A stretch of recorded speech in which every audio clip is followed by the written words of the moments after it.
Want to call our meeting to order. For those of you that are watching this, you may notice that our boardroom looks a little different. Well, it's really not our boardroom.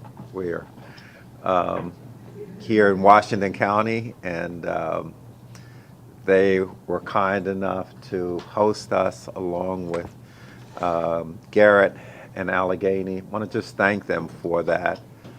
They've been outstanding hosts. We've had a wonderful 2 days here. And again, want to just thank them and thank the staff from Washington County and from MSDE in terms of making this happen. When you see the meetings go this well and everything has gone extremely well, it's because a lot of people have put in a lot of time behind the scenes to make that happen, and we just want to acknowledge everyone for that. At this time, want to declare, Mr. Schoen, we do have a quorum. All of your members are present. Okay, so everyone's here. Great. If you would join us now in a pledge of allegiance to the American flag.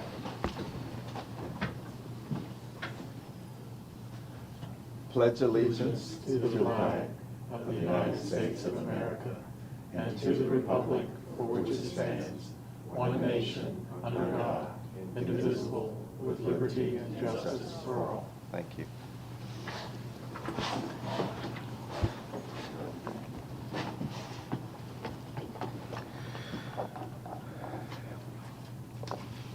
As you know, our board meetings are recorded.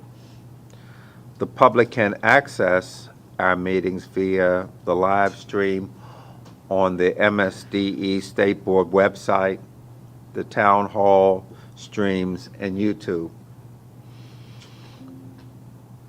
We're doing something that we've been talking about for the last couple of years, and that was to something that I understand there's an echo. People are hearing an echo. I just got a note from someone. Thank you. We're working on to adjust that. Thank you for the note. So this is something we've been talking about doing. This is a suggestion that Ms. Howley had made a couple of years ago, but with COVID, it sort of slowed it down. And again, really want to thank our host here in Washington County. It's one of our roundtables, and President Williams, during the roundtable, volunteered, why don't you guys come out to Washington County? And we accepted that. It's been a great experience. We really have learned so much. We've been here for 2 days now, and we've learned so much. Had an opportunity to tour the Boyd Michael Technology High School yesterday.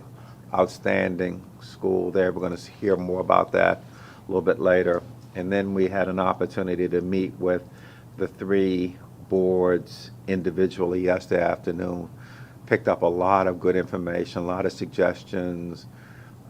Just impressed with the engagement of the boards and how they too are focused on one primary thing, and that is educating our children. So it was just great to have that conversation yesterday. With our, we're going to now, as we get ready to move into our public comment period, our technology platform is Zoom. So if you experience problems with using Zoom, we just ask you to use the audio, call us back on the audio. Meeting and videos and agenda and materials are posted online. We'll start with our virtual public commenters, and then we will then come to commenters here in the room. We'll call upon you in the order in which you registered. Comments are limited to 3 minutes. At the end of your 3 minutes. We ask you to complete your sentence, but not to make any additional comments. Please direct your comments to the entire board, not to an individual board member. Board members will not respond to the comments, but believe me, we take the comments seriously. And we do appreciate you taking time out of your schedule to do this. If you have material, and I know some of you have already done that, if you have material that you want the board to receive, please submit those electronically to Dr. Lawson, and she'll make sure that the board members receive a copy. So we're getting ready now to turn to our virtual participants. Mr. David Pecor. Yes, sir. Welcome, sir. How are you? Great, thank you. Good. Please. Good morning. As you mentioned, my name is David Pecor. Thank you for the opportunity to speak to you today. My wife, Brittany, and I have a son named Tobias, who's a rising first grader at Shadyside Elementary in Anne Arundel County. Tobias is among approximately 1 in 50 people in the state of Maryland diagnosed with autism spectrum disorder. I first wanted to thank Mrs. Terry Broadneck, a special education program specialist who's been part of Tobias's team since he started ECI, and she invited me to share her experience at Shadyside over the last year with you this morning. Tobias started kindergarten at Shadyside in fall 2021, completely in person after 2 challenging years during the pandemic. Tobias's higher support needs meant that there was a big learning curve for everyone joining his team that year. Shadyside was a new school to him. We were unsure how experienced the staff would be at teaching students with high support needs like Tobias. Naturally, this made us a bit anxious, especially after 2 years of virtual and hybrid instruction. However, we took the philosophy that parents and teachers can't expect the first couple of weeks of school to be exactly how things will be for the rest of the year. It takes dialogue and everyone willing to adapt. Instant results are rare and lucky, but if parents and teachers communicate, trust each other, and work together, we don't have to rely on luck so much. A good example of this is Tobias relies on an AAC device to communicate with his teachers and classmates. When this device was first proposed to us, his AT tech, Mrs. Janine Allison, met with us to provide training, regularly met with Tobias, but she also provided training to everyone else on Toby's team, which ensured all members of the team were working towards this same goal. She trained everyone to be able to adapt their curriculums by giving different examples to teachers on how to use the device. This allowed Tobias to fully participate in class. Tobias uses his device now to communicate regularly at school, at home. We can see huge differences in Tobias this year already, and not only how much he communicates with his device, but how much his verbal communication has also increased. We believe this is due to the time and effort Tobias and his whole team is dedicated to incorporating the device into everyday communication. In our experience, it is not just the AAC device that allowed Tobias to be more fully engaged with his teachers and classmates. It's been a productive IEP process as well, with excellent team of educators and specialists. Miss Melinda Keenan is Tobias' special educator at Shadyside and worked with him daily since he started last year. She has gone above and beyond for Tobias, taking time to help him through tough days and celebrate all of his wins. She also keeps us well informed of how Tobias is doing on a day-to-day basis, which provides valuable insights into how we can reinforce classroom lessons and address problematic behaviors at home. I also want to give a shout out to Mrs. Amanda Stokely. She's Tobias' speech pathologist. She's someone Tobias looks forward to seeing to and is always greeted with a huge smile and hug. Mrs. Stokely sees Tobias regularly and has started delivering Tobias' speech session in the classroom to better help him communicate with his classmates and teacher, Mrs. K. To us, incorporating Tobias' services into the general education classroom has been a huge reason why he's made such substantial progress over the last year. We also believe the benefits go beyond Tobias. With well-planned services implemented in the least restrictive way possible, you're not only teaching Tobias how to interact with the world, but also teaching the world how to interact with Tobias. Thank you. Thank you. Thank you very much. Appreciate it. We'd now like to bring up Ms. Cheryl Bose. Good morning. Good morning. Good morning, President Crawford, members of the board. I want to thank Mr. Pecor for bringing up that great story of Tobias, what's happening in our schools. You're lucky to be in Washington County. I spent 3 days there earlier in this month, and I think I see our president of WCTA, Neil Becker, in the audience there with you. We also have Anne Marie Hines, who's the president of our ESP local in Washington County, all doing great work. I was able to visit some schools and even ran into Superintendent Sovine, and our paths crossed when we were visiting the great work happening. I also want to thank Superintendent Choudhury, who was a guest of ours at our Ocean City MSDA convention, where about 500 of our educators from across the state got to meet him and hear from him. He was a big hit after his flat tire getting there, but I want to thank him for joining us. And at our convention, we rolled out our MSDE ESP, Education Support Professionals Bill of Rights. We have been talking throughout the pandemic about the heroes, the cafeteria workers, our paraeducators. We all just heard about the paraeducators working with Tobias at his school. They are often overlooked, underpaid, and disrespected in our schools.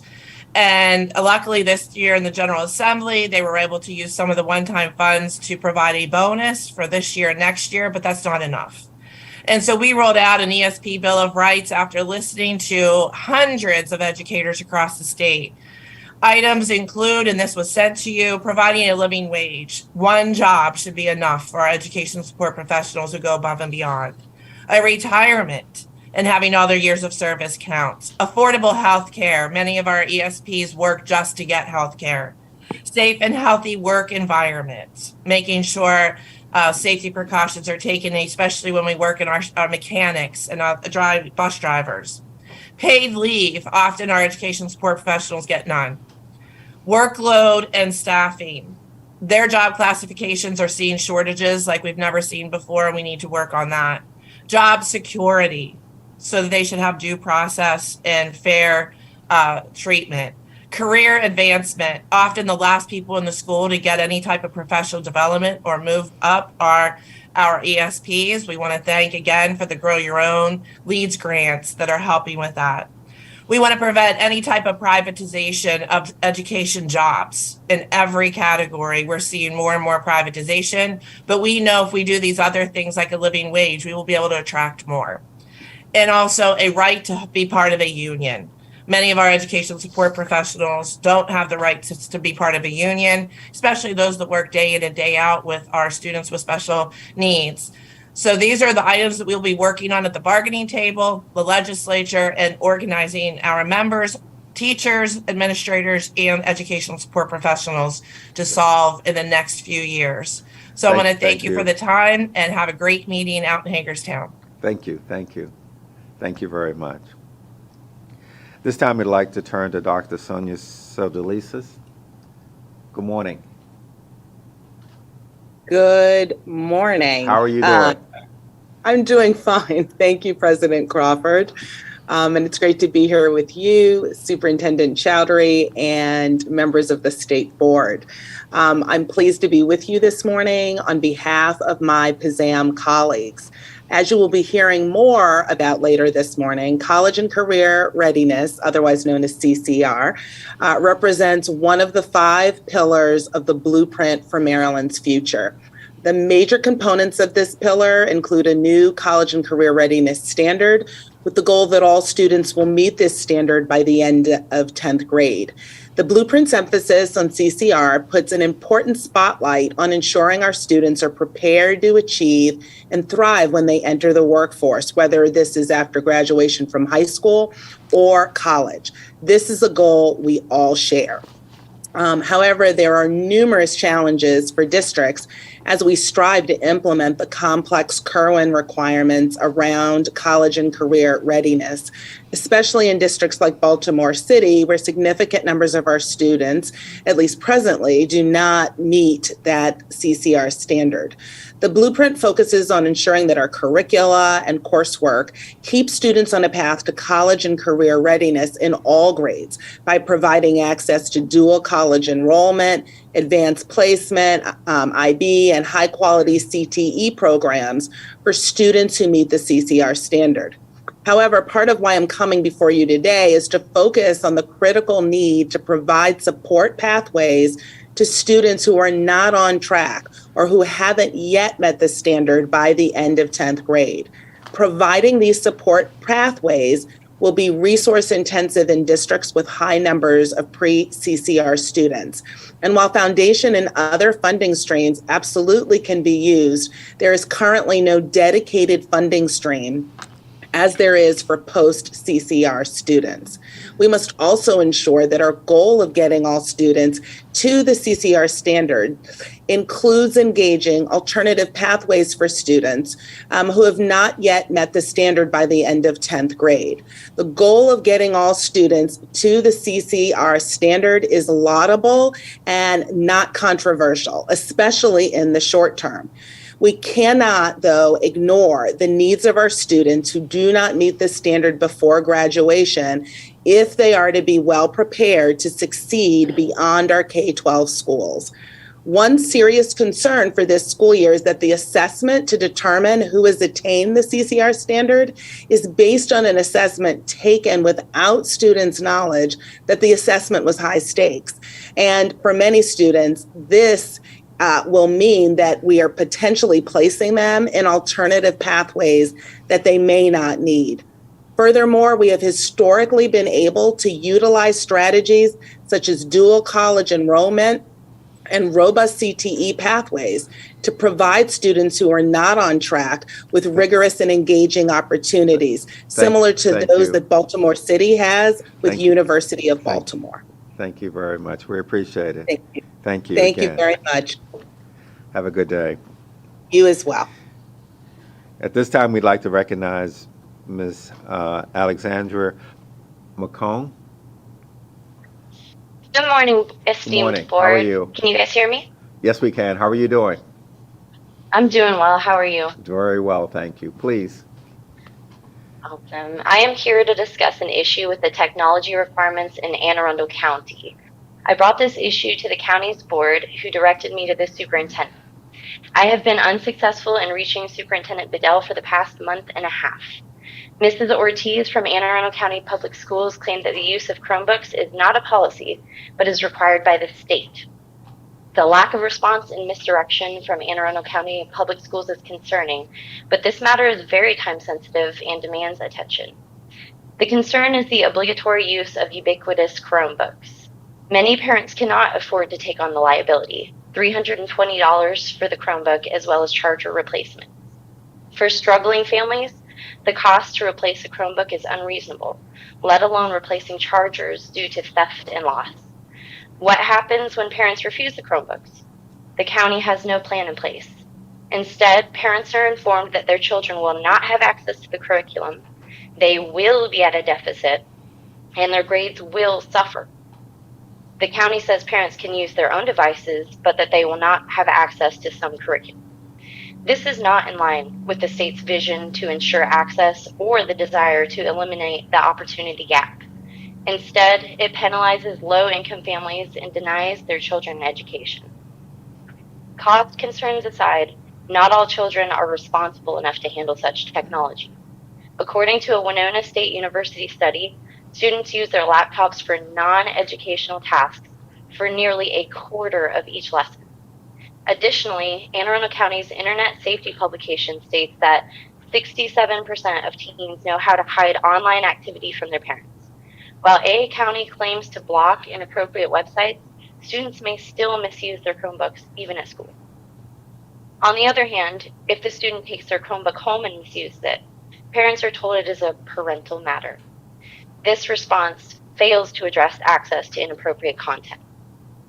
Furthermore, not all inappropriate content is found on inappropriate websites. For example, students have access to YouTube. YouTube even admits, we understand that our automated system sometimes makes mistakes when it assesses which videos are available in restricted mode. Finally, peer-reviewed studies fail to agree on whether ubiquitous programs help or harm studies. However, Marylanders' math and literacy proficiency on the National Assessment of Educational Progress dropped disproportionately to other states since mass inception of ubiquitous Chromebooks. The bottom line is that these devices are hurting the families they were meant to uplift. I request the State Board address Anne Arundel County's failure to respond to communication and require schools to develop measures for students whose parents refuse Chromebooks. Children should not be denied education on account of their parents' financial constraints. Thank you Thank you very for your much. time. Thank you. We'd now like to recognize Ms. Daisy Castro. Ms. Castro? Castro? Ms. Castro? Okay. We'll now move to Ms. Allison Samaso. Samas? Chimers, yes, thank you. Thank you for hearing my comment. My name is Allison Chimers, and I'm the Chief Operating Officer for Celebrity School, Maryland's largest privately owned preschool with 30 locations, employing 900 people in Maryland. My conversation today is about how House Bill 597 and Senate Bill 436 have helped Celebrity move quickly in hiring quality teachers. This is paramount in the current teacher shortage. However, we believe extending the same consideration to directors as they already meet or exceed the practical qualifications should be considered. There were inconsistencies and inefficiencies with how Bill 597 and Senate Bill 436 were originally passed, as they only applied to teachers and not directors. According to the Federal Jobs Report, Maryland has the second highest child care specific job loss in the country at 25.5%. As we face even more critical workforce shortages due to the pandemic, we're finding that hiring good candidates that are willing to work in childcare, and they're being deterred by regulations under staff qualifications. Licensing specialists are not providing the necessary variances to hire quality candidates that are extremely capable and willing to be preschool directors. I want to share with you 2 examples of the many that would benefit from expanding this legislation. An elementary school principal who retired from the Maryland public school system, she holds a bachelor's and a master's degree in education, does not qualify to be a preschool director. The reason given is lack of coursework and experience with preschoolers. How is it that she is not capable of understanding child development and curriculum implementation after just decades in education? She's the chance to mentor 30 preschool teachers and positively affect a whole community of families, but she's not considered qualified. Another example, a potential director has not been granted director qualifications despite holding a bachelor's in special education, a current teaching certificate, and a master's in administration because her experience in coursework is not specific to early childhood education. While she has plenty of coursework and growth and development across the lifespan and crucial expertise in working with children with social and emotional and special needs, which, by the way, is an all-time high in crisis situation in this post-pandemic preschool environment, she is not approved to work as a director. As you can see, excellent candidates are discouraged from entering the early childhood professional workforce due to regulatory challenges in qualifications. Again, please know that House Bill 597 and Senate Bill 436 have already improved our ability to recruit and more swiftly hire teachers. After just hearing 2 of these examples, I respectfully request that you expand regulation to include directors in addition to teachers, or at a minimum, grant variances to allow quality directors to work in early childhood education. Thank you very much. We appreciate your comments. Thank you. Thank you. At this time, we'd like to recognize Ms. Sharon Sarah. Good morning. Good morning. How are you doing? I have COVID, so this is the perfect platform for me to be on right now. Okay. And I've been trying to raise awareness to this platform because it does have a lot of positives. Unfortunately, your school systems, particularly Baltimore County, are using the excuse that it's the state's requirement that they not use virtual as an option for many students, particularly those with special education needs. And this being Disabilities Awareness Month, I think that this state board should be made aware of a population of students who are called home and hospital. These are students who do not learn in the traditional classroom because they're immunocompromised, because they are sick for long periods of time. They have a need of surgeries. They have particular medical conditions that have a problem with different amounts of stamina. And I have students who are on home and hospital, and they have been denied access to AP classes, music classes, art classes, because they cannot learn in a traditional environment, and the school system is claiming that they also can't do these things through the virtual environment. I have a student who did take an AP class, type of class, I should say, at a college, at the community college of CCBC in Baltimore County.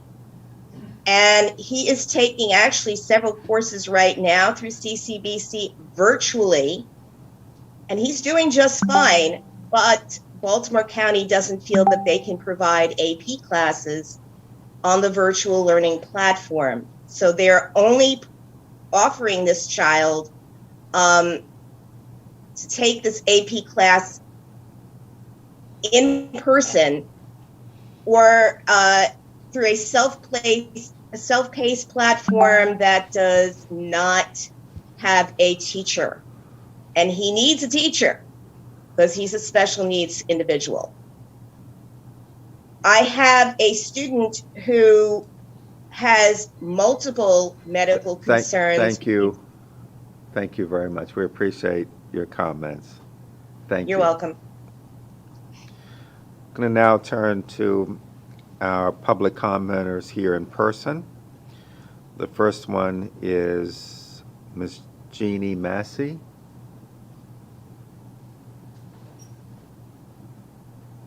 Welcome. Where did? Okay. Yes. It's me, myself. Sounds Hi. good. My name is Jeannie Massey. I live here in Hagerstown in Washington County, and I began teaching high school in 2007, social studies. I was really lucky to have a number of strong women in my background. Evie Williams, April Zentmeyer, who's here today, Gretchen Smith here in Washington County, and the wonderful Dr. Marcy Taylor-Toma as the social studies supervisor at MSDE helped me become a strong teacher. And I love teaching, but balancing a full-time job with 3 kids in 3 schools became a little challenging, and I chose to step back from the classroom, and I'm working on a doctorate at Frostburg. Since then, I've been involved in the PTA at Emma K. Daub Elementary School, the League of Women Voters and Voting Rights Education, and I speak today on behalf of the Maryland Civic Education Coalition. We urge the board to embrace the civic mission of public schools. The Founding Fathers and Mothers recognized that the prevention of tyranny and the resolution of community issues requires the active participation of a well-informed citizenry. The blueprint for Maryland's future embodies much of this ideal. It grew out of grassroots advocacy and the efforts of the Kirwan Commission, legislators, policymakers, and voters who saw the unfulfilled potential of public schools in Maryland. The blueprint lifts up our schools as the heart and soul of our communities and invests in them all, especially those most in need. We celebrate the blueprint's promise. The concern that we have is that the blueprint is that it fails to live up to the civic mission of schools. On behalf of the Maryland Civic Education Coalition, I urge the board and their partners at the Blueprint, AIB, and the Maryland State Department of Education to embrace the principle that schools achieve more when they empower young people to fulfill their potential as productive citizens of our democratic republic, as some young students are doing here today. We urge you to embed civic knowledge, skills, attitudes, and behaviors throughout the pre-K through 12 curriculum, in pre-service teacher education training programs, and ongoing professional development for teachers of all subjects to fulfill the civic mission of schools. Teachers in every subject area serve as role models to our kids and need the strongest preparation to engage in the principles of democracy. Civic education, including media literacy and civic online reasoning, must be woven throughout the elementary and secondary curriculum, including inquiry-based resources to support MSDE's new frameworks for social studies in the elementary years. Volunteerism is a deeply American value. We can do more to encourage students to participate. We recommend the state adopt a low-cost recognition program, such as a Civic Seal. Other states, including New York and Arizona, have modeled this approach with some success. Indeed, measuring and recognizing schools' civic success would elevate civic engagement and promote the values that underpin community schools. Thank you. Thank you very much for the opportunity to speak. Thank you.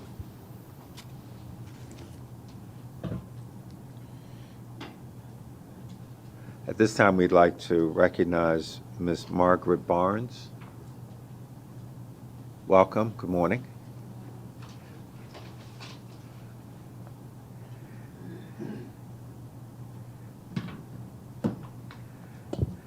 Can you hear me? Can you hear me? Yes. Okay, thank you. Good morning.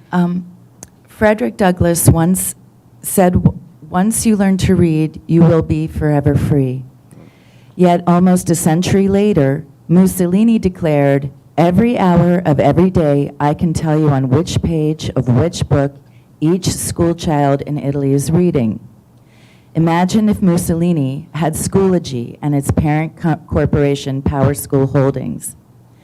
Power School is a multi-billion-dollar publicly traded global corporation that boasts over 45 million users. It's a cloud-based digital ecosystem that is centered around a student information system and programs like Unified Classroom that utilize something called behavioral insights for personalized learning. Behavioral insights is a fancy term for data mining, analytics, algorithms, and behavioral modification. PowerSchool and its third-party partners collect data from our children and apply it to artificial intelligence, machine learning. In other words, our children are data assets. Everything our children do that can be uploaded, recorded, or tracked, whether it's surveys, essays, smart tablets, wearables, even poems and artwork, become this raw data that makes up their personalized digital profile. Behavioral modification uses choice architecture, which is a cornerstone of nudge theory or behavioral economics.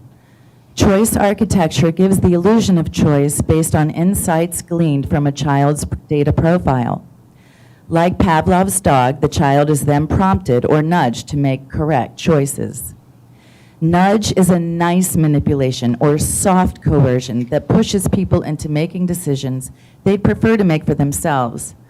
Yet nudge theory has influenced and informed the thinking of almost everyone in the digital space, even policymakers around the world, like the World Health Organization's Behavioral Insight Team, whose mission is to push COVID vaccine compliance, despite more vaccine injuries than all other vaccines combined since 1986.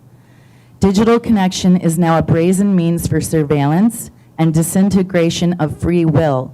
It has no moral legitimacy as it usurps decision rights and erodes the processes of individual autonomy, where it is all too easy to forget that anyone who has nothing to hide is nothing. As a parent, I respectfully request to opt out my child. Thank you very much. Thank you very much. We appreciate your comments. At this time, we'd like to recognize Ms. Kelly Bakun.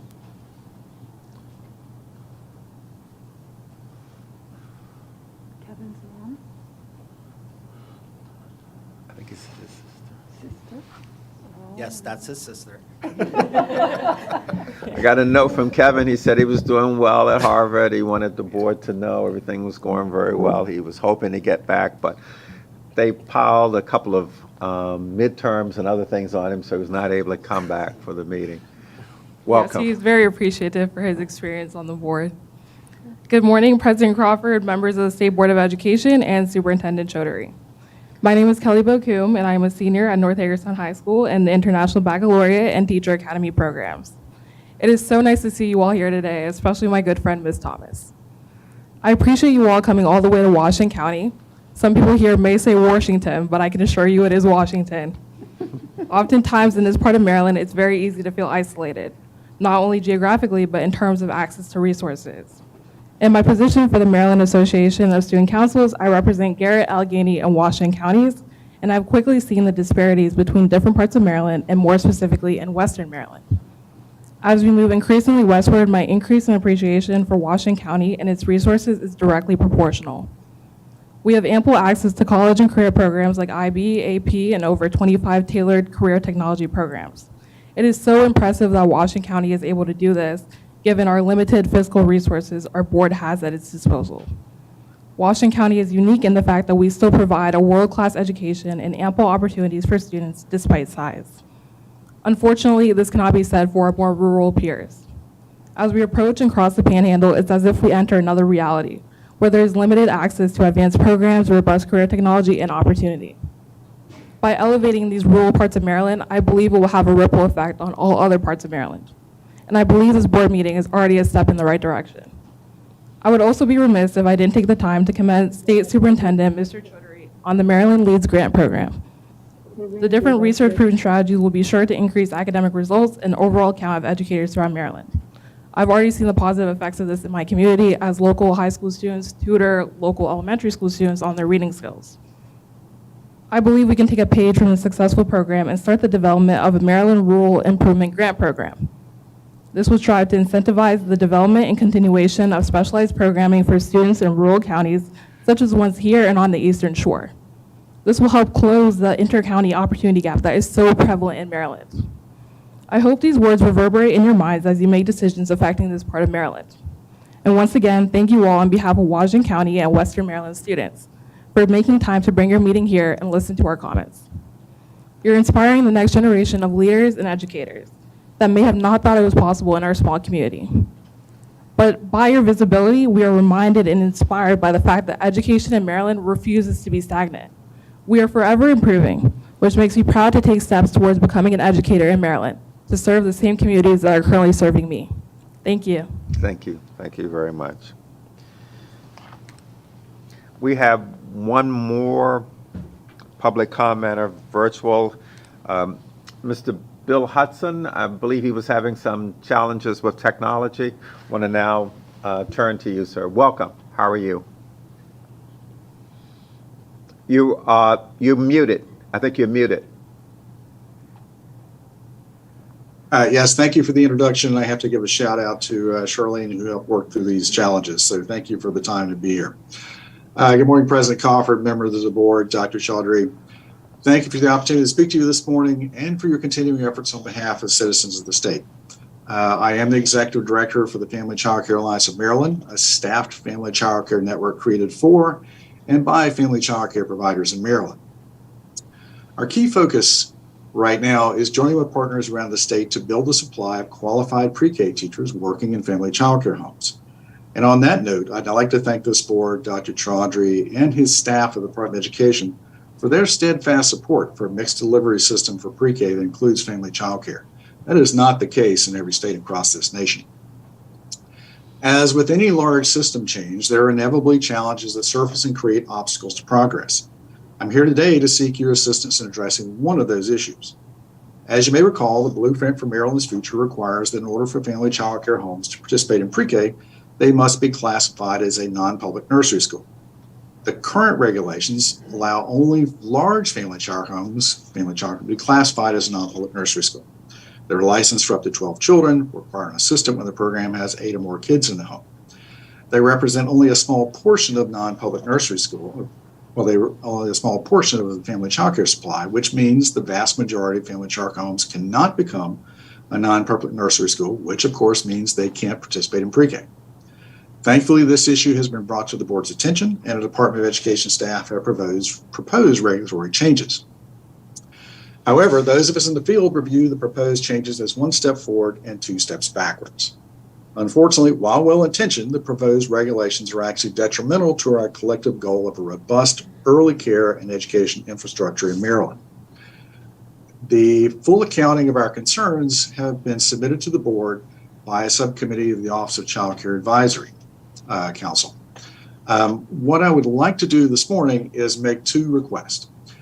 First is please rescind the proposed regulations for classification of regular family child care homes. Second, please give the Department of Education staff time to work with the Office of Child Care Advisory Committee to review all regulations related to family child care homes and non-public nursery school classification. From there, we can make recommendations for new regulations which expand family child care's participation in our mixed delivery system while not degrading other parts of our early care and education infrastructure to the detriment of families across the state. Thank you for your time this morning.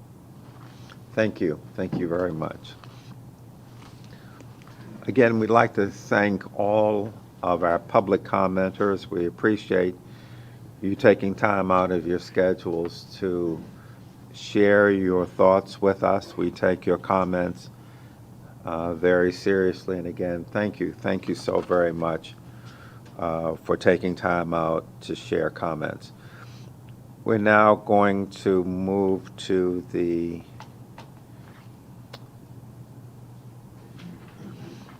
new business portion of our agenda. This is the consent agenda. I'm going to ask the board members if they wouldn't mind this one-time indulgence, and that is that just prior to the meeting, you received an email from Charlene Necessary with one additional hire. I'd like for you to just take a few minutes, take a look at that. We're going to do this one-time accommodation because hiring high-quality people is hard, and to have to push it off could have an adverse effect. We're going to try in the future to make sure that you get these all at least a day in advance. But if you wouldn't mind just taking a quick look at that. I've taken a look at it. I want to give you an opportunity to do that. And then we will move into the consent agenda items. So I wanted you to have an opportunity to look at that. And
are we okay? Have you had a chance to look?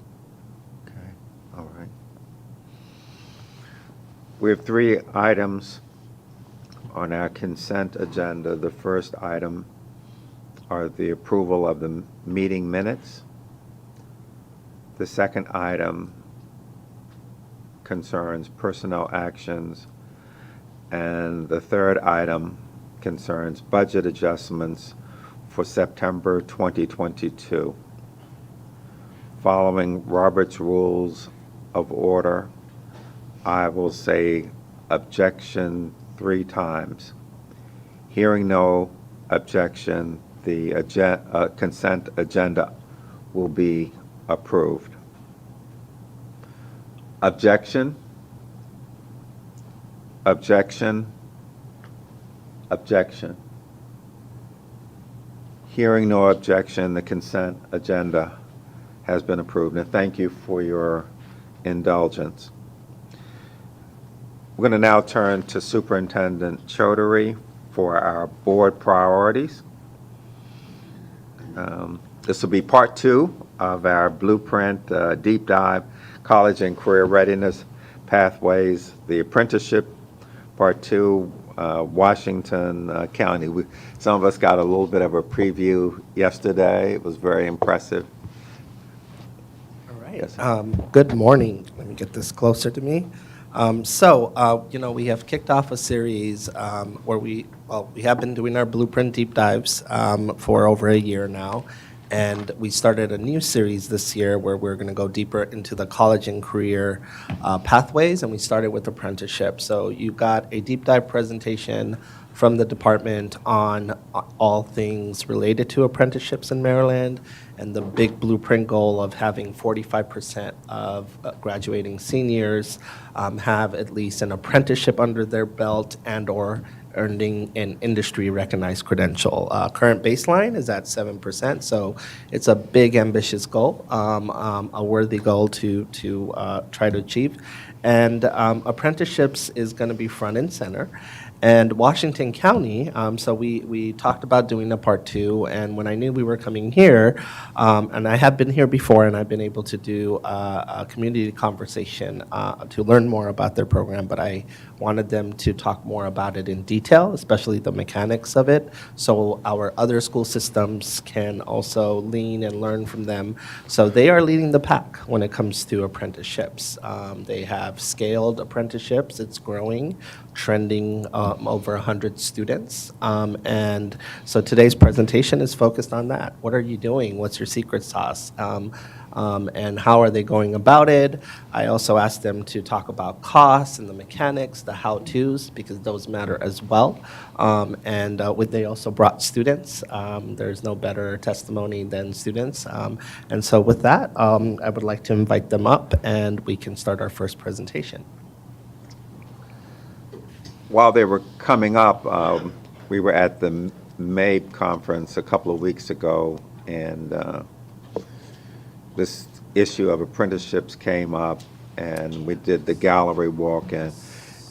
And one of the impressive things was a superintendent from another jurisdiction said that having seen the results from Washington County, she was saying that she was going to have to go back and revisit their assumptions. They assumed that you could only excel with apprenticeships if you were in an urban environment.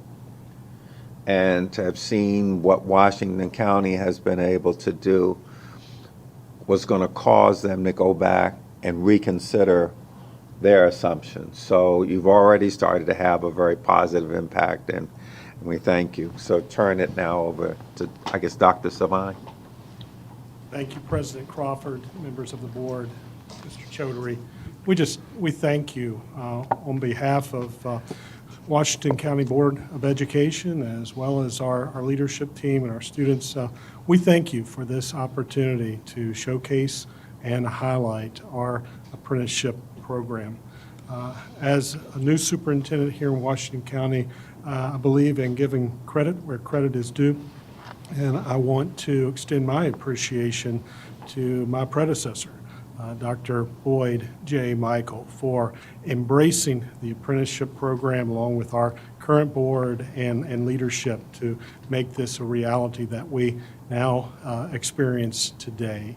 As you are aware, about 7 years ago, the state board provided 2 districts an opportunity to pilot an apprenticeship program.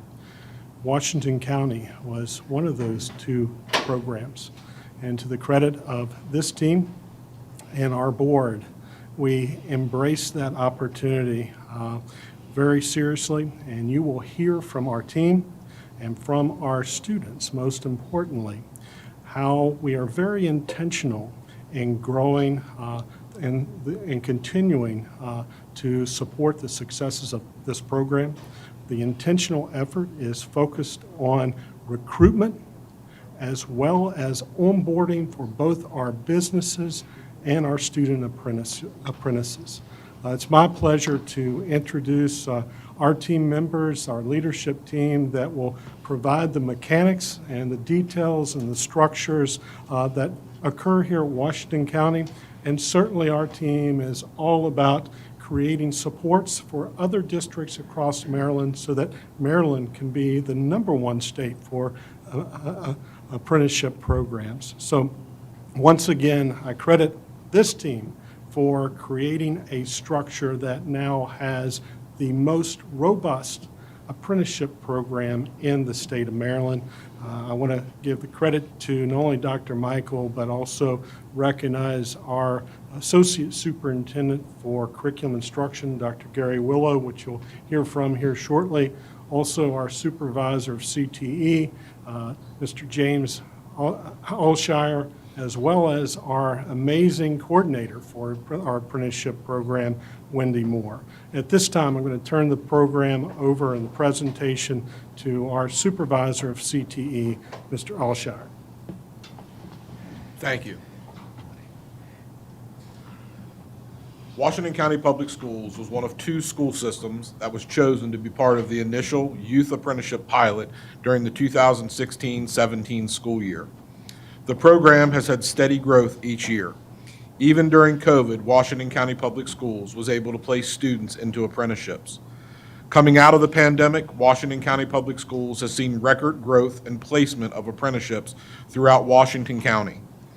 We ended last school year with a record number of over 90 apprentices and are on track to more than double that this year. Our students want to work. More employers are seeing the benefits of this untapped resource, and we continually add partner employers bi-monthly. We have career and technical programs at our technical high school and all of our comprehensive high schools that support and complement occupations across all industries. Apprenticeship is part of every one of those programs. Our programs produce students who are adaptable, who are earning industry-recognized credentials, and who are engaged in what they do. Our growing employer partner base has allowed us to offer more opportunities to students in both traditional and unique occupations. By matching a student's skill set with employer needs, WCPS has been able to assist partners with filling open positions and retaining employees. We use every opportunity to engage with employers on every level, creating a win-win for everyone. We host and attend community events. We market to employers who are already hiring our students.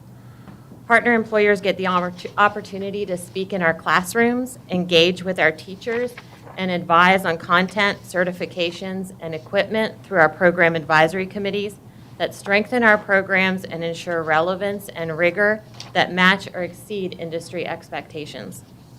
Our teachers and counselors support our recruitment efforts by referring businesses. Our community partners, like the Chamber of Commerce, First Energy, and the Western Maryland Consortium, assist us in marketing to the business sector and/or offer financial support to employers who hire youth apprentices. We immerse employers in CTE, and market apprenticeship is just one of the many opportunities to be involved.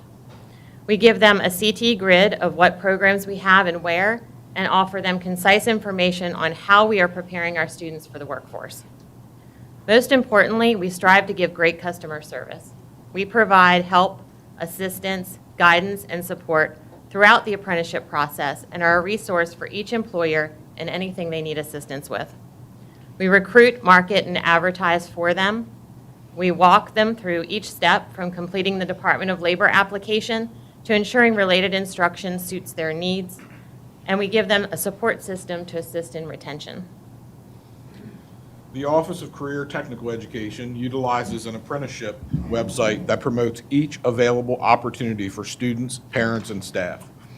This past school year, the CTE team visited each high school at the end of the year as well as the beginning of this school year to promote apprenticeships specific to their school's CTE programs.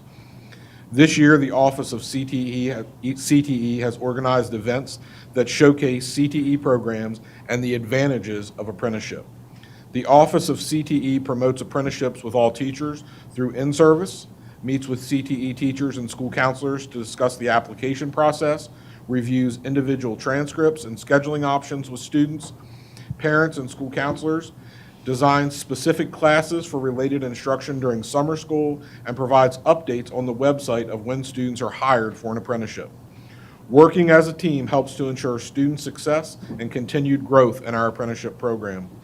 We have systems in place to monitor and engage apprentices, and we provide support both at school and work. This slide is an example of some scheduling options that a few of our students have too, which you're going to meet today. Justin is a junior. He attends a traditional high school.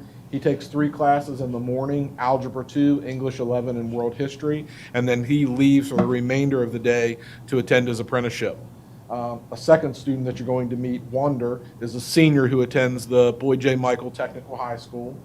Their schedule is an A-day, B-day schedule. So on his A-day, he's in his academic classes and some of his tech classes the entire day. And then on his B-day, he's in his tech class in the morning and then has the ability to go to his apprenticeship in the afternoon. We also have a student who's at one of our traditional high schools whose schedule is not shown here, who opted to be able to take his classes at evening high school. So he takes his academic classes through evening high school, and he works in his apprenticeship and just recently was offered a full-time position at his current employer. Excellent. We have onboarding processes for both employers and students. We meet with every employer and walk through the apprenticeship process. We review details of each occupation and the related instruction to support it. We advertise openings to students, teachers, counselors, and administrators through an electronic newsletter, and opportunities are added to our apprenticeship website where students can view them by CTE cluster. The website walks a student through the application process. Students complete the application components and submit them to their school counselor, who reviews it with them and recommends them for the program.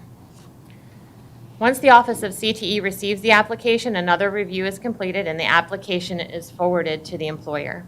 The employer decides if they want to interview, sets up the interview directly with the student, and follows their normal hiring process. Once a student is offered a position, we complete the apprenticeship agreement.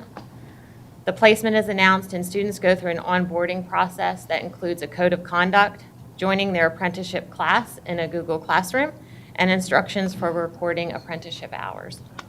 The retention process is imperative. We take every opportunity to engage with students and employers throughout the apprenticeship. Employers complete monthly assessments of student progress, and on a monthly basis, I meet with every student. It's either through a check-in at school or virtually, or I conduct a site visit to observe them on the job. And we were asked to share a little bit of the cost associated with this program. And hopefully what we have found is that the cost can really be split up among partners. So let's start with the cost for students. When we look at typically an apprentice perhaps needing uniforms or equipment, driver's licenses can sometimes be a barrier getting students to and from work. We have created a great partnership with the Western Maryland Consortium. They are our regional workforce development agency. They are actually providing our students the initial uniforms and equipment that they might need. Recently, we partnered with the Maryland Department of Labor, and WCPS was awarded a $10,000 grant through the Apprenticeship Special Fund to be able to provide driver's ed training to our apprentices who need a license. And so we're always looking at creative ways to lower the cost and remove barriers for our students. Let's talk a little bit about the cost for our employers.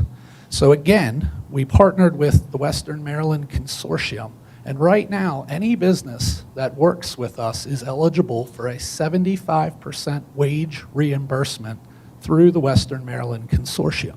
So if you think about that for a second, a student that is making even $20 an hour, and we do have apprentices that are making that, $15 of that can be reimbursed through the Western Maryland Consortium. Now, many of our businesses take advantage, but not all.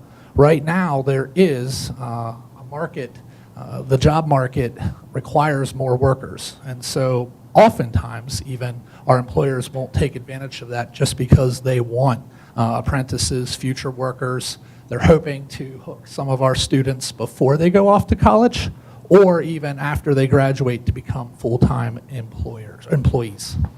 And then the cost for WCPS. I don't believe, and I know Dr. Savine and our leadership and our board, who is here, our board members, this would not be possible without an apprenticeship coordinator. The level of detail that you saw on the previous slides requires someone to oversee the apprenticeship program. From working with our employers to checking in with our students, our board was very supportive and allowed us to write the apprenticeship position into the ESSER funds. So currently we are funding our apprenticeship coordinator out of ESSER, ESSER 2 to be exact. Other costs are the additional staff pay for summer school courses. Some of our seniors and even our juniors that want to be apprentices look to take coursework over the summer so they have more flexibility to leave for the apprenticeship opportunities throughout the year. We again took advantage of ESSER funding to expand summer school offerings so that our students would be better prepared and have a more flexible schedule here in the fall and the spring. And probably the last thing that I think we are most proud of is that WCPS has taken advantage and hired apprentices. In our building right now, you will see that we actually have technology support, that our technicians are WCPS, some of them are WCPS students. We have WCPS students in our maintenance department. And more recently, I'm proud to share through the Maryland Leads Grant, we hired 32 elementary tutors. What I think from the early feedback that we're most excited about, when you want to inspire someone to become a teacher, think about the educators that I know that are up here on the board. It's working with students. That's the secret sauce. We get into education because we love working with students. So you want to get someone excited about being a teacher, get them working with an elementary student and that power that comes with helping a student learn to read. And so we're very excited. The blueprint provides an additional opportunity. We hope to announce very soon in our program of studies that Hagerstown Community College is going to partner with us to offer an AA degree in teaching. So we are hopeful that beginning next year, our juniors and seniors will have the opportunity to earn 60 credits while in high school that will then transfer to a four-year institution to finish their teaching degree. And I know that we hope to even work with the Maryland State Board, our board, to expand some scholarship opportunities for those students, and hopefully they will come back. So that is why Maryland Leads Grow Your Own and how we use those funds to offset the cost for WCPS. So I would say that there are grants out there. Very little of this has actually impacted our general budget. It's been using several different grants to offset the cost of the program. Today we are very excited to have 3 apprentices here representing various occupations. Each of them has had a unique experience that they would like to share with you today. Wonder Herrera is a security officer apprentice. His employer says that he's a great young man who will make a great leader. Wonder recently won an award from his employer for preventing a visitor from harm. Wonder? Hello, my name is Wonder Herrera, and I am a security officer apprentice. Hospitals are recognized as critical infrastructure by the Department of Homeland Security, meaning that if it were to be compromised, it could severely impact the well-being and function of the community at large. My training in Homeland has helped me pay attention to details that may otherwise go unnoticed, such as the actions of specific people or the importance of something as simple as a fire drill. Some of the skills that I've learned in the classroom that can span to my job are soft skills like observation, attention to detail, or even a firm handshake. These skills help me present a common presence, which hopefully both deters bad actors and reassures those that need to be kept safe. We are able to work our apprenticeship into our school schedule by doing the work release program. The work release program is for students that need or want to work during school hours. To sign out of school early, we scan the QR codes that are placed around the premises at Boyd J. Michael III Technical High School and Tech High's Public Service Academy. Depending on your schedule, students may leave on A days or B days after the first 2 periods of class. For me, it has greatly impacted my career goals. When I graduated high school, I want to be a cybersecurity specialist. Working at Emeritus as a security officer has taught me to maintain a safe environment, patrol the perimeter, and use surveillance equipment to monitor and perform security checks required for visitors to the site. I can apply this to cybersecurity in the things I do in my daily life, which will help me in my future career. I feel like the idea of being an apprentice will teach young adults how the world works and the importance of doing your job right. So far, my mentorship experience has been amazing. My fellow officers have been very nice and understanding. On the first week of work, I was very nervous and excited. At first, I thought I would have to learn how to do things by myself, but soon realized that everyone who works at Emeritus will have each other's backs. One of the things that I learned from my mentors is to have excellent communication skills. It's essential for a security officer to explain the details of any situation, no matter who arrives on the scene, which helps them make better decisions about how best to handle things that's needed. Thank you. Ariana Barnett takes her job very seriously. She never hesitates to ask questions and is an excellent communicator. The principal at the school she works at states that she is positive, good-natured, and has spunk. Ariana? Good morning. My name is Ariana Barnett. I am a junior at South Hagerstown High School and work as a reading tutor apprentice with WCPS at Salem Avenue Elementary School. As a reading tutor apprentice, I provide intervention for students who are at risk for reading, as well as guidance for students who are proficient in reading. I help with foundational skills such as decoding, sounding words out and breaking them down, letter and sound recognition, and letter formation, amongst other things. I heard about the program through a S'mores newsletter, and I chose this apprenticeship because it felt like something I could do instead of something I should. So I found it as a great opportunity. I wanted to be involved in my community like I had been previously in middle school. So I found it as a great opportunity to do so. With my apprenticeship schedule, I have 4 classes and leave around 11:55 on the midday bus, and I ride home on the kids' bus. I'm the temporary bus assistant, in a sense. The situation has given me a unique position amongst the kids, as they have someone who looks like them and lives in the same neighborhood as them working at their school and on their bus. They're able to relate to me, and sometimes that's all a child needs. My mentor at the elementary school is extraordinary. Ms. Eberhardt offers major support and trusts me with her students and her classroom.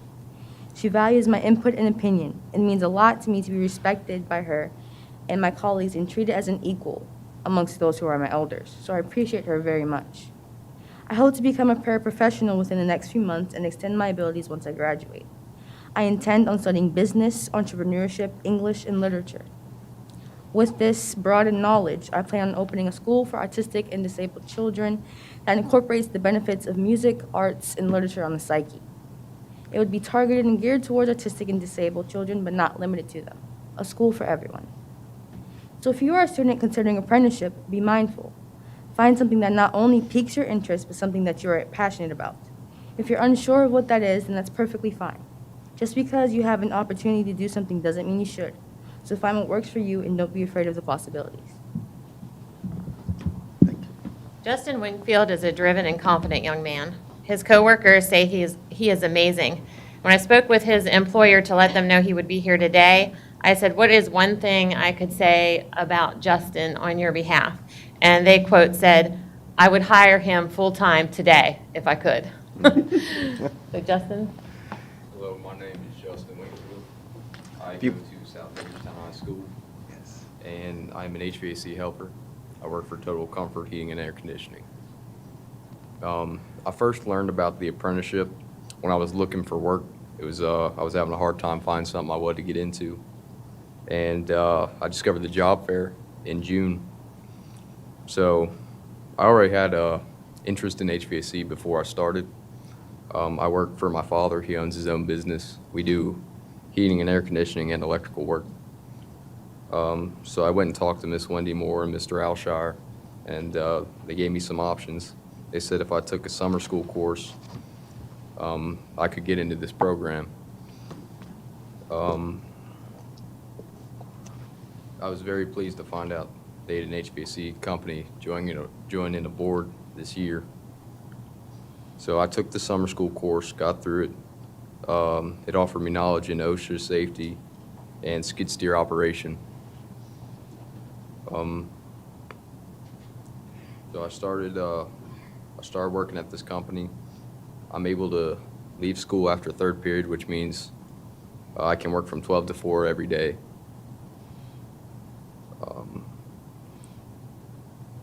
I take math, English, and world history.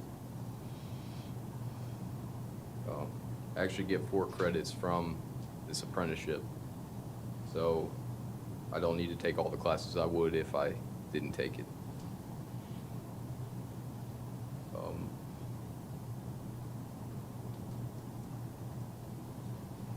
I definitely feel like this is what I want to do after high school, and I'm glad I was able to take on this opportunity. I'm very happy.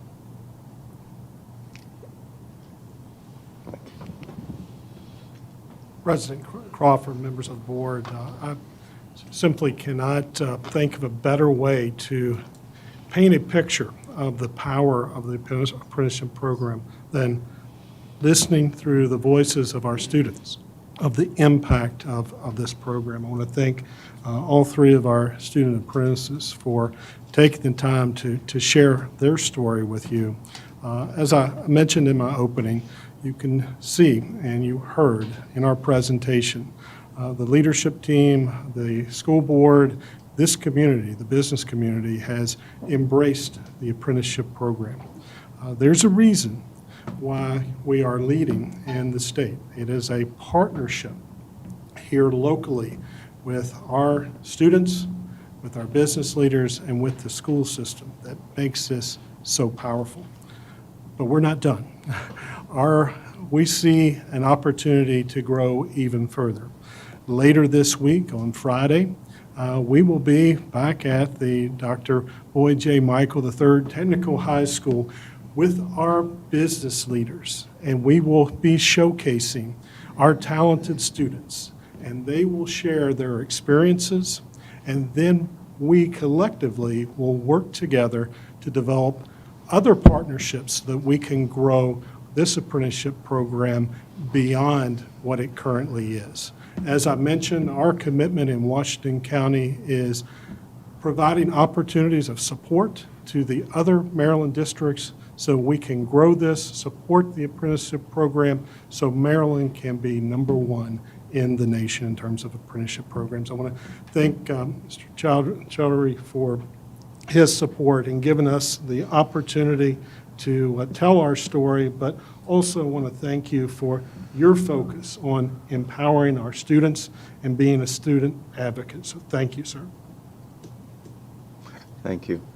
Want to now open this up. We're going to go to our board members online, but first I want to just comment. We had an opportunity to visit, take the tour at Boyd Michael Technical School, High School yesterday.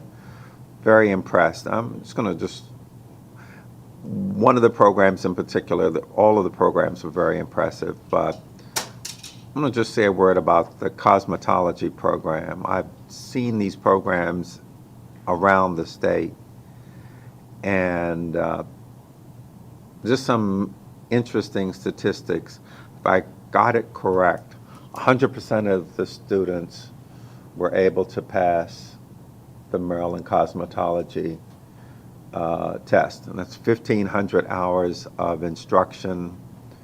Some of the students, like the students here today, were taking their academic classes in the evenings or during the summer to be able to accommodate it.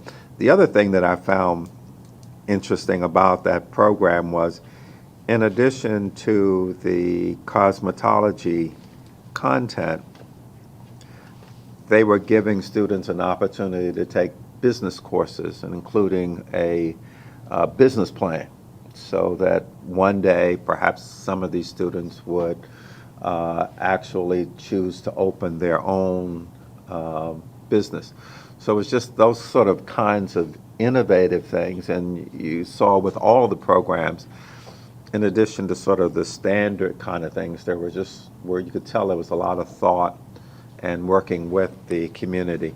I want to go to online first, and I know Dr. Green had a comment. Dr. Green? Good morning, everyone. Good morning, Washington County. You're muted. Oops. No, I'm not. Yep. Can you hear me now? Yep. Okay. Good morning, everyone, and good morning, Washington County.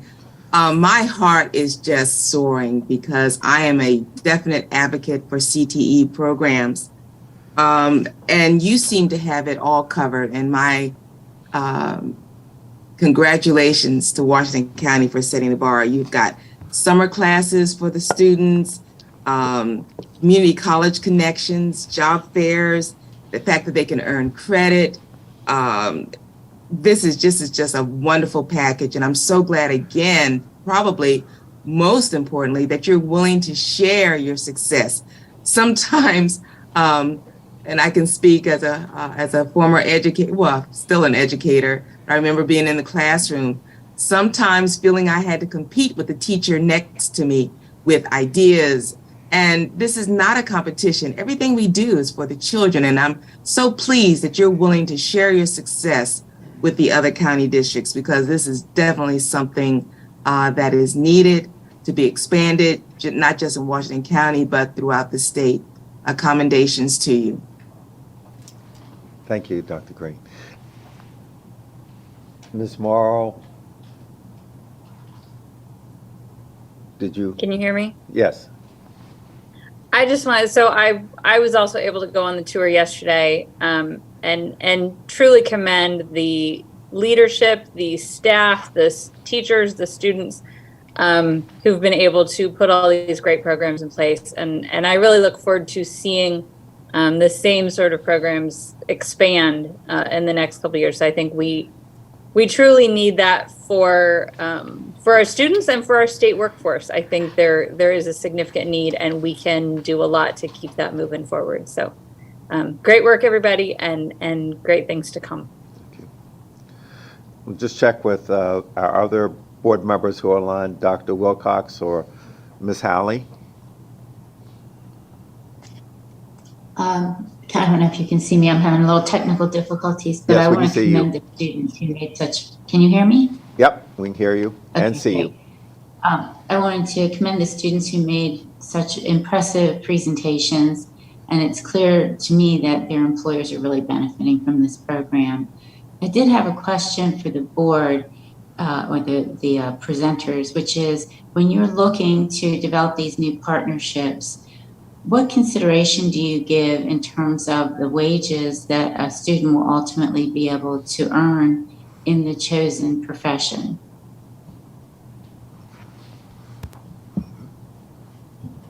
So employers have to pay minimum wage. All of our employers come on. We do encourage them. It's now competitive. So we do encourage them to be competitive for students. When they come in and we look at the job description and what they're doing, we compare that to others we have or have had in the past. Our pay ranges from minimum wage now up to $21 an hour. And then how do you look at it once they're beyond the apprentice cycle, but they're a full-time employee? Do you also consider what their opportunities would be there?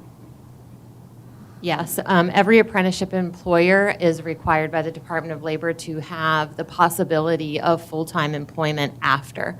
Some of our employers in occupations such as engineering or that we know are college-bound, they know and they understand that, and they often have students come back over the summers during college, but many of our employers do retain them after high school graduation.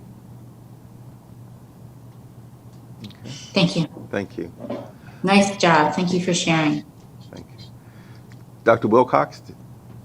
Yes, I just wanted to congratulate the students because I thought you guys did such a fantastic job presenting, and it really brings these types of programs to life when we can hear about your experience and hear some of the things you're doing. So I just wanted to thank you for taking the time to present to us today. And then one quick question for you is, how early, can you just say a little bit about, not the students, but the leaders of the program, when students are identified and what the process is for identifying students for these opportunities?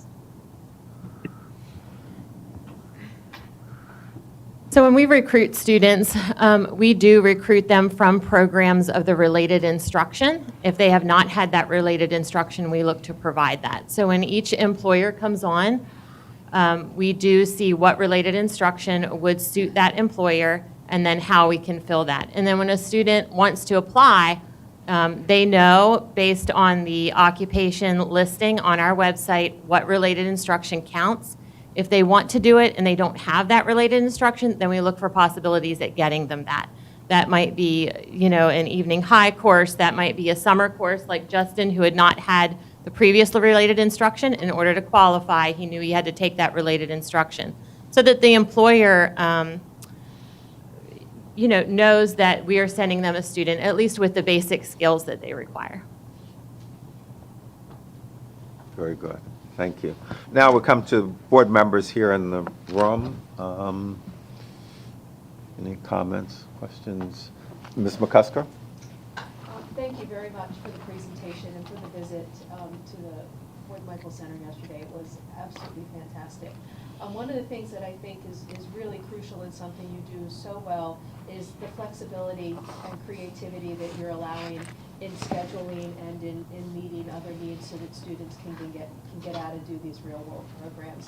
I think a lot of times people look at the schedule and the requirements as barriers, and instead you have removed those barriers and have found ways for students to succeed outside of the classroom and work towards real life. And sometimes it's, that may not, what they're doing may not be the exact career they want later, but the skills that they get, and students recognize, like this young gentleman shared, Wonder shared, that, he recognizes the skills that he's getting through his apprenticeship are going to help him in his cybersecurity and in regular life later on. I was just so inspired by all three of you. And Ariana, as a teacher, I'm the teacher member on the board. As a teacher, I was like, oh my gosh, I want this girl in my school. I want this girl in my school. I want her with kids. And was so excited to hear you talk about having your own school and really having, that's a big dream. That's a really big dream. And it probably would not be something that she would be dreaming of had she not been placed in a school working with children to give her that drive and give her that passion. So this is just amazing to me. I was so thrilled yesterday, because I'm a fine arts teacher, so thrilled to see that you have pathways related to the fine arts. And that I spoke to the assistant superintendent about some of the fine arts programming at your Academy for Fine Arts. And he said, utilizing partnerships with college dual enrollment to create the arts as pathways to career and college and career pathways was a great way to partner in and create those things for children that want to have creative careers in life. So I had an absolutely wonderful time yesterday.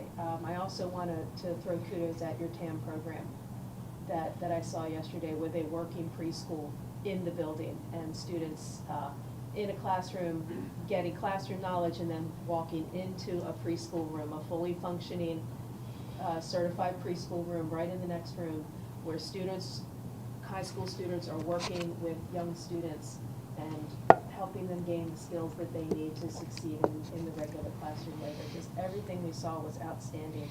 And thank you for leading this in the state and for giving us ways to scale it and move it into other places around the state. Thank you. Any other comments? Senator Bates and then Mr. Bartley. I was blown away yesterday with the tour that we had. It was absolutely amazing. I love the fact that you are working closely with the businesses to make sure that the way you're training the students is appropriate for the needs. I think that's really crucial for success for both parties. But I love the fact that you get that business input and direction and they have the buy-in, their partners. I think that really is what makes this so successful. But thank you very much. Your students are impressive. I couldn't have done what you did today when I was your age, so thank you very much. You're learning great skills. Mr. Bartley. Wonder, Ariana, and Justin, thank you for your presentations today.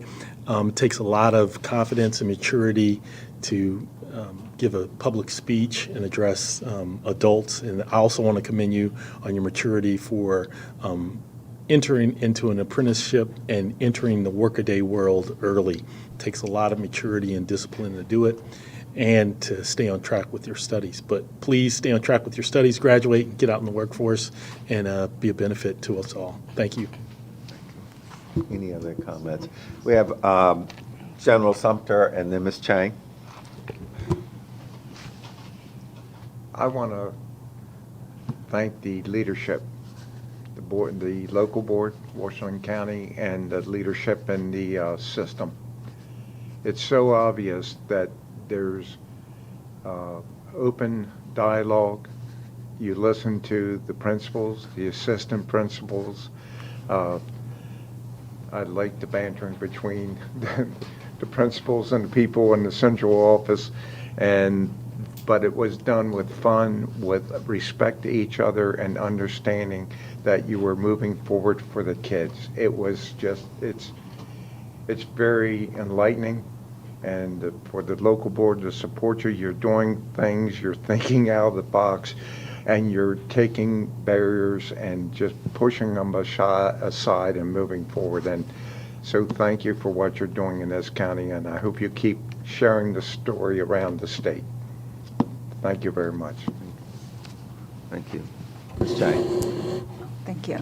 Yeah, I really appreciate that you bring the leadership team, bring the student to showcase and share the successful story.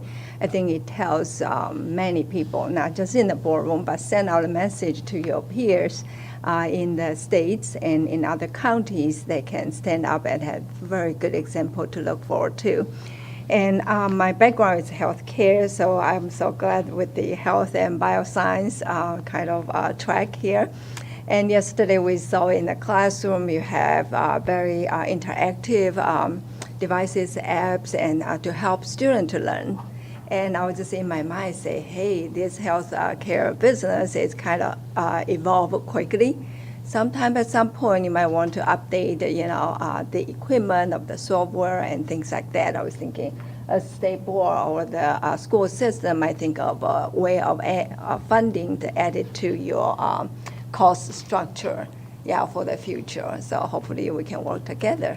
Yeah, thank you. Really appreciate it. Thanks. Mr. DeShiel. You know, one of the greatest rewards of a program is the outcomes. And I think what we have seen this morning is an incredible outcome of a great program. The outcome is what is most interesting, and the kids that are a part of that outcome today have been very impressive. It is exciting to hear that children in our school systems are happy in what they do, and that they want to be a part of a program because they realize how it's contributing to their success in the future. It's wonderful for us to see that in person and to know that these things are happening in the way that it's happening in Washington County. So I really congratulate the students. You're terrific outcomes for this program, and we wish you the very best in the years ahead, and know that your experience in Washington County as a part of this program has contributed to your future success. So congratulations. Thank you. Thank you. Dr. Millie McCarthy. I just want to reiterate all that my fellow board members have said, but I want to extend Mr. DeShiel's comment, because outcomes are great, but outcomes have to get impact. And so the impact on your lives moving forward because of this experience will be wonderful. So outcomes are fine, but what we want from outcomes is impact. And so I think that you have been set up to wonderful, promising, and beautiful impacts on your lives as you move forward. Great. One last question, Dr. Sabine. I think you mentioned the graduation rate for school yesterday. But would you share that, please? I'm proud to share it's 100%.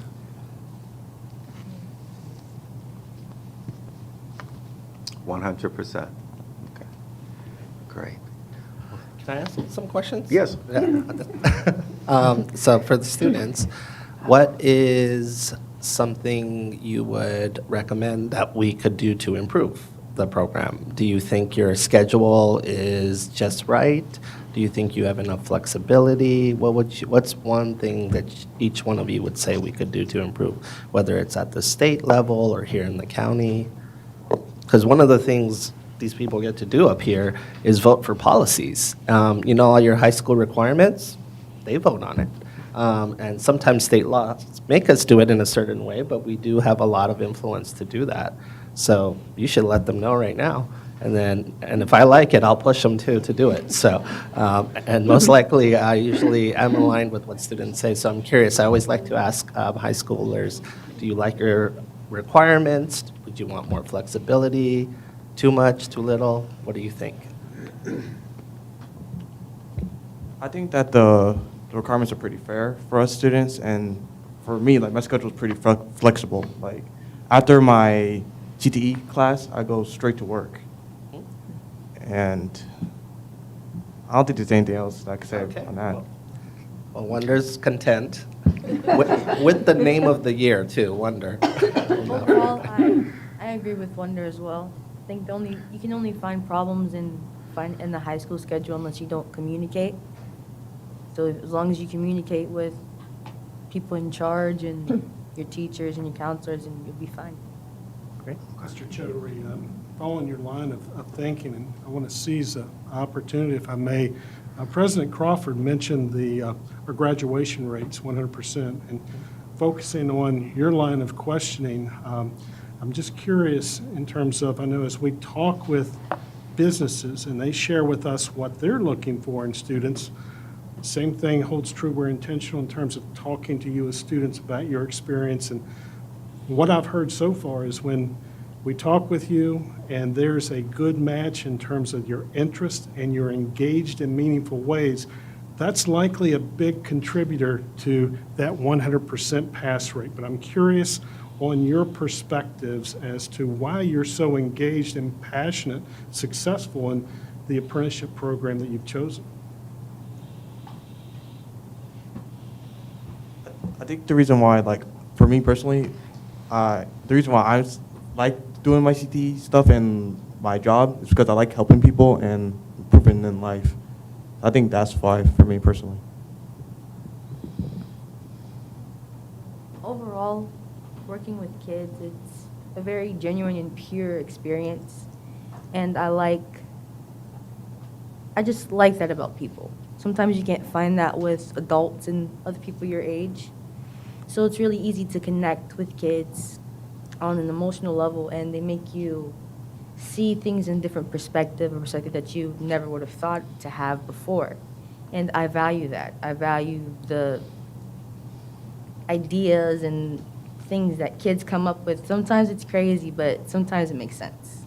And I really like their spunk and their personality, and it means a lot to be respected and thought of highly by people you don't know.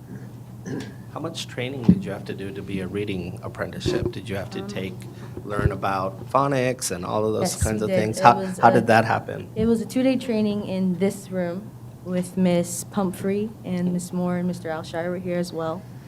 We were taught decoding and phonics, sounding words out, pronouncing letters properly.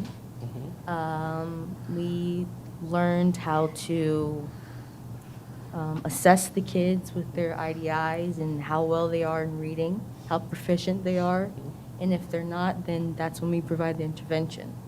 We were taught how to use certain things such as Lexia Core 5 and sound partners, and it was very well. Got it. Once you're done, come to the department. Okay. Justin, do you have anything to add? I mean, I guess going on what he said, when I'm in school, I feel like I'm wasting my time most of the time, right? And I don't like that. So when I get out and I go work, I feel like I'm doing something valuable and learning useful skills that I'm actually going to use in my life. So I do very well in that. So I appreciate how real you kept that. You have a purpose. I have to ask you, how many Altoids do you eat every day? I saw you down like 4 of them during this presentation. 10 a day? No, a 10 a day. Oh, okay. Oh, Oh, a 10. day. Oh, Okay. goodness. Yes, sir. All right. Thank you. Yes, all righty. Thank you so very, very much. This was a outstanding presentation and outstanding program. Let us know how we can be of assistance to you. And again, thank you so much. And for the children, what you're doing for the children. Thank you.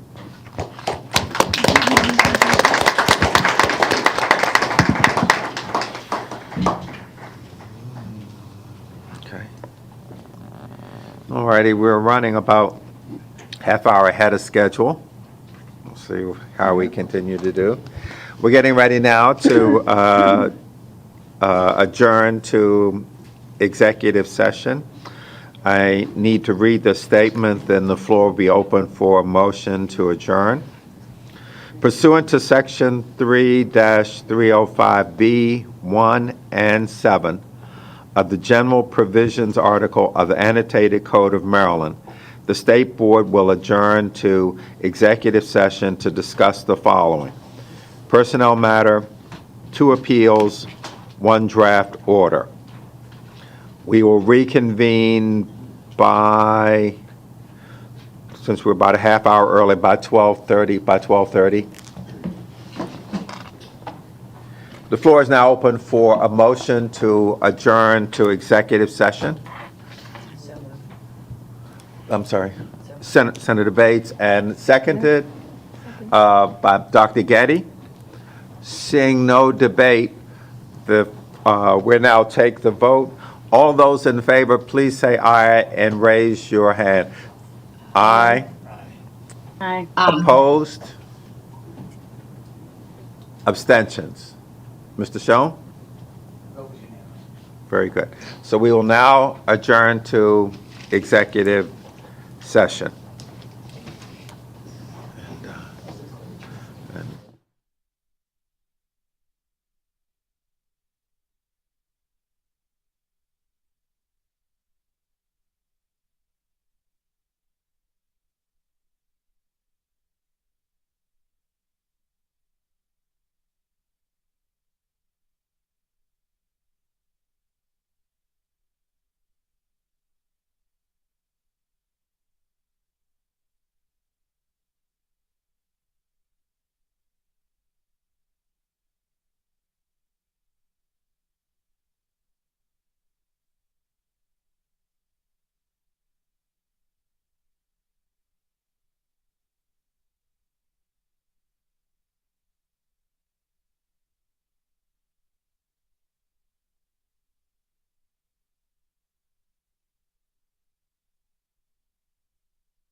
you want to switch?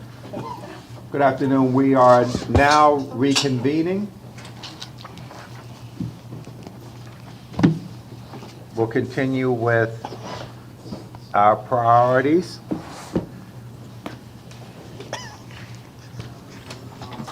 We're going to be looking at the State Board of Education and the State Department of Education, the release of the Phase 1 of the strategic plan.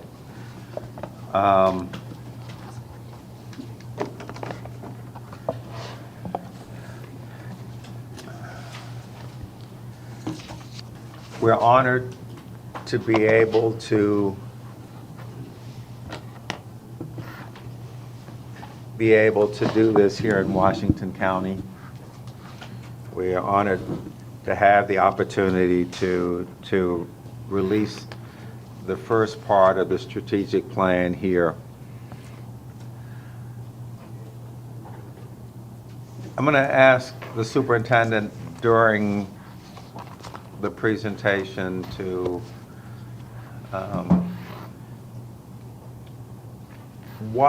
be able to just take a few minutes at the beginning to why is the strategic plan important?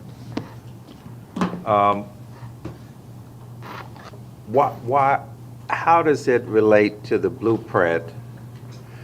And what we have seen in the last 24, 48 hours has been the release of the NAEP results that show sizable declines in math and English for students not just here in Maryland but across the state, across the country. So what's the big deal about this strategic plan? And is there anything in this strategic plan or what you'll be talking about that's going to be relevant to helping Maryland address this issue? The other question I'm going to put out for you to at an appropriate time during the presentation is, we know that to do what we propose to do, it will take a number of years, maybe 7 to 10 years to fully implement. Mr. Superintendent, do we have to wait 7 to 10 years to see any kind of improvement? So as we talk about this and things that are already underway, like LEADS, Maryland LEADS or whatever, so people know that while we're talking about a long-term initiative, we're not talking about having to wait 7 to 10 years to see whether anything is actually working or making a difference. So with that, I'd like to now turn this portion of the presentation over to you to walk us through. And again, thank you much for everything. All right. Exciting moment. So really excited, honored, privileged to be presenting Phase 1 of our strategic plan. It's been almost a year-long effort for us to reach this point. And, you know, it's important for the public to know that this is Phase 1.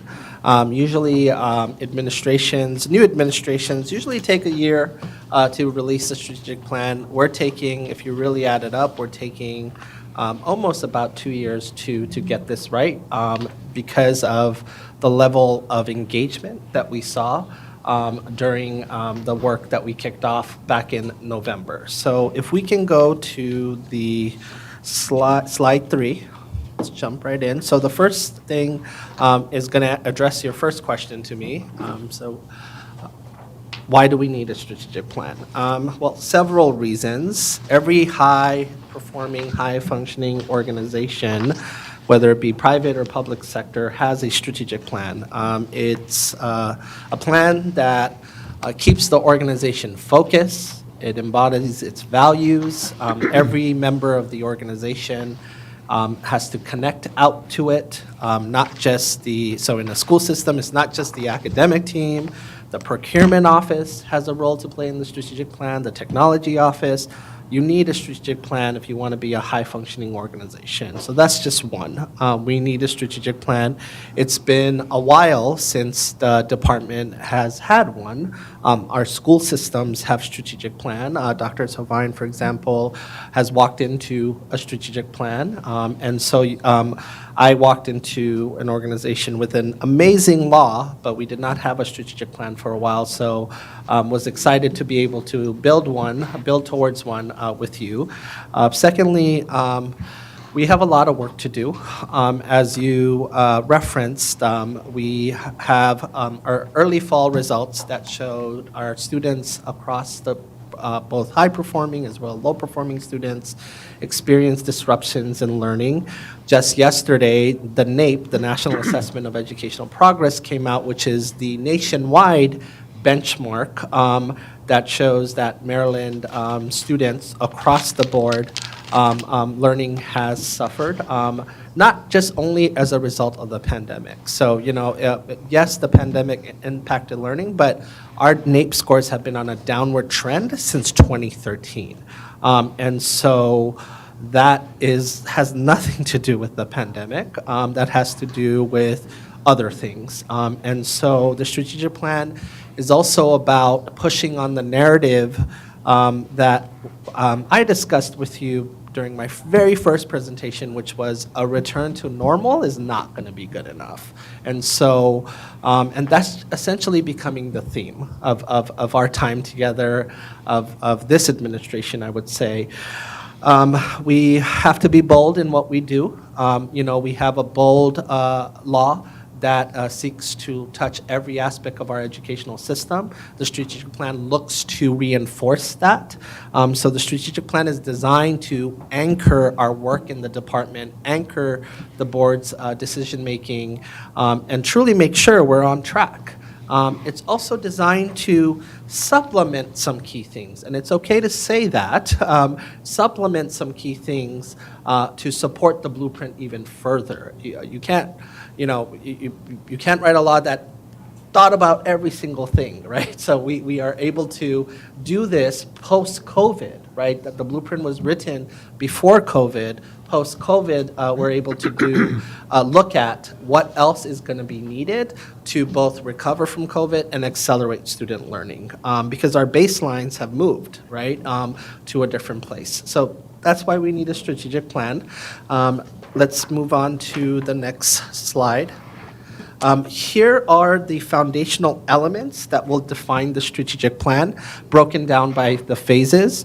We are in phase 1 today. We're going to release phase 1 based on all of the public input that we've gotten and just the research and analysis that we've done around what our needs are as we continue to implement the blueprint.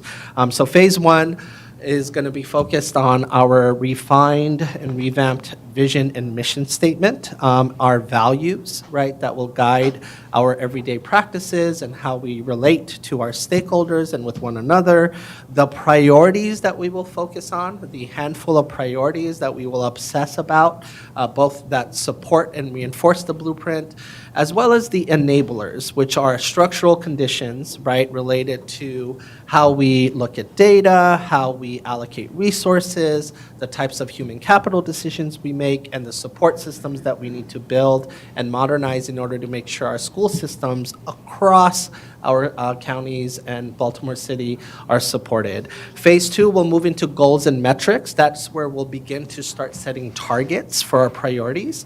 And we'll look at the baseline data by that time, which is scheduled. I'll talk about timeline later. In February, we would have had our spring assessment results because standard setting would be done. And then phase 3 is the how. How are you going to pull off that priority? How are you going to move the needle? How are you going to go from 30 to 35 to 45 to 50, 60, 70, 80, 90? How are you going to do that? And so phase 3 is going to be the actual program, strategies, initiatives. And so if today someone asked me, like, how are you going to do that? I don't want to jump ahead on that. I can share some of the things that we're doing, right, through Maryland Leads, and you've seen some of that. And some of that is the strategic plan is going to reinforce and back up. Of course, we're implementing the blueprint. So just for the public, as well as just a reminder, 3 phases. Today, as the release is focused on phase 1. All right, next slide. Before Go ahead. before you leave this slide. Yeah. What role will the local school systems and stakeholders have in phase 3? How do you envision that? So we're already beginning to ask these questions as we begin our regional data walks and the and the new roundtable opportunities and the listening sessions, right? As we share the priorities, right? One of the questions to ask is, how will we achieve this? What is it going to take, right? So we're going to ask our stakeholders, our local school system leaders, our teachers. We'll do roundtables around just a specific priority, and the topic will be focused on what are success measures, what are the strategies that are going to matter. Like, for example, for reading, we know that all of our teachers need to be equipped to be able to teach reading effectively. We have a new generation of teachers as well as a current generation of teachers who need to refine their skills. Not everyone, but many do. And so how are we going to do that? What's that going to take? What kind of PD and cost is going to be needed to do that? You saw a future teacher, hopefully, and founder of a school, sound off pretty much a Science of Reading 101 training. And so those are the kinds of things. So how are we going to do that? We are going to ask and engage. On top of that, we're also going to look at the research. We're going to look at what the best research says, right? And I often believe that the more people you engage, the more likely it aligns and backs up what the research says, especially our practitioners on the ground. So that's Okay, very good. Thank you. All right, let's move on to slide 6. Just to remind everyone about the blueprint, right? Massive piece of legislation, reform law. Truly, nothing is like the blueprint over the last decade. If you look at education reform bills, most states do a little bit of here and there, maybe invest in funding increases, but not truly try to touch every single aspect of its educational system, from looking at teacher pay, teacher preparation, looking at pre-K, looking at partnerships with private providers and public systems to be able to expand family choice, looking at a career ladder that is systematically applied statewide regardless of the county you're in, the starting pay, and then of course all of that converging to a college and career readiness standard, which you heard the Baltimore City CEO today talk about, that says what students need to be able to know and do by the end of 10th grade. She really stressed about the flip side of that. What are we going to do to ensure that a lot of students who are not ready, what are we going to do to get them ready?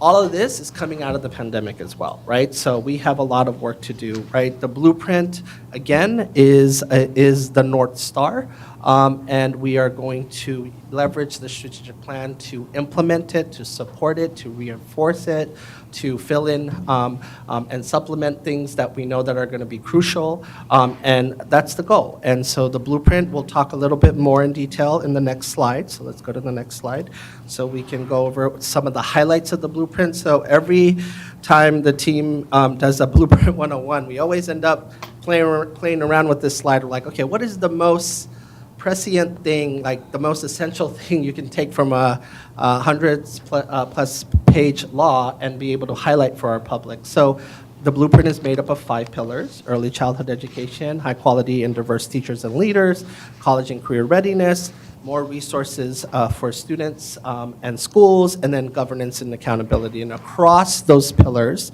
are key initiatives.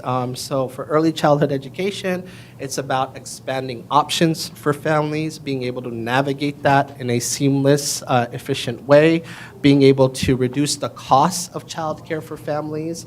And Maryland has been raising the subsidies that it provides, being able to also provide early interventions at scale, right, through our Judy centers and our Patty centers, as well as continue to invest in successful programs like our infants and toddlers program.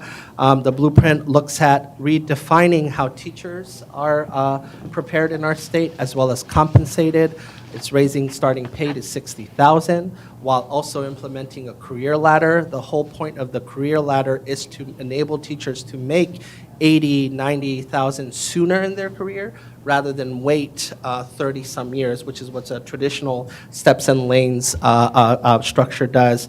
Incentives, right, for becoming national board certified, and if you're national board certified and you go to a low-performing school, right, you can make another $17,000 on top of base pay. And then, of course, raising expectations for preparation and induction. One of the biggest things you will do this year is adopt the teacher preparation regs that are with our friends at PISTAB right now, the Professional Standards Education Board, and we're looking to do that in the coming months to put it out for public comments. College and career readiness. All students are college and career ready by the end of 10th grade. We have commissioned, we are about to commission a study. It is about to go to the Board of Public Works next month with a best-in-class organization that will study and ultimately recommend what the new college and career readiness standard is. That is another important thing that you're going to do, but that's not going to come until fall of 23. Statute said that study needs to be completed by September of 2023. And then everything, all of our curriculum, all of our instruction needs to be aligned to that standard. And then, of course, having pathways, making sure kids, once they're ready, they can jump into a pathway, an apprenticeship pathway, an early college, high school pathway, maybe a mix of both. Making sure if a student wants to pursue the IB pathway, and then making sure that's true across the board in every single one of our systems. I'll stop talking so I don't hear myself talk from the other room. Oh, is that what it is? That is weird. That is too loud. Yeah, yeah.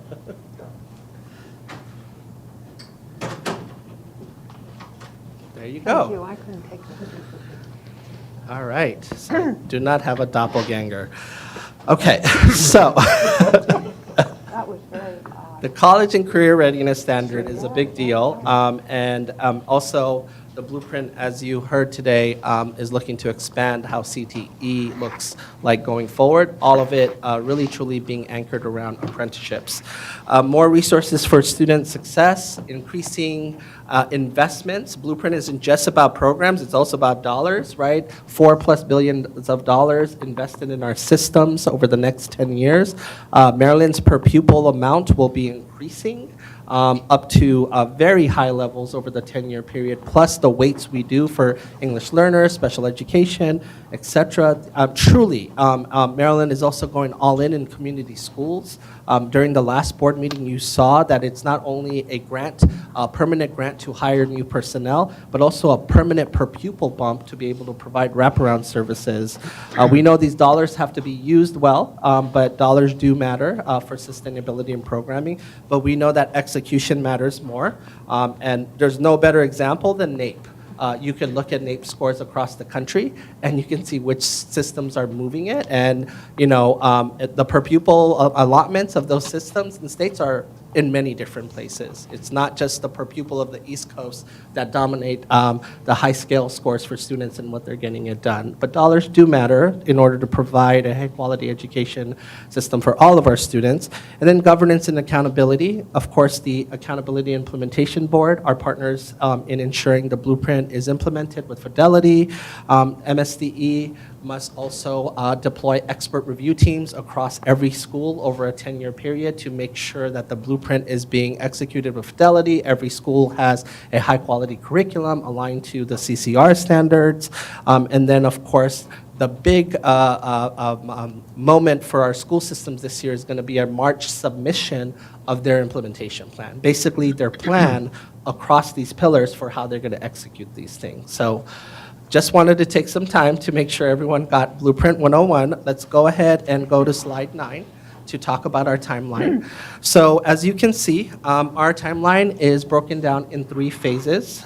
It's a windy road because that's more realistic in terms of how you get to a strategic plan. We started in November. We kicked it off in November, and then we quickly realized through our engagement that, you know what, we're going to have to engage for a longer period of time. So the board leadership and myself, we worked to develop these 3 phases. And so today is the release of phase 1, where we will release our mission, vision, values, priorities, and enablers. Then phase 2 will kick off. And so today is an example of engagement that we're going to do through these regional gallery walks. We're starting off in Western Maryland to further pressure test all of the things that we're proposing, and then think about metrics and strategies along the way. Phase 2 will be released in February, where we will have our goals and metrics tagged on with refining phase 1 elements. And then in June of 23, the whole strategic plan comes out. That's where the strategies, the programs, the targets, everything will be laid out. So that's the road we're taking. It's not typical usually for a newer administration and its board. They usually do it in a year. But I think it's appropriate given all of the other pieces that are happening in our states, from new regulations to ensuring our school systems have strong alignment between the strategic plan and the blueprint, all of those things, and engagement. We're just unprecedented levels of engagement, and it makes a huge difference. The more buy-in you have, the more likely for things to stick to the bones of our system and last, and outlast us, and making sure that they do what they need to do. All right, let's go on. So here's just a quick snapshot of what I just said. We kicked off phase 1. We are here now to release phase 1 today. I won't repeat all the things in phase 1 again. Phase 2, we will continue our engagement. We will continue to have new opportunities for listening session, roundtables. The new element that we're introducing is these gallery walks by region. And so excited to do that so our public in every region can engage with the data of their region and see what the glows and grows are for their region, and what are the opportunities to do everyone's part to ensure the successful implementation of the strategic plan and the blueprint. And then phase 3, finally, again, we'll continue engaging, but phase 3 is going to be really hammering out those strategies, those programs, those initiatives, right? What are the 3 things we should be investing in the department, or the 4 things to move that priority forward? So that's the breakdown. Let me ask you a question about phase 3. One of the things that we've heard here in Washington County and with Washington and Garrett and Allegheny, and we've heard elsewhere as well, is that one size doesn't fit all. So as you look at strategies, would you potentially see strategies, let's say around literacy, could potentially be different in one district versus, I mean, within a framework? So yes, so the science of reading is the science of reading. Yes. However, curriculum, you can choose 10 different reading curriculums curricula that is aligned to the science of reading. The key thing that we should hold our ground on, though, is the 10 that align to the science of reading versus an experimental one that is not working. So there will always be room for customization, of course, aligned to a framework for what high-quality instruction and implementation looks like. So, you know, we know different grow your own programs, whether you're taking TAs and turning them into teachers. Washington County is using this apprenticeship approach to get students interested in teaching. That's a pathway they're taking to ultimately get these students hooked on teaching. That's customized to them. But at the end of the day, we know this student, Ariana, if she chooses, and I'm really hoping and rooting for her to become a teacher, there are key courses that she has to take across ed prep programs, but her pathway is going to be different. And we will always want to have flexible pathways given the regional diversity of our systems and things like that. Absolutely. Let's keep going.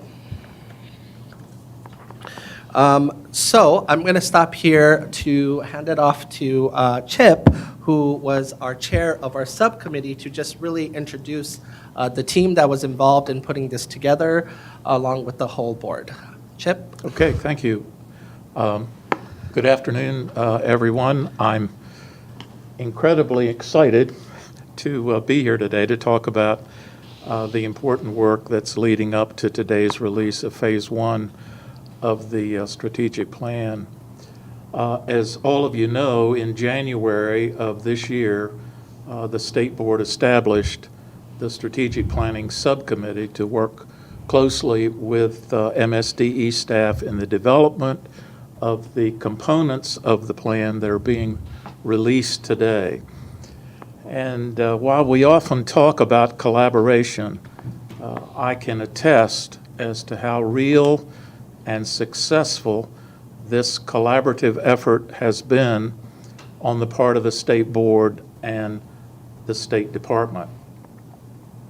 Our subcommittee includes Board President Clarence Crawford, Board Vice President Susan Getty, Board members Jean Holly and Rachel McCusker, and myself serving as subcommittee chair.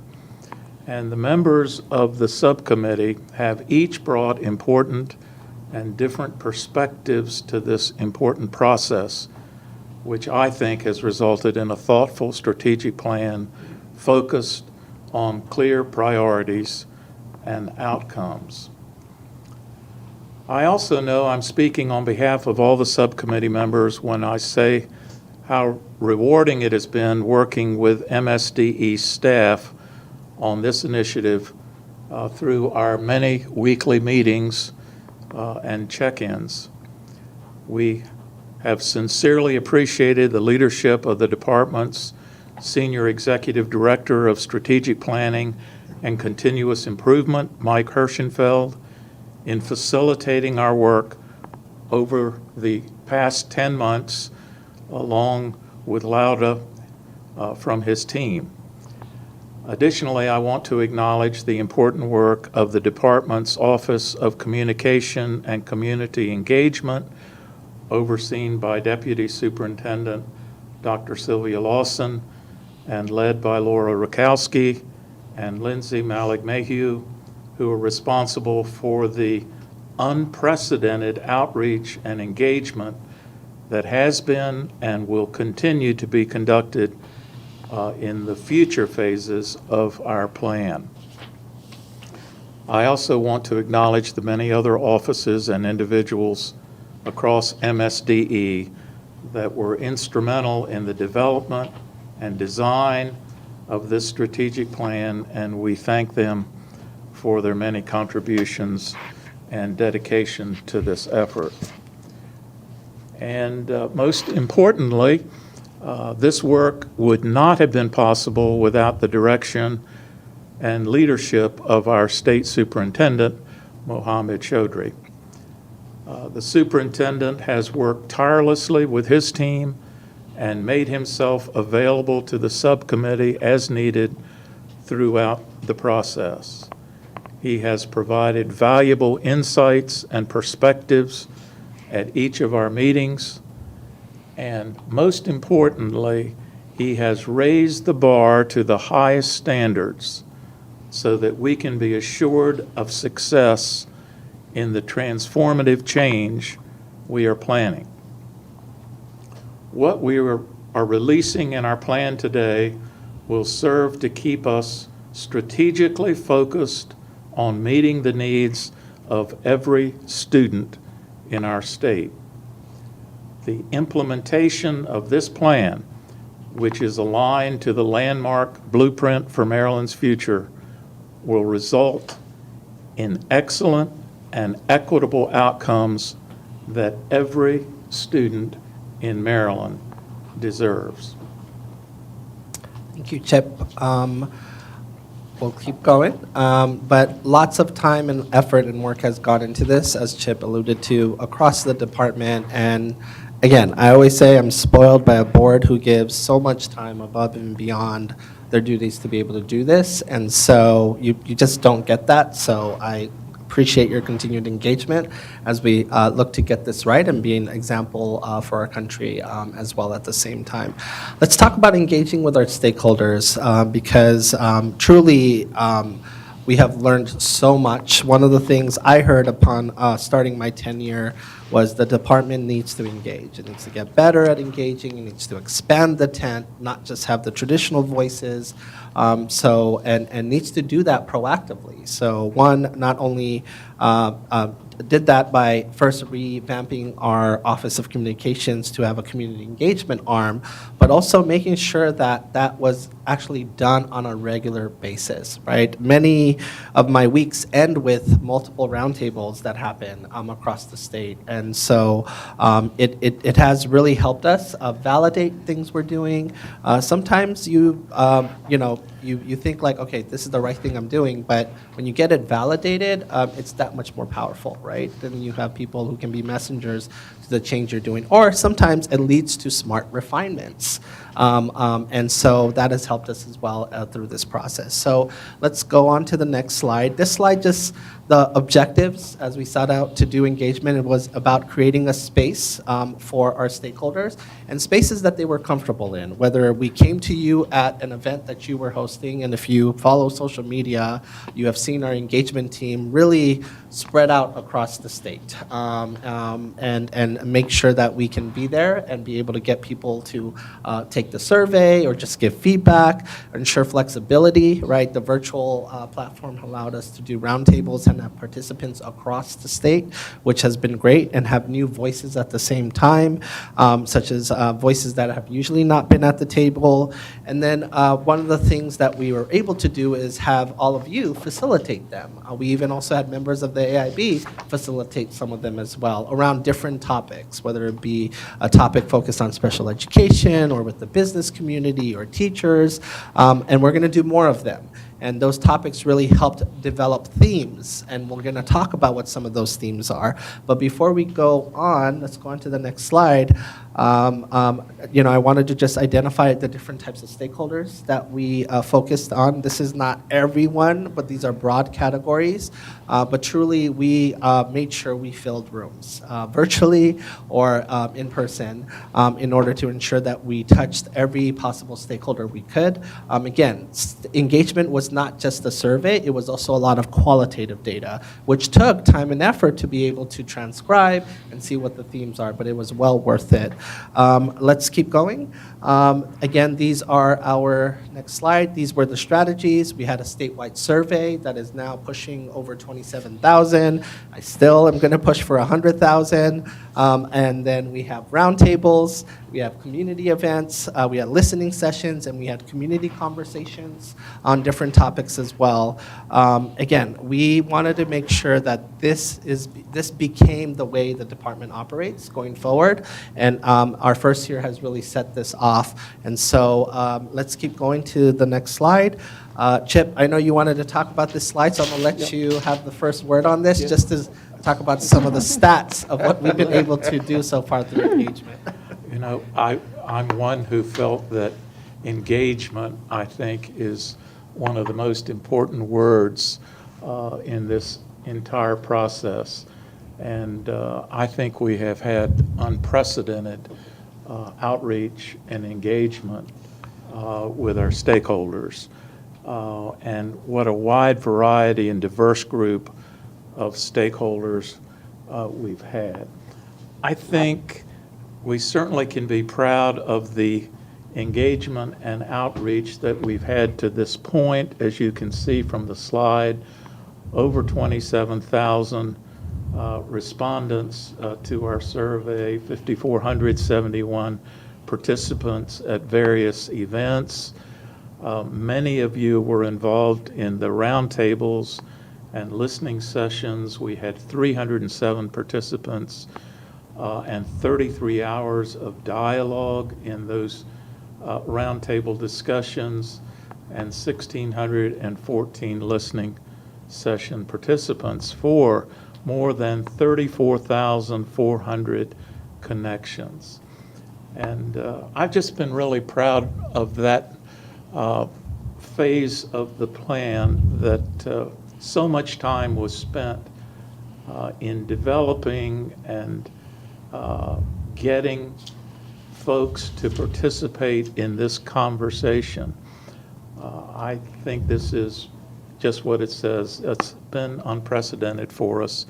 and we can all be proud of the engagement and outreach that has been completed to this point.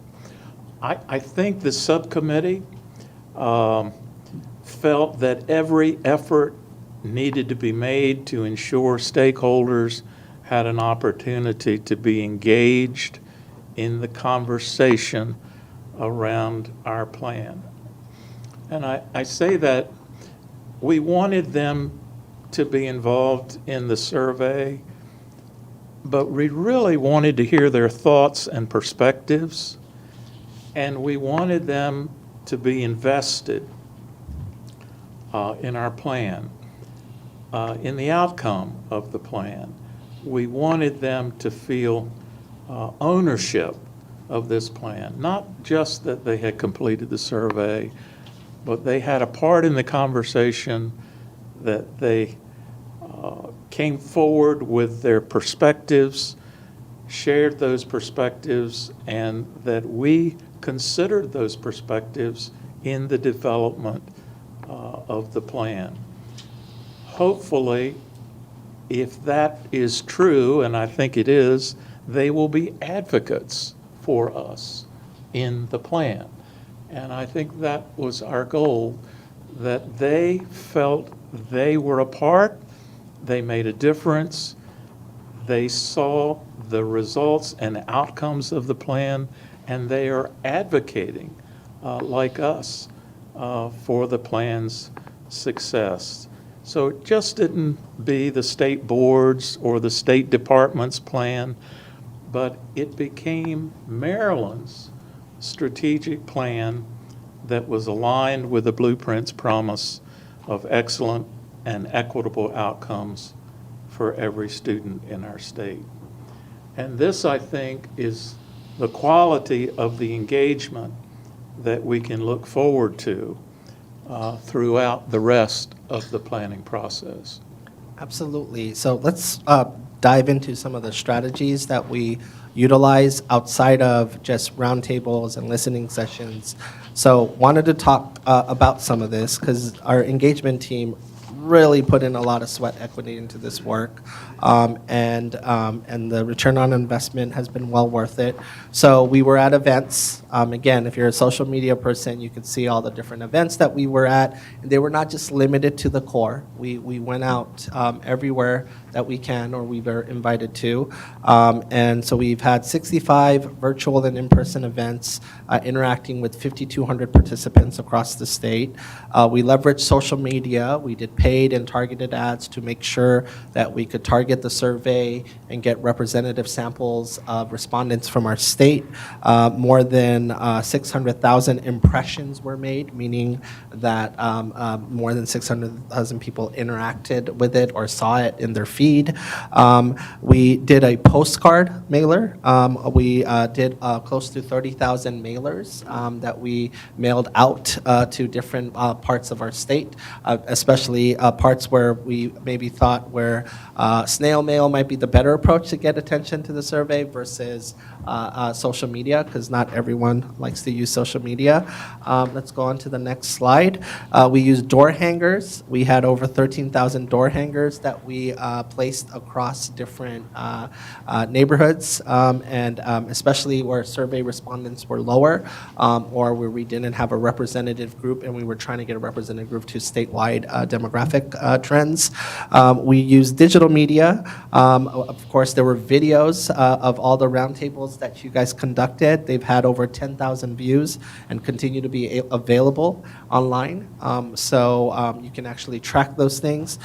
We also created a toolkit that we shared with community organizations and local school systems to be able to, as well as over the stat here is over 1,000 different organizations in our state, to be able to basically use the toolkit to also promote the survey with their stakeholders.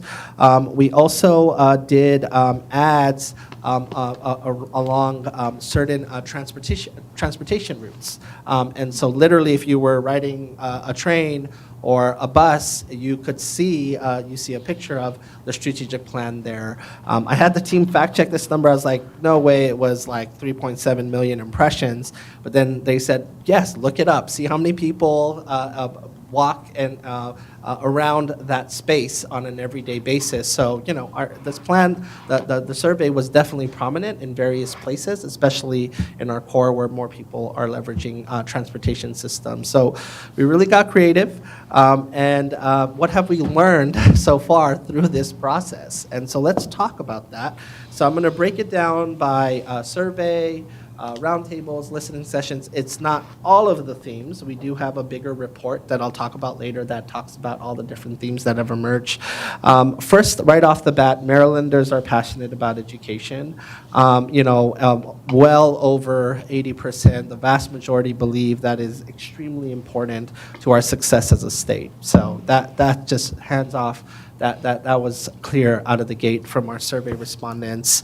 Over 70% have a positive opinion about Maryland's public schools. Sometimes you wouldn't think that from the headlines, but they do. Now, it varies by stakeholders, but in the aggregate, Maryland's stakeholders do hold a positive view. Oftentimes, people may hold a positive view of their own school, but maybe be more critical on the broader system. But what is clear is Marylanders are engaged when it comes to our educational system and what it means for our state's future. As you can see, the variation, the business community had a lower positive take on how the education system doing. About 56% of them said they had a positive opinion on it compared to school leaders who said 77%. There were also differences by racial and ethnic groups, right? Whereas 84% of Asian respondents held a positive view, 71% Black and African American, and 70% Hispanic Latino. So just kind of mirroring the types of experiences that may be happening, or not maybe, are happening across our state, and what the perspective is. So just something to think about there and understand our stakeholders better. Let's go on to the next slide. Stakeholders were asked to rate what they consider the highest priority. Hands down, pound for pound, early literacy rose to the top. Early literacy rose to the top by stakeholder group, business community, teachers, by racial group, by region. And so, it is our best chance to be able to narrow opportunity gaps and equip students for an essential skill that translates into all other subjects. And so getting that right is going to matter. And so that's important. A third of respondents said social emotional learning and mental health mattered. That's not a surprise, especially as we come out of the pandemic. And mental health has become a normal part of the public lexicon. Improving math and science skills were also a top priority. Almost another third of respondents said we need to develop excellent leaders. Having excellent school leaders are going to matter. Critical thinking, problem solving, and teamwork skills. These are your 21st century skills, not just focusing on just math and reading. Black respondents, just variation, talked about ensuring adequate resources for underserved communities as their top 5 priorities. Business leaders and teachers included CTE in their top 5 priorities. Teachers also included, that's not on here, but it's in the report, recognizing and highly effective teachers and rewarding them. And then school leaders also in their top 5 had developing excellent teachers as a major priority of theirs. So these are some themes that emerged from the survey. Let's go to the roundtables. Different roundtables had different themes, of course. So in our teacher roundtables, they stressed the need. Our Teacher of the Year co-facilitated that. Rachel was there as well. And what we heard loud and clear was the urgency of addressing representation gaps, ensuring that we have students, future teachers who look like our students. That's going to matter. That's not just a feel-good goal. It's also a research-driven goal as well. We've looked at the research here. Also ensuring that our new teachers' growth is is supported in a highly effective manner. One of the most important things you'll do this year is promulgate induction regs, which will define what the standard framework should be for what's the floor, basically, for every new teacher, ensuring that they have a mentor, ensuring that they have the time to practice their craft, ensuring mentors have the time to actually coach new teachers. So that's going to be a big one. No surprise that emerged as a theme. Students and parents advocated for wraparound supports and just greater mental health and wellness supports specifically.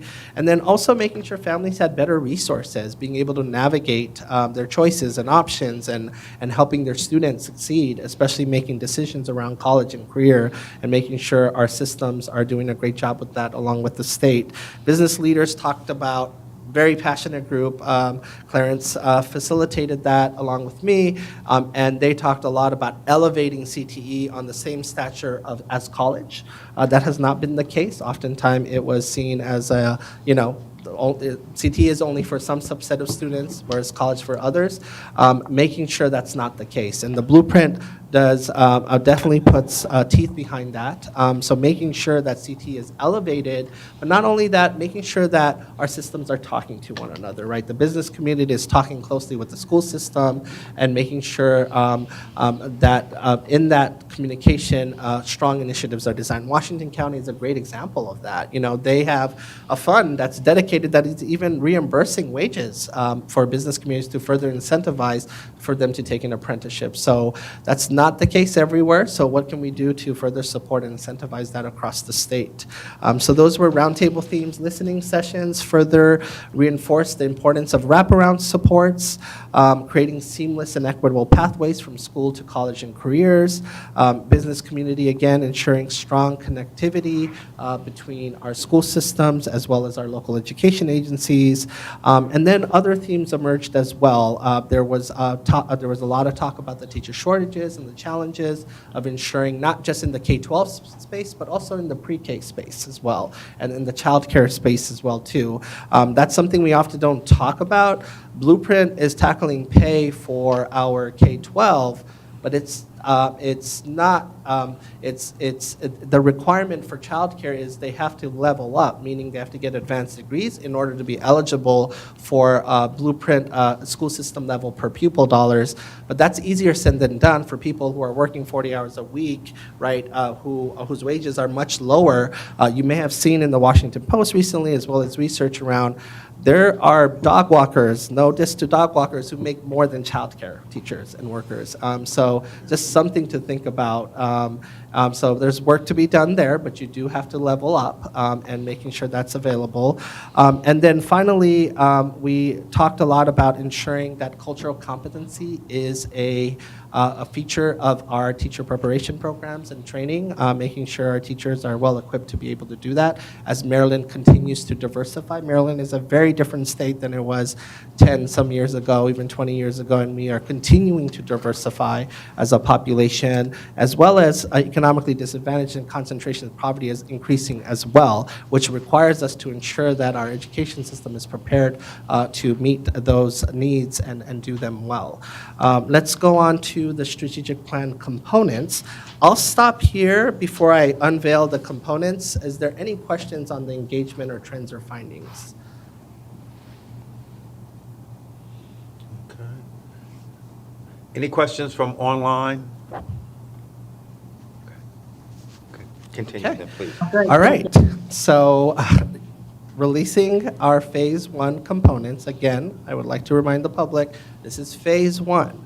So if you're like, where are the strategies? Where are the programs? That's not today. That's coming by June 23. That's the complete phase. In February are the goals and metrics, and then the strategies will get ironed out. But where we're going to focus and lean into are going to be there, as well as MSDE and state boards revamped mission, vision, and values statements as well. So we'll start with that. So our new mission, we will ensure a rigorous and world-class educational experience for every Maryland student in every neighborhood that prepares each to be college and career ready through strategic direction and leadership, policy making and resource allocation, and engagement and advocacy. So we really focused in on the things that are within the purview of the state board as well as the department when we crafted our mission. Our vision, right, is that we will be a system of world-class schools where students acquire the knowledge and skills necessary for success in college and career and life, really backing up what the Blueprint's vision is there. Let's talk about our values. We landed on 5 values. We're going to start with accountability and our definition for it. We will take responsibility for our commitments and maintain open, transparent, and responsive communication on academic, operational, and financial policies and outcomes. Engagement, we will partner and engage with diverse stakeholders and decision makers in the design, implementation, and evaluation of our policies, programs, and actions. Equity, we will do whatever it takes to eliminate barriers to success and provide the necessary resources and supports to ensure that every Maryland student achieves at the highest level. Excellence, we will ensure a rigorous and engaging educational environment for all students defined by high expectations, research-based instructional practices, and highly effective culturally responsive educators. And then finally, transformation. We will pursue best-in-class outcomes through bold, impactful actions to ensure that every student has the tools, resources, supports, and opportunities they need to thrive. Okay, so that was our revamped mission, vision, and values. Let's now move on to the priorities. So it's small on that slide, but each one is going to get a slide.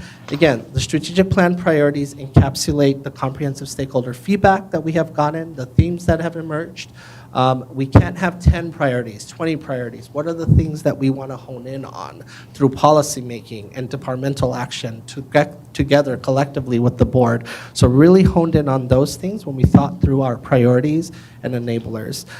The way the priorities are organized, right, it truly traces the experience of a Maryland student, starting from the early grades up to college and career. So that's how we organized our priorities. It's around milestones. We really thought about a student's journey as we looked at it versus a disparate set of priorities. So our priorities have been organized around that. All right, let's go into priority 1. So ready for kindergarten. All Maryland students are prepared socially, emotionally, and academically for success in kindergarten. This is a major priority of the Blueprint. This ensures that we must put in the effort, time, and energy to ensure that we have a high quality and robust pre-K system. Today's gallery walk, you'll get to see what that looks like in West. We have already certain tools and instruments that are in place at the state that looks at quality in this setting. We have our Maryland Excels quality assurance system that looks at the quality of childcare settings, and then we have our kindergarten readiness, which is a multidimensional tool that looks at kindergarten readiness that's given every fall.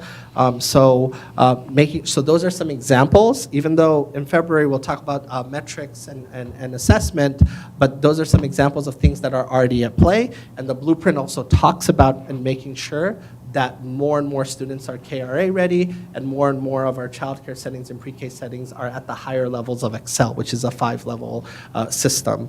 Priority 2, ready to read. We would be foolish not to respond to what our stakeholders are saying around literacy. Ready to read is exactly what it sounds like. All Maryland students are proficient in reading by the end of 3rd grade, and those who are not have the necessary supports to become proficient. Right? If they're not proficient by 3rd grade, how do we get them proficient by the time they leave elementary school? Again, some assessments here. We already have our statewide assessment that looks at 3rd grade proficiency. We'll develop tools to further see what leading indicators are leading up to that. But again, this is going to be a major priority of us, right? You shift from learning to read to reading to learn at that critical juncture. And so making sure we get that right. It truly does feed into other subjects. You know, one of the things when I look at Maryland state assessments, now that I've spent a year here, is we really leaned in on open questions rather than multiple choice questions, right? that's a reading test. At the end of the day, at the heart of it is a reading test. And so we have to make sure, so if we're wondering why our scores in science and algebra, right, and one of the things, in exchange for having tests that probe students on a deeper manner versus an rote multiple choice manner, you need to make sure students are able to read. And so that's a big one. So we have to remember that in all of this that we do. And our best shot, where it gets harder and harder, is in the early grades. And Marylanders clearly recognize that. Priority 3. Ready for high school. You've heard me talk about it. I'm biased because I was a middle school teacher for several years, and we don't talk about middle school enough. And so we really leaned into that, and so we heard that it just gets harder and harder, right?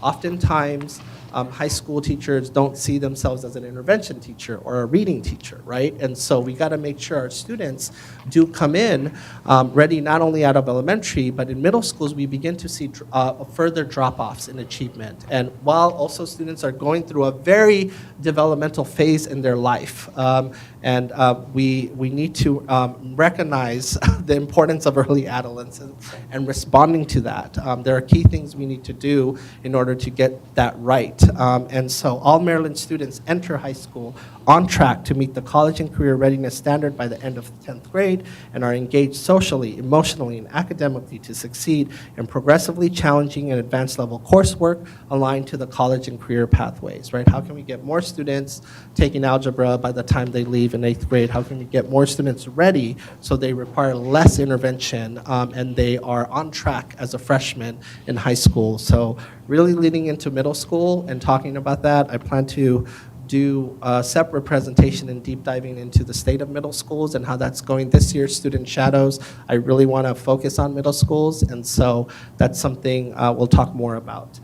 Priority 4, ready for college and career. Truly, all Maryland students graduate from high school, college, and career ready, and with an individualized plan to succeed in college, career, and life. You heard from one of our amazing student panelists today. He kept it real. He's like, I don't feel like nothing's happening in school, but I love my apprenticeship, and I want to do this in life. We want him to finish school successfully, but he has found a purpose, and we have to make sure that our systems are designed to be able to tap into students who feel like that. And making sure that his choice is as equally great as well as the student who is going off to a 4-year or 2-year college. And so you heard him. Probably one of my favorite lines. He just kept it real. I saw the staff's face. They're like, oh no, why did you say that? I'm like, just being honest. As he took his 7th Altoid of the day. But I just, we have to make sure our students are college and career. And this is truly a blueprint goal. All of blueprint converges at 10th grade. And students who are not ready, how do we make sure that they are ready? So those are our priorities. Next, we will move on to enablers. So the priorities are the focus areas that we're going to lean into. The enablers are foundational conditions that we have in order to support the priorities.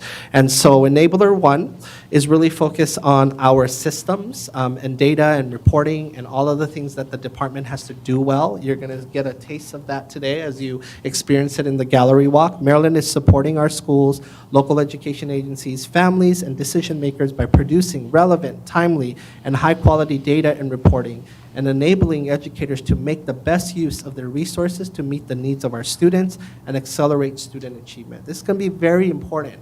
Not every back office is as fortunate as how big the back office of Montgomery County is, for example, right? Those teams are different in size versus a Kent County or a Montgomery County.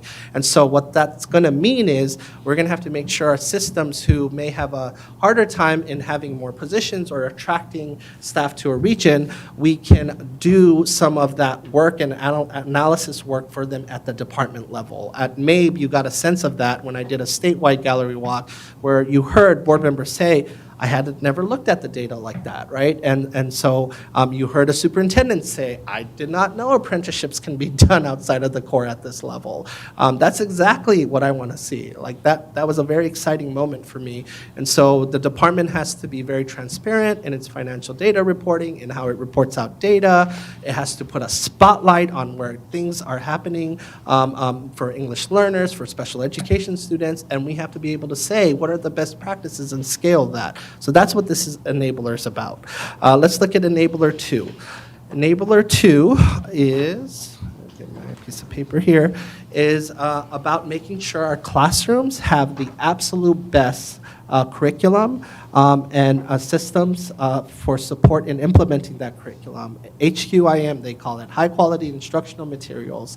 And more states have begun to take the lead on it, making sure that there's no mystery around what are the best reading curricula or math or social studies, et cetera, and ensuring we have policies, systems, and incentives in place to enable that. Maryland Leads was designed for that, right? You couldn't get that science of reading strategy and the bonus dollars if you were not committed to adopting a high quality curricula along with committing to the training. So Maryland's classroom challenge, support, and inspire students. Therefore, our schools will be equipped with high quality curricula, lessons, assessments, and systems for intervention and acceleration. The systems for intervention and acceleration is going to matter a lot these coming years. You hear a lot about tutoring, but tutoring is easier said than done. It's high quality tutoring that often should happen during the school day if you truly want to get the students who need it. And the size of that tutoring group should be no more than a handful of students. In order to do that well during the school day, you have to design bell schedules and have a bench of tutors who are going to support them. Washington County is getting creative and using their high school students to support that effort and while getting someone hooked on teaching. So that's an example of an innovation that's happening. Let's look at, so that's what Enabler 2 is about. Enabler 3, Maryland is elevating the stature of the teaching profession. Enabler 3 is about our teachers. Intentionally working to attract, recruit, and retain a highly qualified, diverse workforce, setting rigorous standards for educator preparation programs and induction, and implementing a career ladder system focused on development and growth opportunities for all educators, truly touching every aspect of the teacher pipeline, from new individuals entering the teaching profession and making sure they're supported, to ensuring that there are quality standards across the board, regardless of prep program, and ensuring that our veteran teachers and our new teachers can aspire to growing without having to leave the classroom. You shouldn't have to leave the classroom in order to make more, but also have teacher leadership opportunities. So that's where the Blueprint's career ladder system is very key. One of the other things about the career ladder is giving teachers more time to collaborate. That's very important. You know, one of the things, unique features of our American education system is our teachers have less time to collaborate when we compare ourselves to other nations. They truly get more time to do lesson studies and to look at lessons like almost like you're looking at a play in a, right, in a locker room, and to see what went well, what didn't well, and that requires time. And so when teachers are doing that, you got to make sure students are somewhere else also equally engaged. So we got to make sure we design this really well. And so that's what this enabler is about. Enabler 4 is about all those non-academic things that we heard loud and clear from our stakeholders that also matter, especially coming out of the pandemic. Maryland is ensuring student success by supporting our students' social emotional learning, health and wellness, and safety, enhancing school culture and climate, scaling high-quality wraparound supports and partnerships, and strengthening family and community engagement. Not much more to say to this other than ensuring that those wraparound systems and supports are absolutely there for our students and families who need them the most, so our teachers can focus on teaching. The Blueprint is leaning into this with the Concentration of Poverty grant, as well as establishing community schools. We have to make sure the department provides clear guidance on this, clear supports in this, and how can we continue to ensure that this is executed well across our state.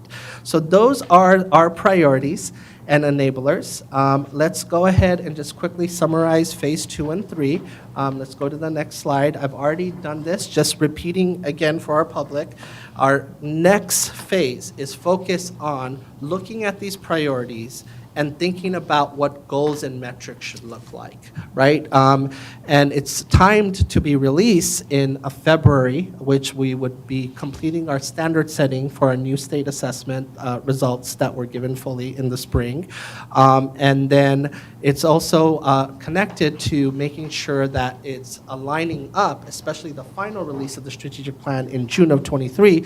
Our districts would have turned in their blueprint implementation plans by then. So that's where strategies and initiatives are going to be enshrined as well, but that's where we're going to continue to engage to figure out how do we train up all of our teachers on science of reading. I'm excited that Maryland Leads has kickstarted some of this. How do we train up, that will also give you time to revamp induction regulations, adopt the new teacher preparation regulations, that we will also be at the heart, deep into our CCR study. So a lot of things would come about as we get to the final release of the strategic plan.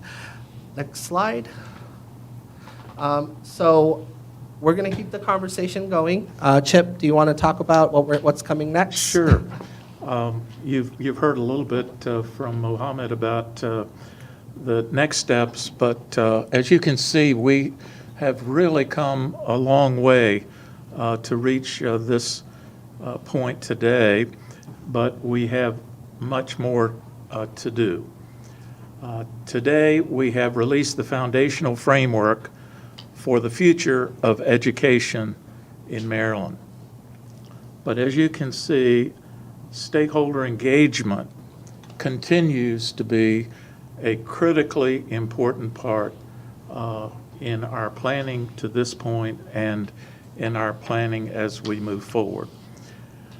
As we develop our goals and metrics in Phase 2 and as we plan our strategies and initiatives and programs in Phase 3, we're going to need more roundtables and more surveys, and more presentations, and more gallery walks. But together with all of our stakeholders, we have a unique opportunity to make a positive difference in the lives of the children of our state. Think about it, will you, with me, about where we are at this particular time in the history of education in Maryland. We have an engaged and highly talented state board and State Department. We have a diverse and dedicated and extremely capable group of stakeholders. We have a highly motivated, energetic, and committed state superintendent. And now we have a detailed roadmap with the blueprint and our strategic plan to lead us forward. When you think about all of that, we're really getting it right. This is the time for us to do exactly what we're doing in our planning. And we're fortunate to be a part of this exciting process. I think when it's completed, and I'm already there, we have the best strategic plan for moving education forward in a state in the entire country. And I think we can all be proud of where we are at this point and where we're going in the next 2 phases of our plan. When I think about all of this, in summary, I say, Maryland's children are counting on us. They deserve the success we are planning for. And let's get started and get this out to the public and seek their input and conversation in helping us move this plan forward. I'll wind down the last slides. Hard to follow that. But we are going to do 5 regional gallery walks where we are going to filter the strategic plan priorities and enablers against that region. You're going to get a taste of that today, all across the walls here, as well as that hallway over there. You're going to experience the priorities and enablers as filtered through Western Maryland and the school systems that make it up. So we will do 5. And so we're going to do a Western Maryland one, kicking that off here today. We'll do a Southern Maryland one. We'll break up the core into 2, and then we'll do 1 for the shore. And so that's our goal. I don't think each one will be a board meeting. We will do them outside of board meetings, so we can make sure we can pull all of these off leading up to our February time period. And of course, there's going to be roundtables and listening sessions, and all of that will continue. But the new element in this are these gallery walk experiences. Next slide. As you can see, here's just the enrollment and breakdown of our school systems. You'll learn more about Western Maryland's enrollment today as you experience the gallery walk.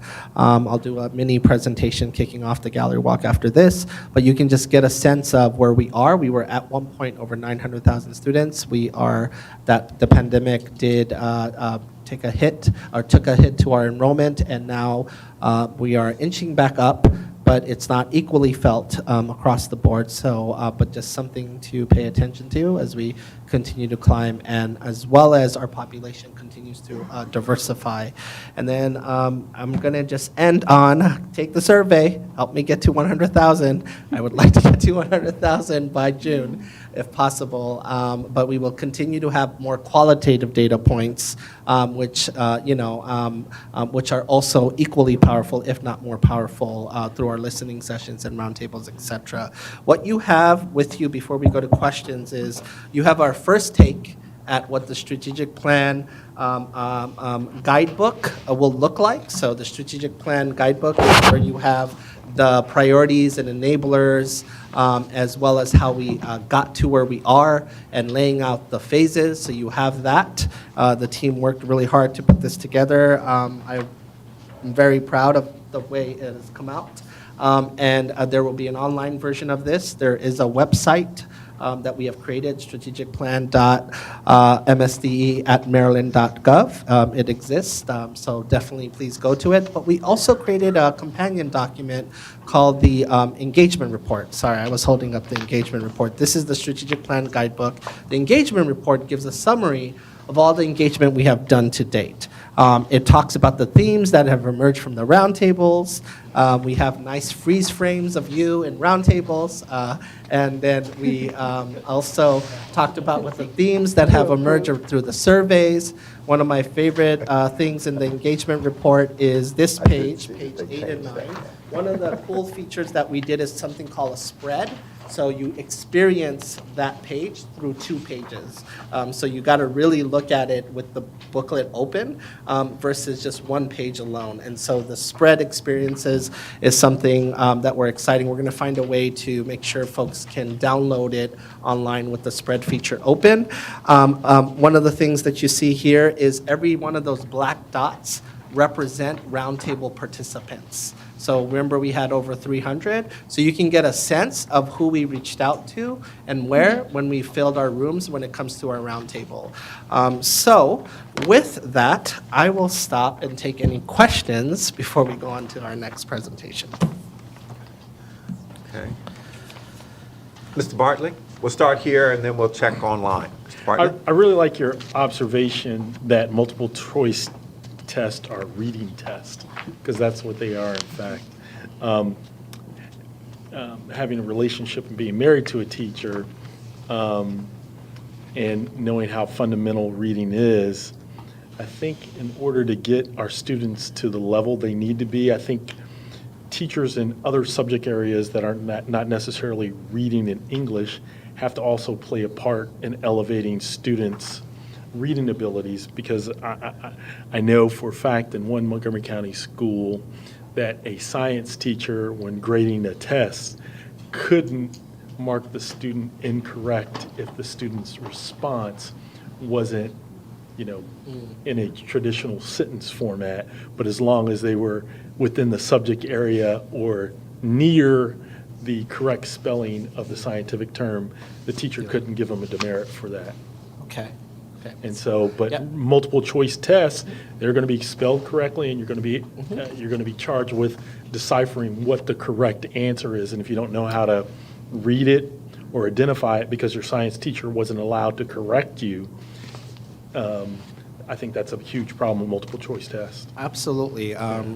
Everyone should do their part in supporting reading. Obviously, our reading and the literacy teachers are core, but there are things you can do to reinforce in the science class, the math class, etc. Just little mini lessons in the moment make a huge difference. So, Dr. Getty? When you talk about the regional meetings, what can the local education people expect? The rollouts will occur by? say that, you mean when, so right now the team, Lindsay and team are working to reach out to, so we're trying to think about where our next location is. So for example, Southern Maryland, if we go there next, do we have one of the school systems host it, or do we find another space and then we work with a community partner there who is connected to the region to help organize it with us? We usually like to do it with someone, so this one was done with Washington County. We may want to say, hey, St. Mary's or Charles County or Calvert, do one of you want to host it? And then we would work with their team to be able to do it. So the goal is to pull several between now and the end of January. Okay. And of course, everyone would be invited and such. In the midst of that, we will still have roundtables and other things as well. Okay. Yeah. All right, Yeah. thank you.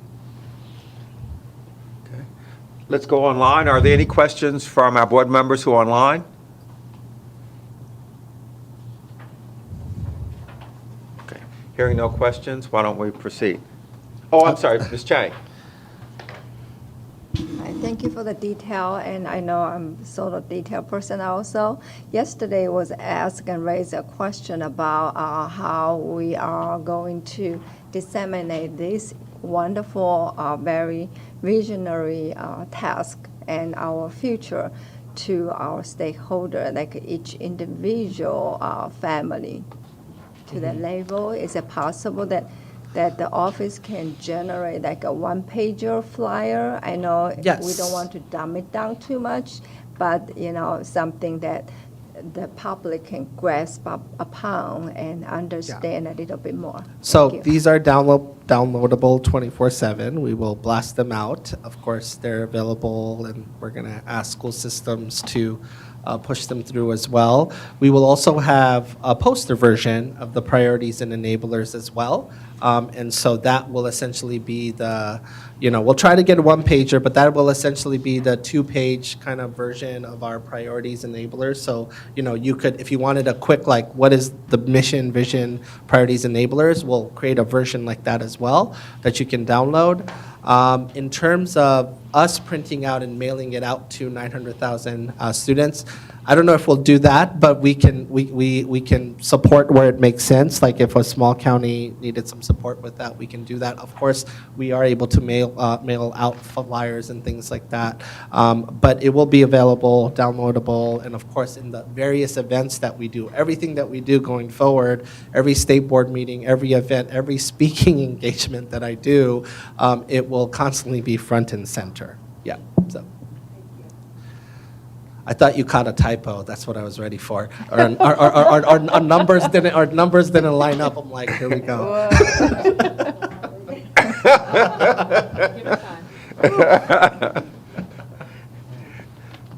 Okay. Why don't we proceed then? Okay, so let's move on to my next presentation.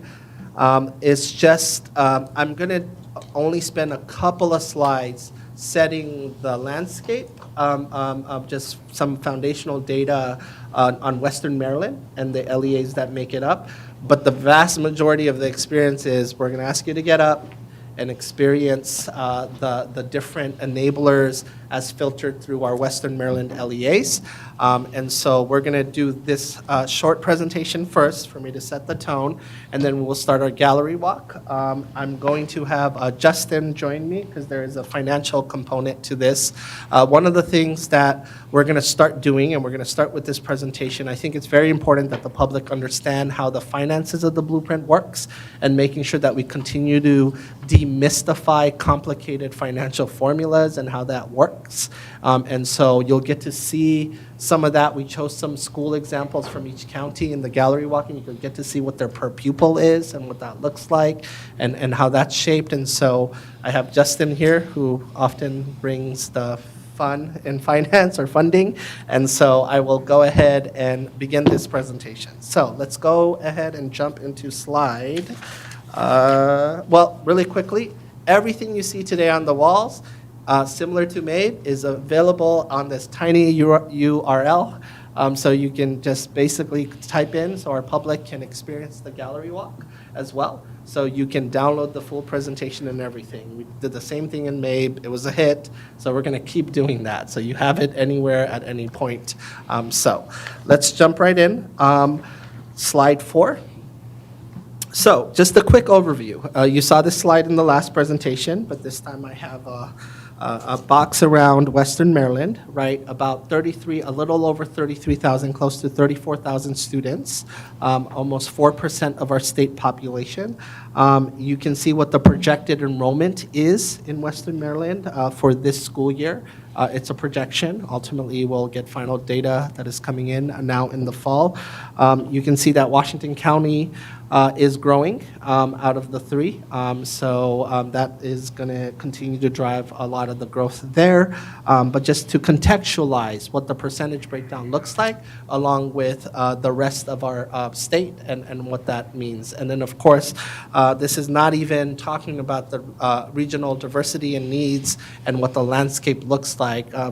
Even just between the three LEAs here, there are significant differences. And I got to experience some of that last year for the first time.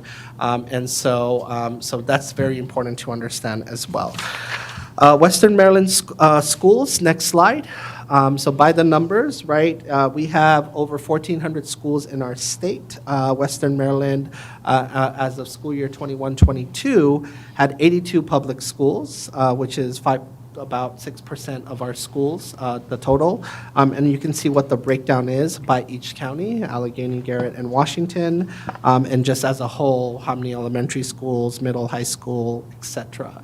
So just to give you a sense of that, and then we'll have some deep dive information on the school, some of the schools as part of the gallery walk experience. Moving on to the next slide, enrollment trends. Enrollment has remained relatively steady in Western Maryland. There was a 5% drop in enrollment from 2020 to 2021, which is projected to rebound in 22-23.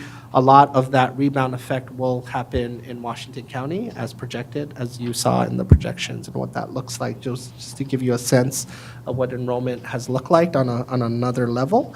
Moving on to the next slide, the racial ethnic breakdown of our students in Western Maryland.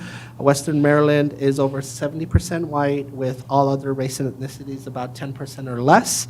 But, you know, again, there is a diverse student body as well as in Western Maryland as well. It might not be in the numbers that you're used to seeing in the core or Maryland as a whole, but it is something to look at as well, and student needs.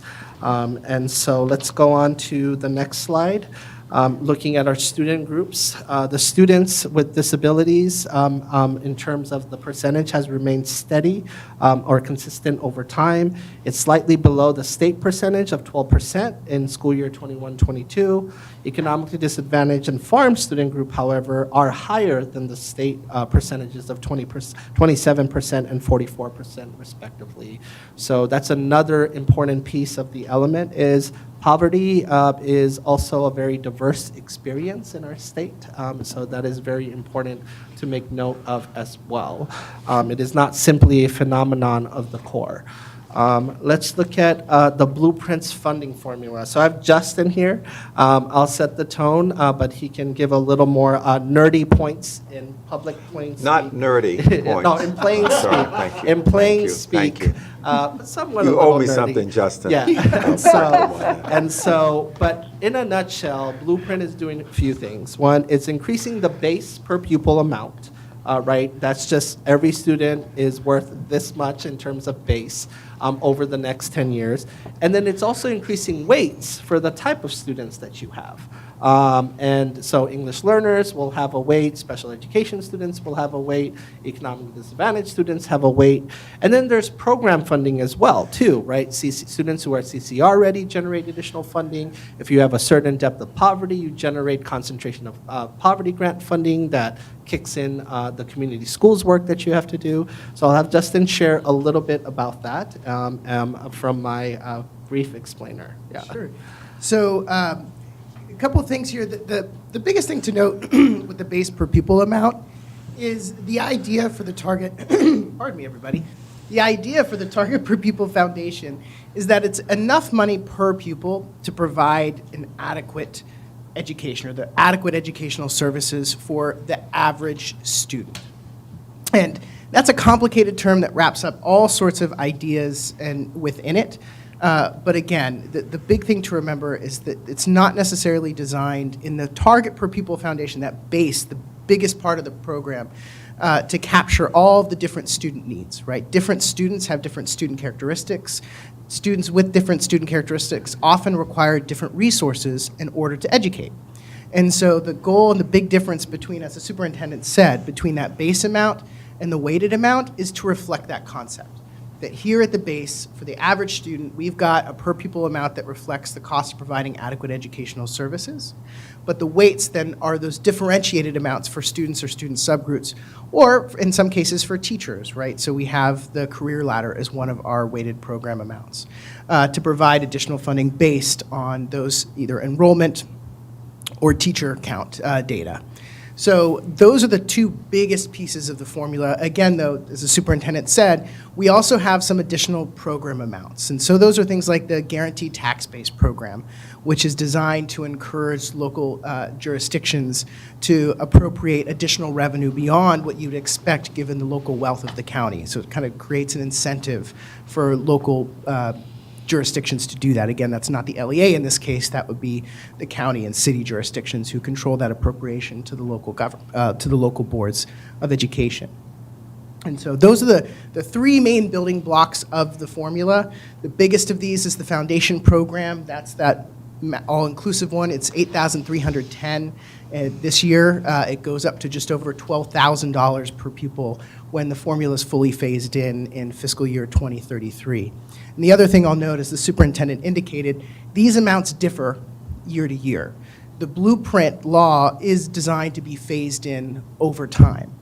Because of that, the weight amounts and the target per pupil foundation amount change each year for most of the programs throughout the phase-in, again, through 2033.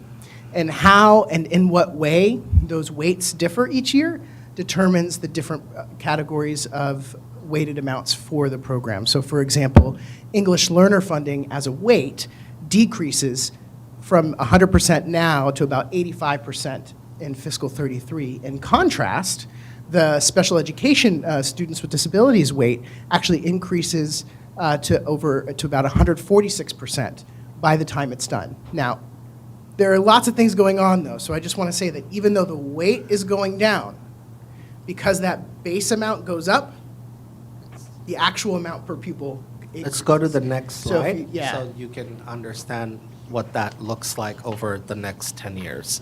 So why don't you talk a little bit about that? Changes occur in these three ways. One, changes to the target per pupil foundation amount. Two, changes to the actual formula weights. And three, changes to the eligibility for those formula weights. The reason why all three of these matter is this. A weighted student funding formula at its most basic level is just a multiplication problem. It's the number of students who are eligible, or teachers in case of some of these weights, times the weight that program receives, times the target per pupil foundation amount. So it's a three-way multiplication problem. It's a product of the target per pupil foundation amount, the actual weight, and the number who are eligible. And over time, All three of those pieces of the formula change with the blueprint phase-in different ways with the different weights. And so, for example, the foundation aid, like we said, that increases from 8310 in fiscal 23, the year we're in right now, to over $12,000 when it's done. That has a consequence on all of the different weighted parts of the formula because all of those are multiplied by the per pupil foundation amount. So that's happening.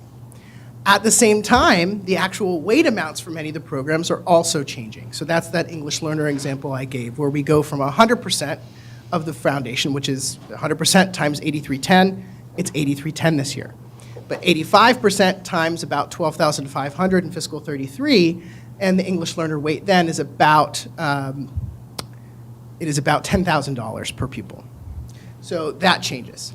The other part also changes, right? So we have the foundation amount, the weight, and then eligibility. So the pre-K is a great example of this.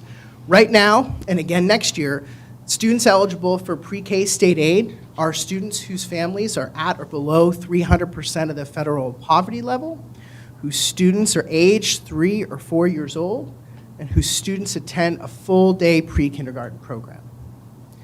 Going forward, in fiscal year 2025, we have what's called Tier 2 in the law. And these are students whose families come from between 300% and 600% federal poverty level. And then all those other criteria too. What that means is that even though, for example, the weight might stay the same, more students are eligible for the weight. And so that's going to also increase that. So the formula changes in those three ways over the course of its implementation and phase-in. Yeah, let's go the next slide. So you often hear about state share and local share, so we wanted to demystify that and then what that looks like in Western Maryland's context as well. So we'll do this for every region. This is our first test run of it. So I'll have Justin share about how the state share has increased over time, as you can see, going back to fiscal year 19, but what that means, and then what that looks like for local share in the next slide. Thank you. So I know that what you might expect to see on this slide, especially when in the past we've looked at some of the breakouts of per pupil, state share, local share, we see on average it's about 50-50. And that's because the way that the law is written is, in theory, if wealth was fully equal across the whole state, right, if wealth was distributed evenly, it would be a 50-50 split in terms of the state share of state aid and the local share of state aid. That, of course, is not the case. The formula does equalize by wealth for each of the local jurisdictions. That's why we don't have, for example, a state aid that is, a state share of state aid that is exactly half compared to the local share of state aid. So we would expect those two pieces to differ.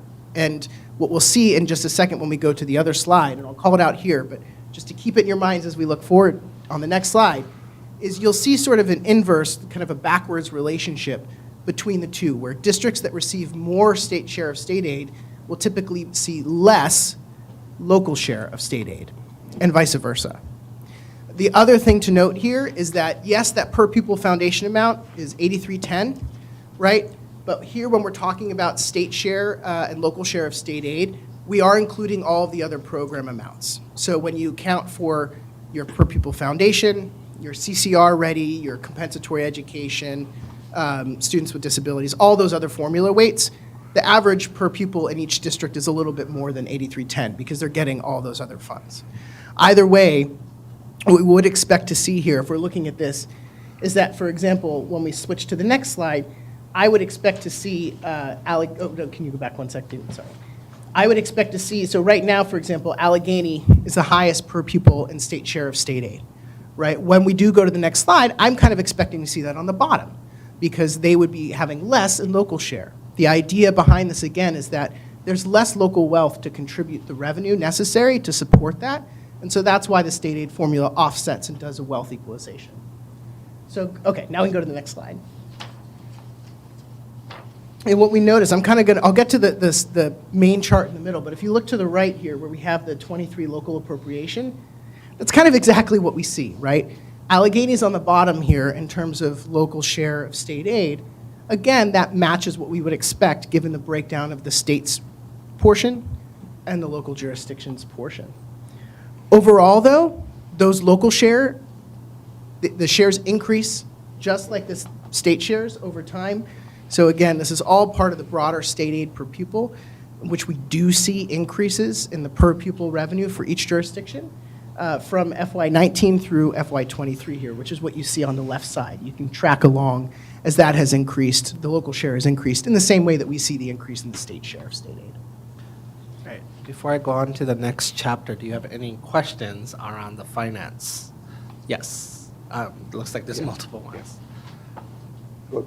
Yes, Ms. McCusker. Thank you.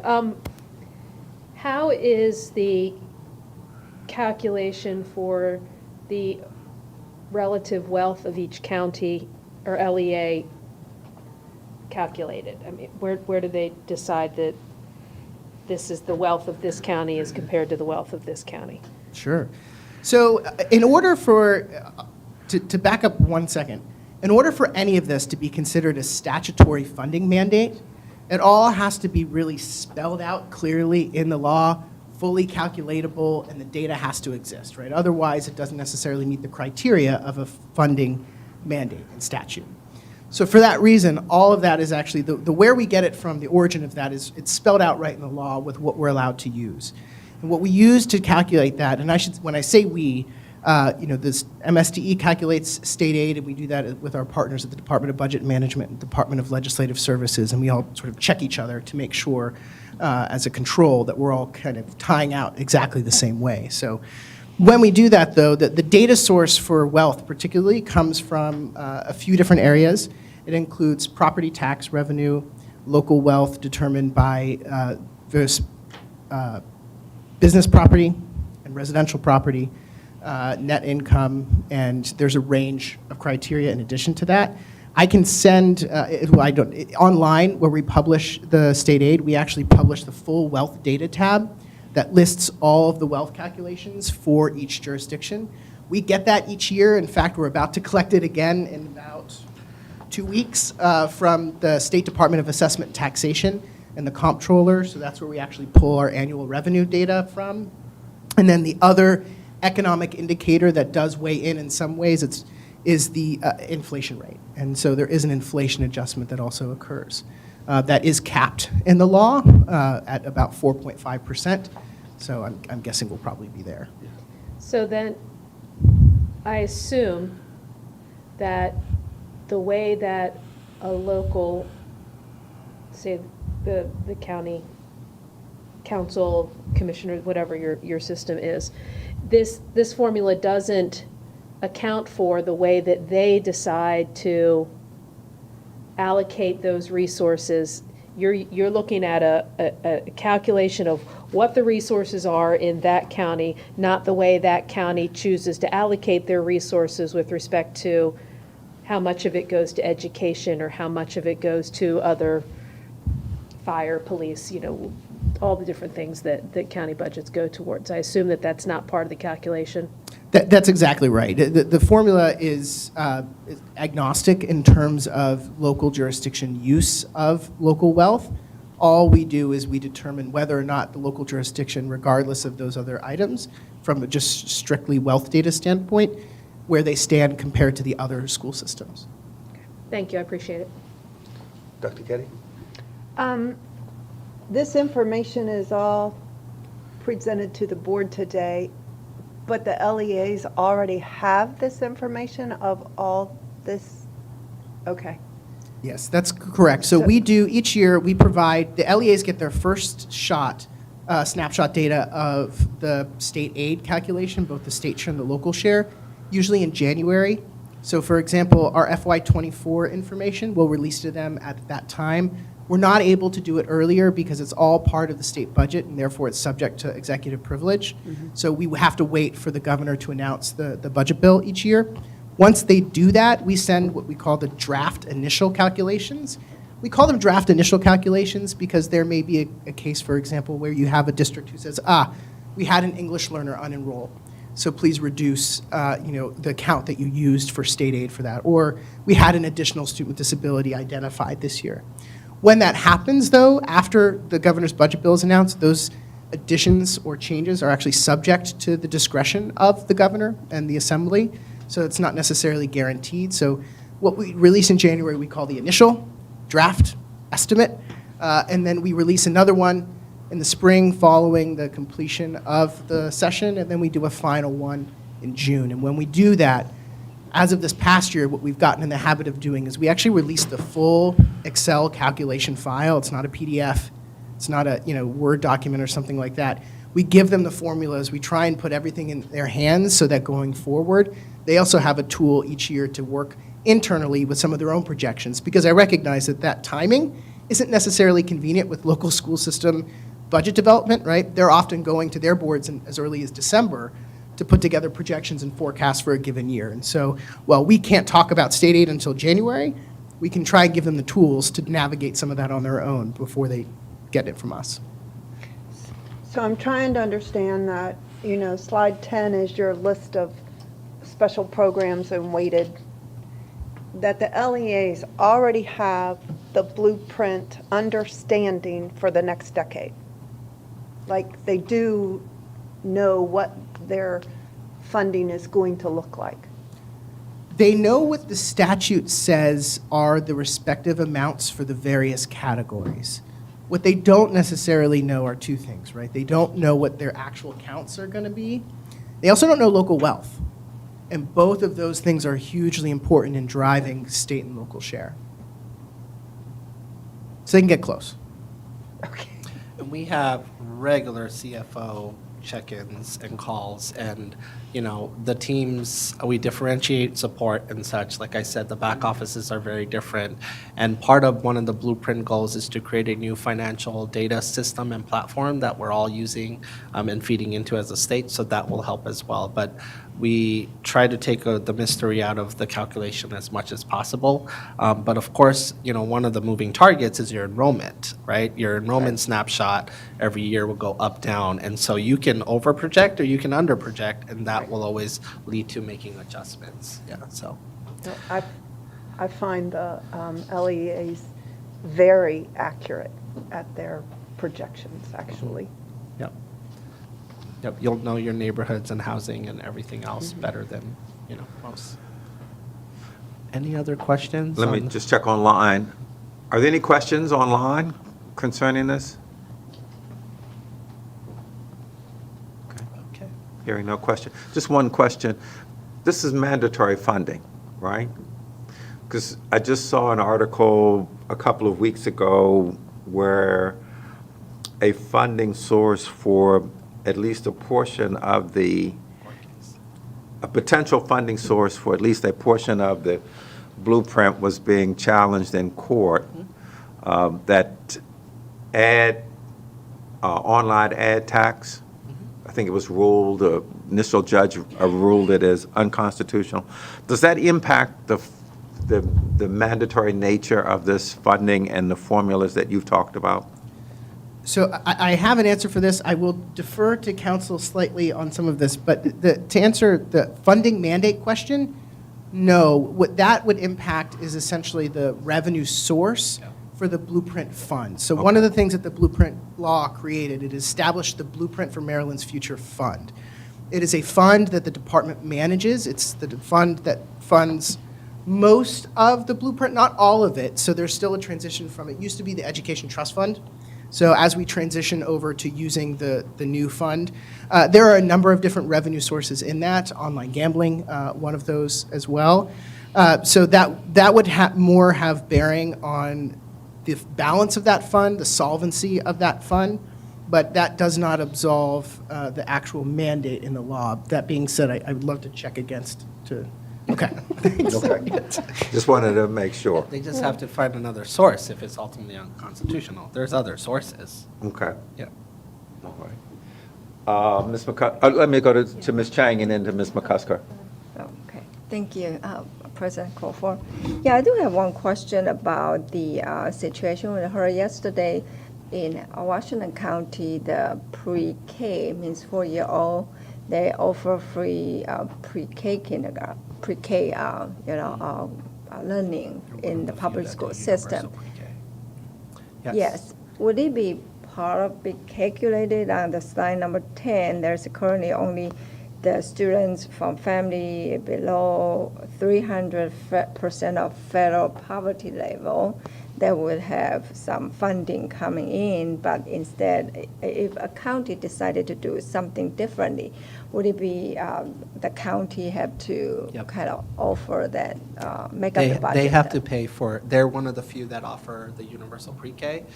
Only the students who are eligible are going to generate funding, so they're finding other ways to subsidize that through other dollars and everything else. Okay, so they still get partial funding from federal once the family student count meets that criteria. And then you see in 2025, another range is going to be eligible, but at the end of the day, if you're going to offer pre-K to a high-income family and you want to not charge them, you're going to have to subsidize that through other dollars, ultimately. Yeah, and my second question related to that, with that 300% of federal poverty, I know every year it fluctuated. Would it be kind of fluctuate too? That's correct. So each year it'll tie back to the current year's amount. So when we provided guidance to the local education agencies for adding the student data for pre-K students who are registered to the enrollment file that we collect, one of the pieces of information we gave out was essentially a calculation table for this year's FPL so that they could calculate it both at the right amount and the right, we listed it out in increments of 10%, all the way from 0% FPL to, I think we did 850% FPL, just to make sure we captured even beyond what we needed to.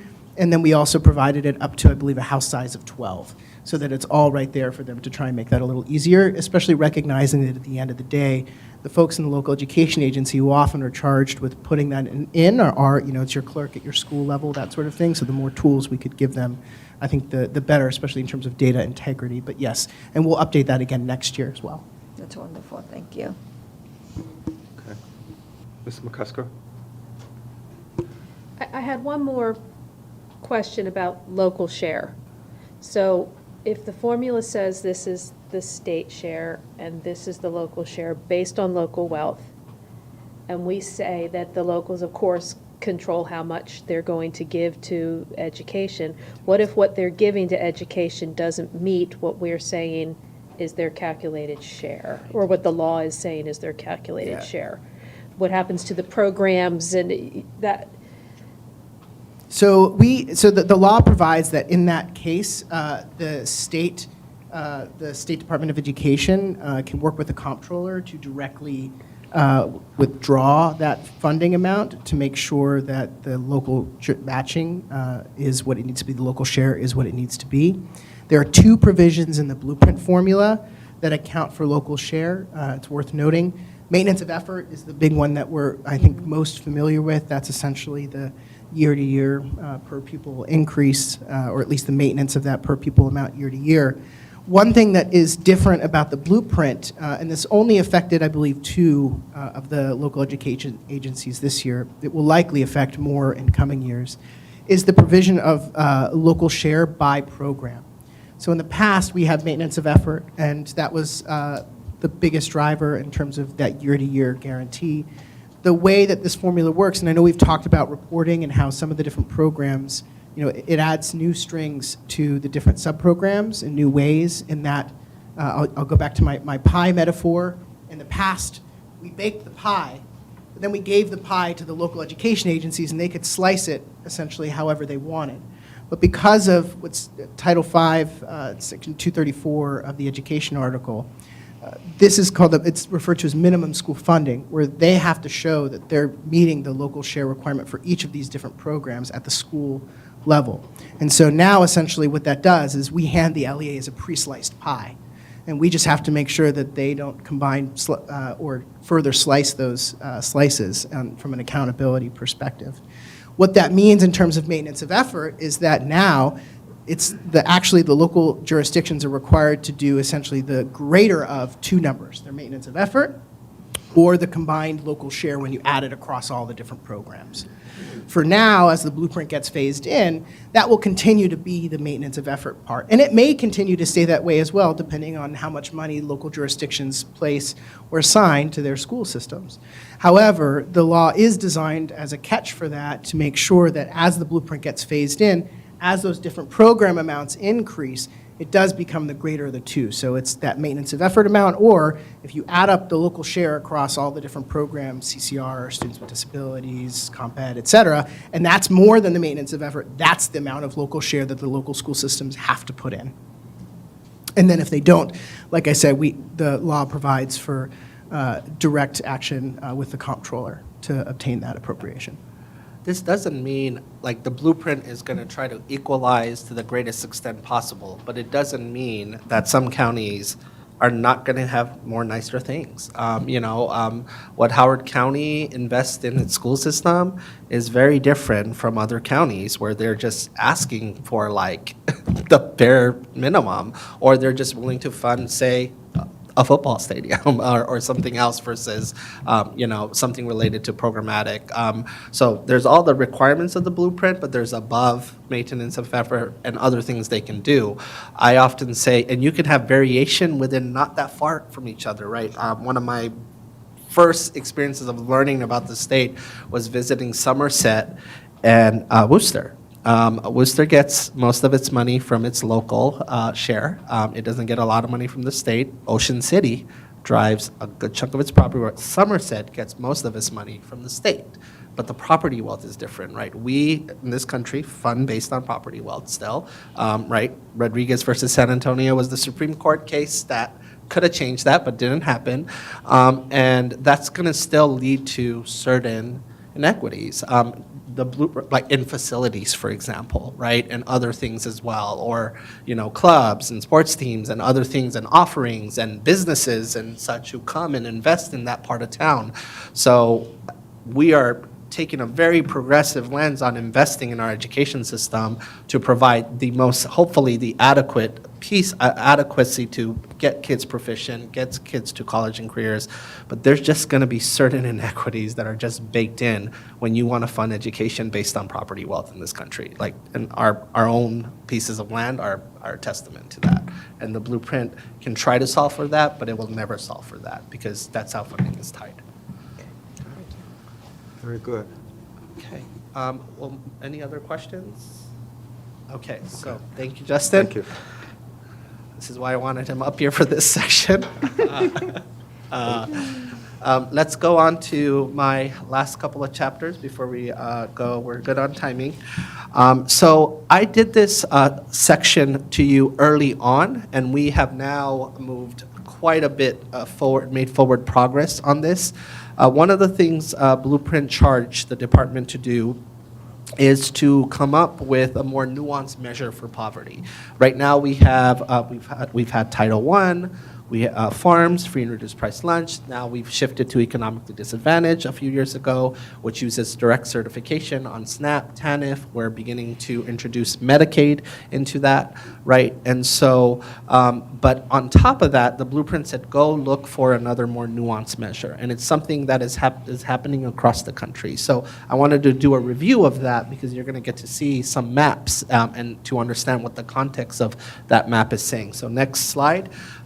Again, education, when it comes to poverty, it's measured historically has been free and reduced price lunch, right? Our federal dollars are tied to it. We use free and reduced price lunch program, and that essentially tells us the poverty, or we all use the expression Title I schools.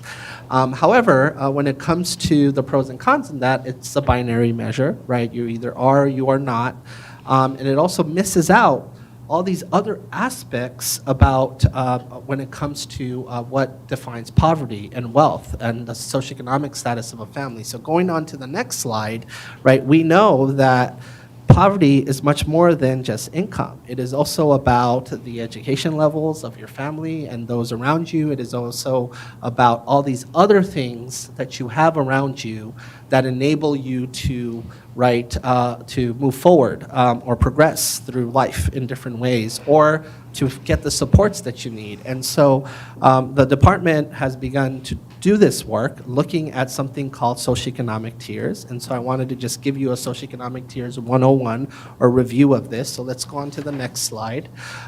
Concentrated poverty is growing across the country, right? This means just poverty, and near poverty on top of poverty continues to grow. Housing policies do contribute to that.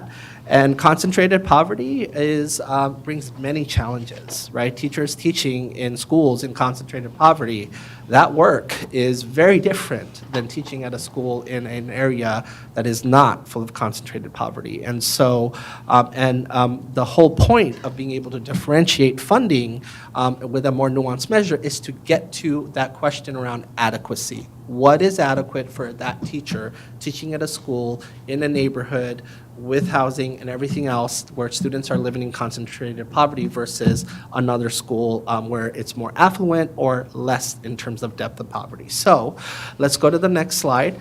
So this is just the overall timeline. This work started back in 2019 when the Assembly saw what was happening across the country and said, hey, we want you department to study census blocks and tracts to begin to develop a more nuanced measure. I was very excited to see this because this is work that I'm very passionate about and that we took statewide in Texas. And so we began working with our MLDS center. We have a longitudinal data center to pilot this new measure. And we have school systems where Frederick was part of the pilot, Caroline was part of the pilot, Anne Arundel, Baltimore City. We wanted to get a cross-section of the state to begin to pilot a tool to collect addresses to begin to measure a depth of poverty measure. We just submitted the final report to the Assembly. That's public. That's live. I talked about it in May. You can access it now. That makes recommendations, interim recommendations around, because we're waiting for the final data set so we can have all of our school systems and run every school around a different way to allocate depth of poverty funding. Let's go on to the next slide. Right now, the blueprint relies on what is called the concentration of poverty grant, and it relies on economically disadvantaged percentages that will go down to 55%. It starts at the high end. That will essentially trigger your grant, your personnel grant, and your per pupil grant to be able to do community schools work. Our recommendation for a more nuanced measure will lead to more schools that would be eligible for the community schools provision, while also increasing funding for schools that serve what is called Tier 4, Tier 5 students. And we'll talk about what that is, not to be confused with the tiering of pre-K. And so let's go on to the next slide. Just to give you a sense of where concentration of poverty grants exists now, it is not a phenomenon limited to the core, right? We have community schools in Allegheny, Washington, and then of course the rest of our states. So just to give you a sense of the 358 schools that are in different places in their journey to establish a community schools there using the current economically disadvantaged provision and farms percentages. Moving on to the next slide. Before I give you what our methodology has been on this, is just want to do a 101 on the census. So the census, think of it as this, these shapes inside this square. We looked at data at the block level because we wanted to be closer to our neighborhoods, but you can analyze data based on the census tract level. Of course, you can look at countywide data, but we looked at the block level using our American Community Survey that happens more frequently to ultimately take all of that, to take all of our blocks. Maryland has over 4,000 census block groups and rack and stack them against each other to create a depth of poverty measure. And then our pilot group enables us to take student addresses that attend that school and then create a depth of poverty measure for that school. So let's go on to the next slide. So this is what Maryland looks like when you break down this data. The way I want you to think about it is if you're in a Tier 5 neighborhood or students who come from Tier 5 communities or a school that serves more Tier 5 students, they tend to have these characteristics, right? Less likely to own their home, more likely to be in a single-parent household, showing the relationship with socioeconomic status and median income, less likely to be in a household with high levels of education, and then, of course, a lower median income. A Tier 1 is the opposite of that, more likely to be making over $100,000, closer to $200,000, more likely to own their home, more likely to be in the traditional two-parent household, more likely to be in a household with higher levels of education, or as well as people surrounding them with similar qualities. That's the other key piece around this is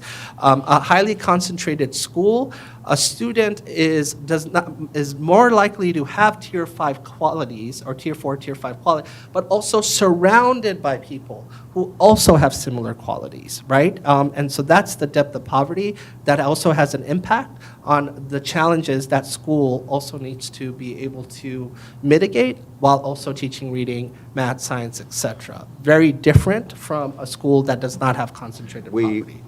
With my nonprofit, we work with disadvantaged people, and that's one of the challenges we have is a lot of the people that we work with would probably fall in the tier 5, maybe tier 4 categories, and the issue is even when you can work with them around interventions, you only have them for a relatively short period of time, and they go back home, and everybody that they work with and live with and see sort of mirror that, and it has an effect of almost sort of, if you're not careful, neutralizing or minimizing the effect of the treatment, because this is Yeah, and tons, and it impacts your ability to network, to have advantages, and other things as well.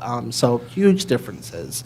I often say if I could put in one affluent parent in a high poverty school, you'll probably see that school change overnight because of the advocacy that parent brings often is very different. And I saw that in our own school systems, right? You take one engaged parent, not to say that you can't have an engaged parent at a high poverty school, but the activism of a parent who has the ability to reach the state superintendent through Speaker Jones so he can respond to their inquiry is very different for a parent who may lack the social capital to reach me. And so those are little things that often impact your ability based on your socioeconomic status and the networks you have. Mr. Bartley was going to. What are block groups? Block groups in and block groups in? What is that? The block groups in and the block groups, say that again? Oh, those are the number of block groups that make up that number. So those are remember Maryland has 4,000, so we made the cut points. We take all of our census block groups and we rack and stack them against each other across those 4 factors, and then we take the first 25%, tier 1, tier 2, tier 3, tier 5, and so that's what the distribution of those block groups are. Okay. Yes, and so if you go to slide 22, here's the color scheme, right? Tier 5 being red and tier 1 being green in terms of, and I'll go closer to what this looks like with our school systems, but here's just a look of Maryland using that depth of poverty measure. So you can see where the affluence of Maryland is concentrated at versus, you can see those differences in the shore and what that looks like. You can see those differences between Somerset and Worcester. And then, of course, you can see just the different, and then if you zoom in to, say, like a Montgomery County, you can see variation there. So let's talk about that. Let's go on to slide 20. Senator Bates has it. Yeah. Not to be I just need some understanding. Median household income, does that include government subsidy payments, or is that earned income? That's a good question. Thank you. I think median household income uses the current measure at this in the census, and I don't think it includes the expanded measure that includes other elements in there as well. Yeah. So to clarify, simplify, yes or no, does it include? I don't, because they're beginning to experiment with including the full set of subsidies. So the answer would be, I would say, for this analysis that we did, it does not include that. It does Yeah, not? yeah, yeah. Okay.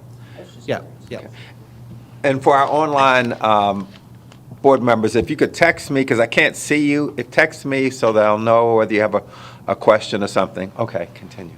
Wait. Oh, I'm sorry, Claire's Dr. Getty. On this map, slide 22. Slide 22. So currently, on an earlier slide, it said Garrett County had 0 community schools. Mhm. So when we redo it according to the new criteria, do you see Garrett County being eligible for community schools based on this analysis? I don't know. I would have to look. Garrett was not one of our pilot schools, but It looks very I think it orange. would be close. But I don't know. You really would need a high concentration of tier 4 and 5 to get there. And so let's look at what the percentage of tier 4, 5 looks like in Garrett. So let's go to the next slide. So that will potentially answer that question. So if you look at Garrett, so what you're looking at on this slide, slide 23, is the number of the borders that make up, the census block groups that make up that county's borders.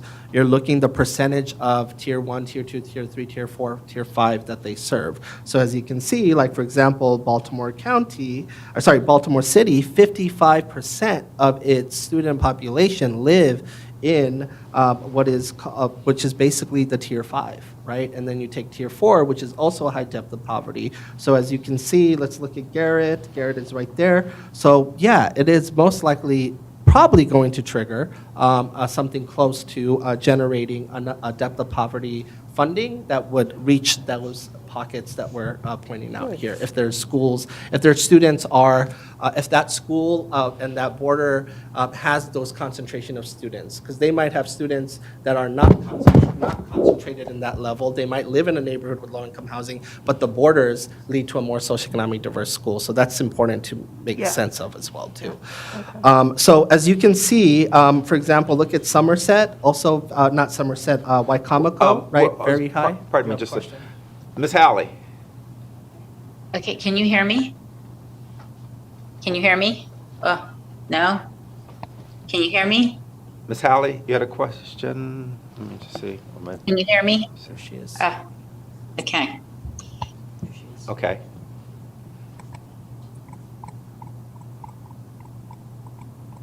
Ms. Halley is trying to speak. Can you hear her? Can you hear us? We can hear you, Dr. Green. Ms. Halley, apparently she's having an audio problem. Can you text me your question? Okay. We can hear you now. We just heard you. You can hear me? Yes, yes. Okay, thank you so much. So my question was, if you go back a few slides to slide 19, and it talks about the way we've looked at poverty historically, and then you look at this slide that you are walking us through now with a more updated view of poverty and its impact, where will we see the most differences? So, on slide 19, we see there are no concentration of poverty grants, for example, in Carroll and in Howard, and in the color-coded map, it doesn't look like there's great poverty, although I can't quite make the county boundaries with the color coding of the socioeconomic block map. But do we have any way to think about the delta and how it's going to impact our individual counties and service in those counties? Will there be some winners and some losers? How will that work? Absolutely. So what you would see, so the report that we just submitted, we actually picked schools. We picked schools from Baltimore City, we picked schools from Frederick, and we show you 2 school examples of what the methodology would do, and how schools that are using the traditional methodology are getting similar amounts of funding when the student population that they're serving is not the same. And so it would lead to increased funding for that school that is serving more tier 4, tier 5 students, for example. So the way to think about this at the end of the day is, so you first lay out the land, you create the depth of poverty measure, then you look at it at the school level. So that's what we have been doing with this pilot group, and by this November, we're gonna have, hopefully, all of the addresses of all of our students, because all the school systems per statute had to turn that into us. MLDS developed the tool for it, and that will essentially give us a depth of poverty measure for each school, using this advanced methodology versus the traditional one, which was the farms percentage and the concentration, the economic disadvantage. And that would show you schools that are serving, that on paper, it said that they're both 50% high poverty or 60% high poverty using economic disadvantage or farms. But when you look into the types of poverty and the depth of poverty that they're serving, School 1 is serving 90% of those kids are coming from Tier 4, Tier 5, or only Tier 5 neighborhoods and communities, versus the other school, those students are coming from different neighborhoods that are not at that depth of poverty.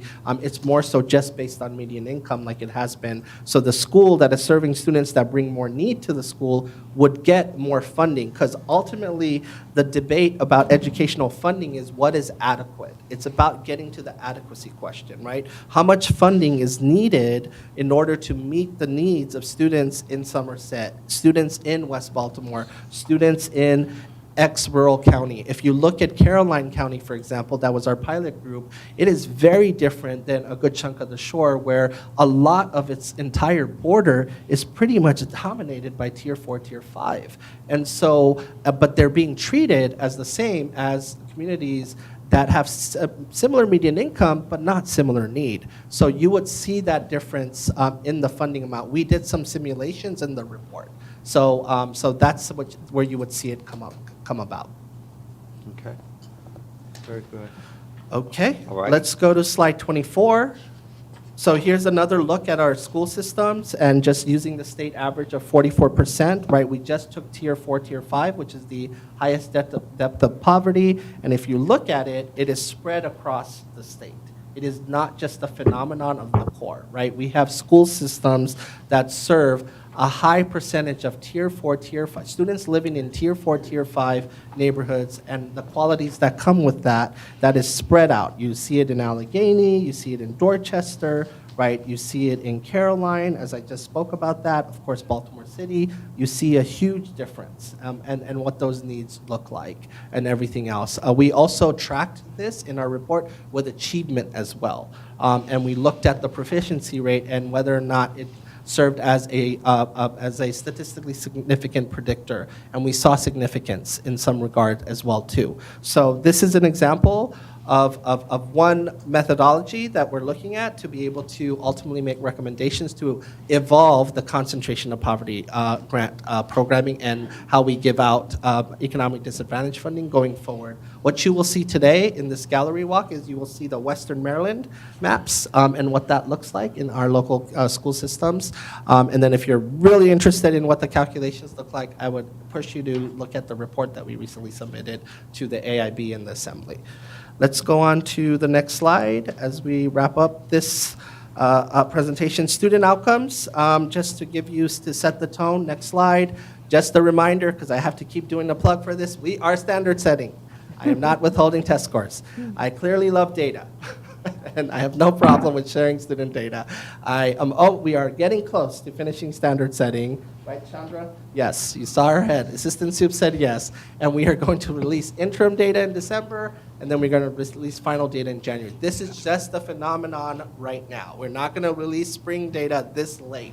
We are going to be one of the fastest releasing states. That's my charge to the department, within days going forward. Of course, some data will take a little longer, but not this long. Next slide. Standard setting, again, involves stakeholders. We use practitioners from the ground who get together and nerd out about cut points and making sure that everything is set where it needs to be set. And then ultimately, it's a one-time affair when you transition to a new test. And so just a reminder on that. Going to the next slide, here's the timeline of the release for this time around, right? December is when the new, this past spring's data is coming about, as well as January. So I just wanted to just do a plug for that. However, I can share with you the fall data. Let's go to the next slide. That shows that the vast majority of students in Maryland experienced a backward trend on student achievement. High achieving students, low achieving students. High achieving students had more ground to lose. So you see that in the data. This is that modified fall assessment we gave instead of giving it during the spring. That was the shortened test. And so we have that data in hand. We also have the NAEP results that just came in that give us a sample size across the state. Let's look at the math results in slide 30. Same story. Again, you can see across the board drops. And so this mirrors what we're seeing in the NAEP trends as well. And so just to give you a sense of where we're coming out from, what the baselines were going into this last spring, and so where we kind of see our expectations where baselines might move to. Slide 31, let's move to slide 32. Just a reminder of Maryland Leads. Today in the gallery walk, you're going to see what the local school systems here in Western Maryland are doing with their Maryland Leads dollars. And so I just wanted to remind everyone, this was a major grant program that we unveiled using 7 strategies. You had to do at least 2. Science of reading specifically was prioritized. All school systems here in Western Maryland got their plans approved for that. So you'll get to see what they're doing with that work. You got a taste of that today, where Washington County is using Maryland Leads dollars to pay for their reading apprentices, which was great to see. Let's go on to the next slide. Maryland Leads allocated funding, but it was especially beneficial to our smaller systems. It was one of the first unique grants that didn't adjust the dollar amount you're getting based on your size. It gave you that amount regardless of your size. And you heard Kent talk about that last time when we did a roundtable. And so you were eligible for $2 million, you were eligible for $2 million. We didn't adjust it because you were a smaller district. So that was a big deal. And so a lot of our smaller systems use Maryland Leads money, especially staff support and retention, to retain a lot of their staff this year by giving them retention bonuses and stipends. That was a one-time appreciation bonus. It's not a long-term fix, but it made a difference. And so I was happy to be able to support that work and create that strategy there, as well as focusing on things on like Grow Your Own and my Science of Reading.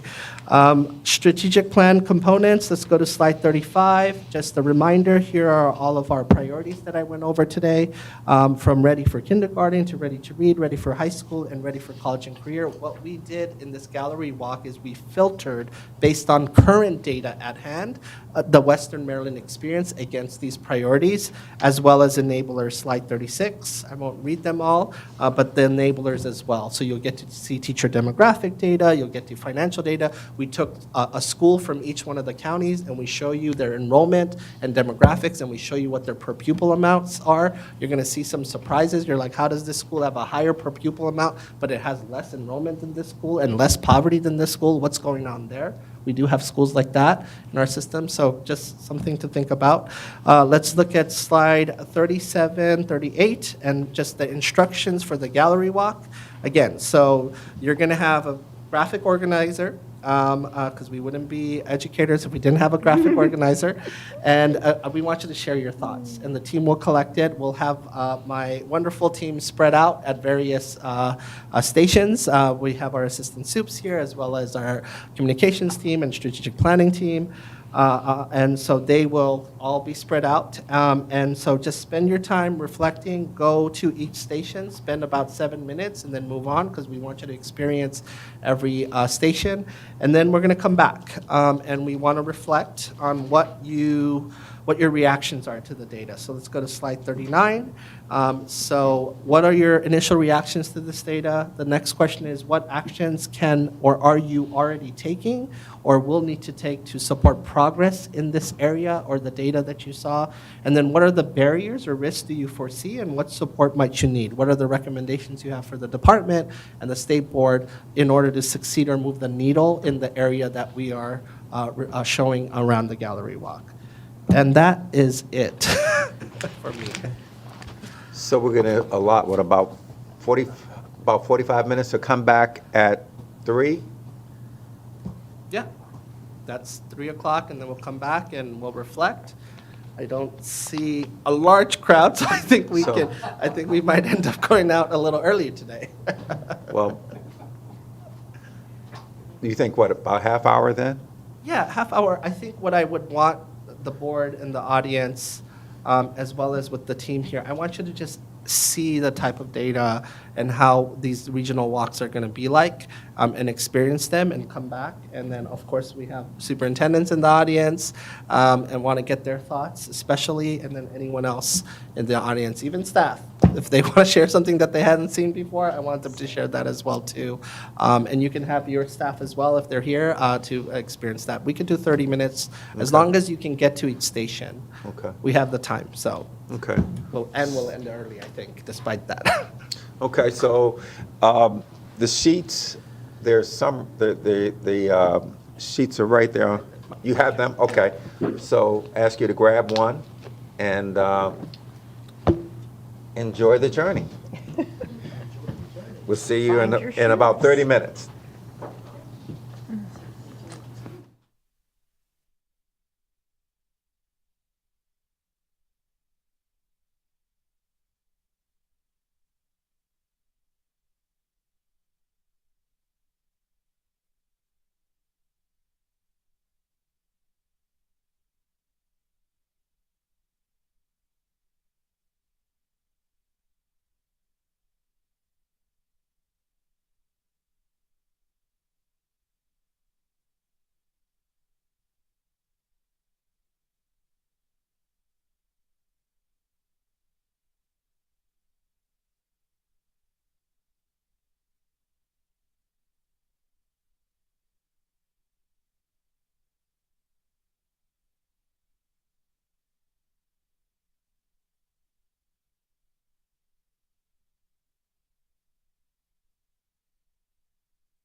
Choudhury, this is a time to sort of get reflections, thoughts. Yes, so we have those questions, right?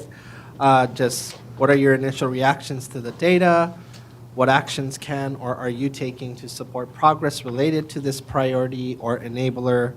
What barriers or risks do you foresee, and what support might you need to address these? And so we can go, we can go popcorn style with the board, anyone in the audience. Sometimes we cold call people as well, and we could do any way you want to do that. So we have an intimate group, so.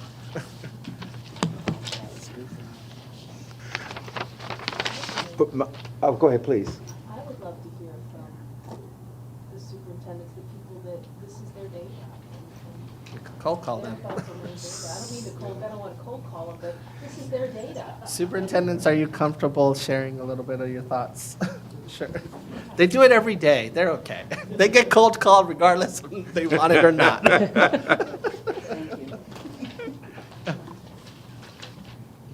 Please. Well, I don't mean to put you on the spot, but my reaction to this data isn't where the rubber meets the road. Your reaction to this data is where the rubber meets the road, and that's, to me, a little more salient than my reaction to it.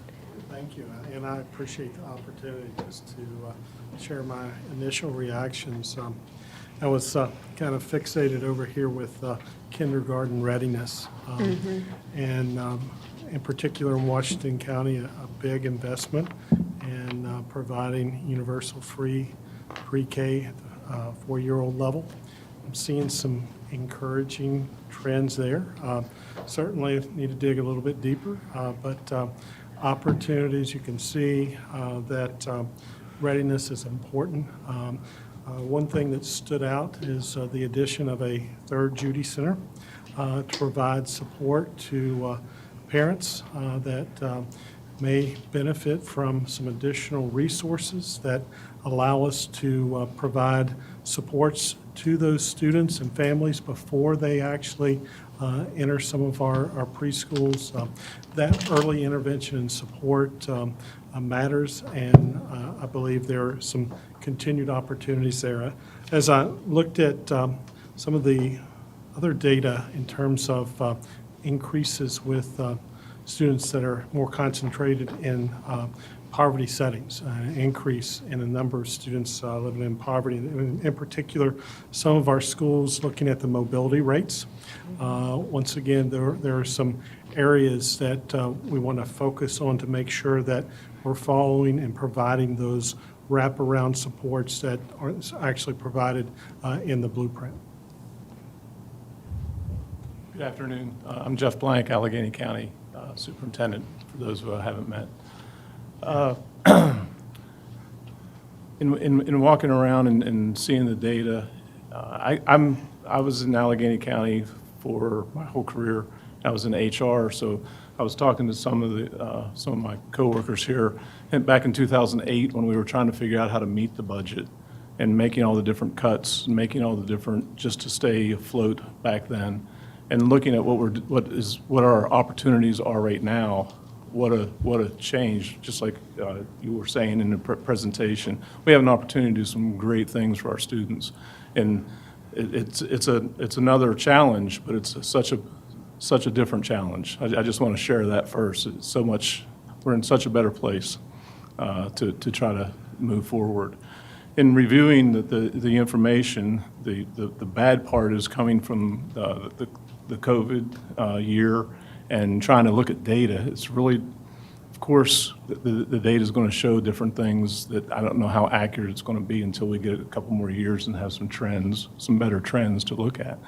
But the things that we're doing now with the leadership from MSDE and from the AIB working together, all the different meetings that we've had and guidance and different things that we've done already implemented at this point, I'm encouraged that what we're doing and then what we're asked to continue doing and add to that, those challenges as we sit back and well, not sit back, as we move forward, I guess I should say, are very exciting.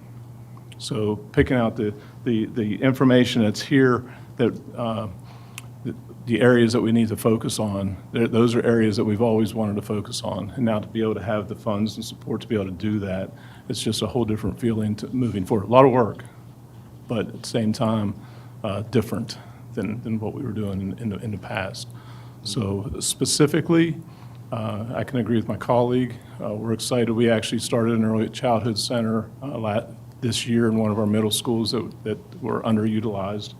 So our own maintenance individuals, the bathrooms and fixed everything up in one of our middle schools. So we have can do some full day kindergarten there and creating more space in other schools. But that way of thinking to be able to do things to move forward along with each pillar that to be able to help our students. So I don't know if I answered, but that's our feel from. And it's also, I'd be remiss if I didn't say, it's also very overwhelming. We're a small county. I'm one of the superintendents that when we have conversations, I'm asking, please, for the accountability, yes, but please no more than accountability, because we don't have enough staff to be doing other reports that don't already either exist or that can't be user friendly to put in. Because we're so small with staff. So that was always our ask. But so far we're very encouraged with everything. And I love the deep dives that are coming up with each pillar. Once everything's out, for us to be able to have our own, even set up our own meetings when we have questions, I think that's going to be invaluable for us as we move forward. Great. Thank you. Any comments from the board or questions? We've walked around, we've seen things. Mr. Bartley. One of the things I've found really interesting is the limited number of teacher vacancies in Western Maryland, and then especially in Washington County. Washington County looks to have the highest average salary for teachers, and I think that is maybe a testament to the want for teachers and the high value the county places upon teachers, and that in these western counties there's very limited vacancies. Montgomery County, Prince George's County seem to have the highest vacancies, but they also have the highest cost of living, and I think it's harder for a person to be a teacher in those counties with such a higher cost of living. But then in the counties, I think it was Allegheny County, the starting salary is on par, and then also we look at the diversity of teachers, and I think there's probably a socioeconomic component to it where people of one socioeconomic class can afford to go and teach teaching because they have a connection to the community and they might have less debt or cost of living, and so that they could go into the profession of teaching. And why is there a disparity in the racial economic setup with regards to teachers in those counties? They're connected to their community, and they like the lifestyle, they like the quality of living, and so in other counties where the pay may be a hindrance, it may not be a hindrance in these counties because they like the county, they like the lifestyle, and they're connected and are from here. And so that may be an issue. But that's what I gleaned from the data I looked at. I was just fascinated with the poverty, starting to look at poverty around using the census blocks as opposed to the traditional way. So when I listened to I was trying to recall some of the comments from Garrett and Allegheny County about the impact of poverty and the fact that things are so spread out. When you now look at this map, their maps along these lines, I now sort of have a better sense of that because you just didn't pick it up the other way. So I think it's going to provide far more information potentially for some of the systems that have high concentrations of Tier 4 and Tier 5, maybe additional resources. I think what it also does, and everyone knows this, is it just puts more pressure on us in education to ensure that we're able to demonstrate a good return on investment in terms of outcomes for children and improvements in test scores and things like that, especially because you could see potentially, just looking at it, potentially more money will go to those counties, which looks like it's needed. But with that, we just need to, as the stewards, we just need to make sure that we're getting the best possible investment and return on investment so that we can show taxpayers, not just, there are a whole bunch of taxpayers that have no kids in the system at this point. So being able to demonstrate to taxpayers and businesses that we are a good investment. Investing in education is a good investment. Any, Dr. Getty? The one thing that I was wondering about looking at the KRA data is the year 2021, were the 3 counties similar in the days open attending school as opposed to virtual? Were there big differences in that year, or did everyone just go to school? And I'm just wondering This that. is the most recent data when we all came back in person in the fall. So last school year. Last school year? Yeah. So we would have been all back. No one. No, okay. Yeah. Last school year, we returned on time. We wore masks until March, I believe. And then, but we had everybody, in Allegheny County, we had a little over 100 students that were in a virtual that we offered for under 12 because you couldn't get the booster at that time. So that's why we offered that. We had a little over 100 students that were participating. That number came down, kept coming down as the year went on. This year, we're not offering that. So I don't know if that answers your question. I was wondering if there was a connection between the children not being in school the year before and how that influenced your readiness. That's all. Yeah, the year before, we were one of the counties that we tried as much face-to-face as we possibly could, working with our health department and following the guidelines that we could. So we were virtual, as everyone was in the state, and then we were doing we had to have the 6 feet, if you recall. So as soon as they said 6 feet, we brought students back, and we had to bring half the students until they got rid of the 6 feet. I hate to go back to all that, but I wasn't here. Well, but we worked through. We did every strategy we could to have as many students back in Allegheny County as soon as possible, including extracurriculars. So I don't know if that answers your question. Whenever we were permitted, we did everything we could. In some county, well, I'll just let it at that. That's what we were doing. I think you visited us when we were back, if I recall. Right? Anyone online had well, you would be able to see the charts as part of the board docs. Did you have any observations or anything? Anything come? Just going to give you a chance. If you do, text me so that I'll know. I do, Dr. Green? actually. Dr. Green? Holly and Vermel. And Dr. Wilcox. Dr. Green first. Okay. Very interesting. I really like that strategy of the gallery walk. It was very informative. Again, we talked about already about the apprentices program, the apprentice program, and how it's really shot up. One thing I would like to call to the attention of the superintendents is looking at their male, female, whether it's disaggregated. It was only disaggregated by gender for, I think, college enrollment and dual enrollment, in which case our boys are falling behind our girls. CTE, understandably, that's going to attract our boys, and their enrollment in that area was above the girls. AP tests, there was pretty much parity between male and female success in that. But one thing I didn't see is disaggregated by sex for math and English language arts.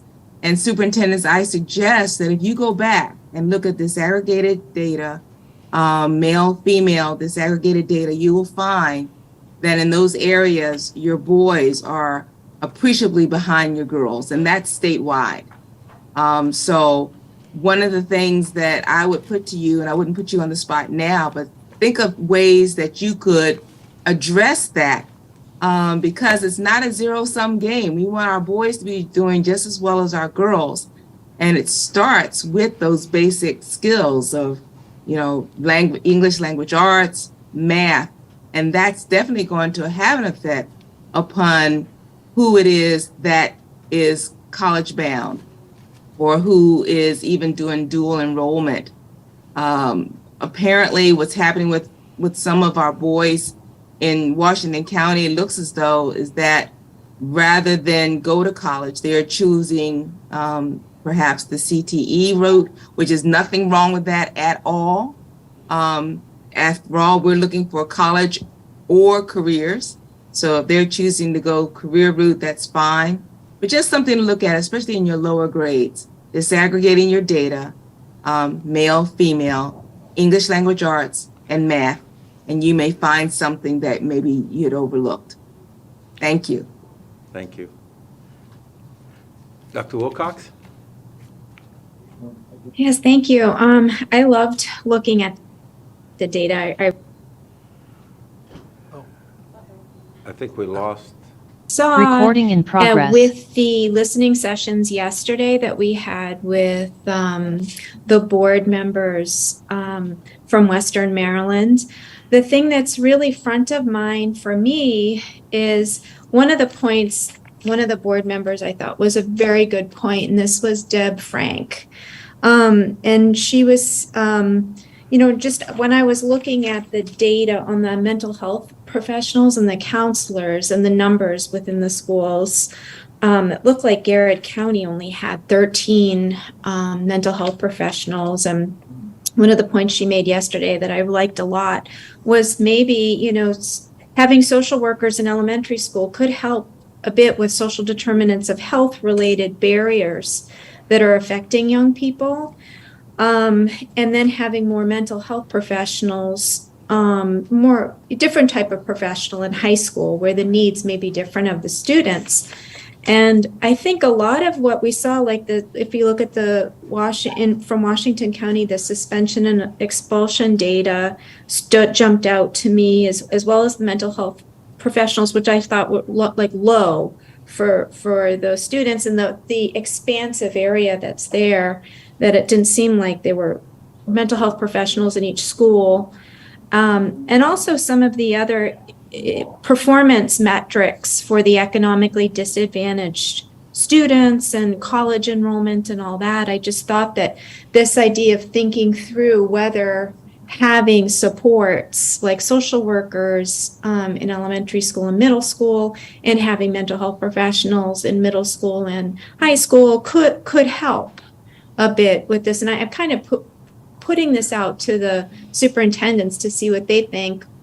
And I know Superintendent Choudhury also had mentioned to us in the past this idea of being able to bill Medicaid for these professionals so that we could, afford to have more or be able to sustain more mental health professionals in schools, and thinking through some potential legislative action with being able to bill or having the wherewithal to bill for mental health professionals in schools so that we can expand the services of these individuals. And I don't know if any of what I said seems to the superintendents to make any sense, or to anyone else, but just wanted to, that was my observation from my background, and just wanted to see what you guys think. Sure, I can share with you what we did in Allegheny. We added some in our, we had 4 positions added that Mrs. Frank is referring to 2 years ago, and we were adding another position this year. And there are a couple hurdles with that. Last year, we had difficulty finding employees to do that. And this year, when we did the interviews, not only did we find one, but we found 3 for our county. So we went back to the board, and the board approved because we had the opportunity. So we did add 3 as opposed to 1. So I think our board is in line with what you're saying, but it also takes the candidates who have the right certificate to do that. And I would agree with the thought of addressing the need and increasing services for mental health professionals, certainly at all levels, but in particular at our elementary schools for some of our youngest learners. Great. All righty. Well, this was good. Now, Superintendent Choudhury, are you going to take those back? Are you going to leave those here? What are you going to do? I think we said we could leave them with Superintendent Sovine. So he, I think, correct me, Mike was telling me that you were going to use some of them during principals' meetings. So we're going to leave them with them. We're going to take them off. So it's a beautiful central office, so we'll do the work to take them off nicely. They peel off nicely, and then we'll leave them with them so they can, leverage and use them as they see fit. I think he said he wanted to use them in a principal meeting, some of them, so. Great. And then we gave a nice stack over to Superintendent Blank as well to take, and of course it's available digitally and such. And then of course, if there's anything you want us to run that made you ask more questions, or if we missed something, or you want us to look at something differently, we can always do that. Fortunate to have built a team that is beginning to look at data differently and different ways, so that's always available, so just let us know. Well, thank you very much. Thank you very much. This has been great. Clarence, Yes, I'm sorry. this is Lori Morrow. Yes. I had one, Please. I guess, little comment or question. So when I was looking through, it's a little bit harder probably to scroll through all of them online. But there was one, I think it's slide 93, that's a scatter plot of all the schools. And am I seeing the blues correctly, that all of the Allegheny schools seem to be performing higher proficiency level than their comparative economically disadvantaged peers? Am I reading that correctly? Can you say it again? And then Chandra, it's right next to you. Can you let me know? So I think it was slide 93 that has the scatter plot with all the Yes. dots. Yep. And So am I reading that correctly, that all of the Allegheny schools appear to be above the Maryland yes, average? That's like what you're. they all seem to be That's what higher there? Those dots. Those are schools that are performing above the averages. Yep. Correct. Okay. I appreciate this data. I think it definitely helps to see it broken down, because so many times, each school district is like one little plot on a line. And so this is great to be able to break it down further and really kind of delve into this data and see those differences that might not meet our perception of different areas across the state. So I appreciate that. I just wanted to ask that question to make sure I was seeing that correctly on that slide. So thank you. Thank you. One of the things that we've been, we did some of this at MABE, is taking schools with similar demographics and showing how with similar demographics, there are schools that are outperforming and have smaller achievement gaps or doing more than another. So what is going on there? And so we should learn from one another and see what the secret sauce is there versus the other. And so one of the benefits of being the department is we get to look at everyone. And so so this is some of that work that we have started doing. And obviously we can hone in on that light blue dot and be like, what school is that and what's going on? And then the real story is the principal and the teachers at that campus, right? So, yeah. And that's the poster Mr. Blank wants to take home with him, the one with the scatter plot. That's the poster you want to take with you. That makes extra copies, yes. Hand them out. Excellent. Excellent. Senator Bates? Yeah, maybe I've been on this stuff too long. A lot of that was based on socioeconomic and other factors. Is there any effort put forth to help the parents, be it single parent or other, in ways of helping their students do better? Kind of train the parents? Is that beyond our ability? I know when I was teaching school, the kids I had the most trouble with were the ones I couldn't contact the parents for whatever reason. And maybe it's just because I'm crazy, but anyway, it became a bit of a problem. But maybe if we could work a little more with how we can help the parents not feel so inadequate, but be able to help their students. I don't know, just a thought. Senator Bates, I'm in agreement with you, and we do have some efforts in place and looking to enhance that in terms of outreach, going out into some of the home and facilities where our students reside and their families, and providing supports, resources, and tools, kind of train the trainer model, so that they're equipped with some strategies to help their children at home. Yeah, just even advice about asking, do you have any homework? What is it? Kind of thing. Just being aware of that. I know I had people hanging over my head constantly when I was in school, and really put me to doing better. So just for what it's worth. We do that with our we actually have them come to our elementary schools for things like that in the evenings, but much more successful at the elementary level than the middle and the high, obviously. So, but yeah, But if you get it we try, started, right. If we get it started, then you're exactly right. Yeah. Yes. Ms. McCusker? Superintendent Savine, do you find that having this, you have the nice high salary here in teacher retention, do you find that is translating to high retention rates? It's probably translating to pretty good recruitment rates, or is it translating to high retention rates? That's a good question. I don't know that I'm in a position to answer that accurately, but certainly is a tool that we're using in terms of recruitment. But the challenge is to keep pace and to continue to lead. Right now, the incentive that is provided in terms of national board certification, and in particular, the additional salary add-on if you're working at a high concentration poverty school, those salary incentives appear to be helping us from a recruitment standpoint.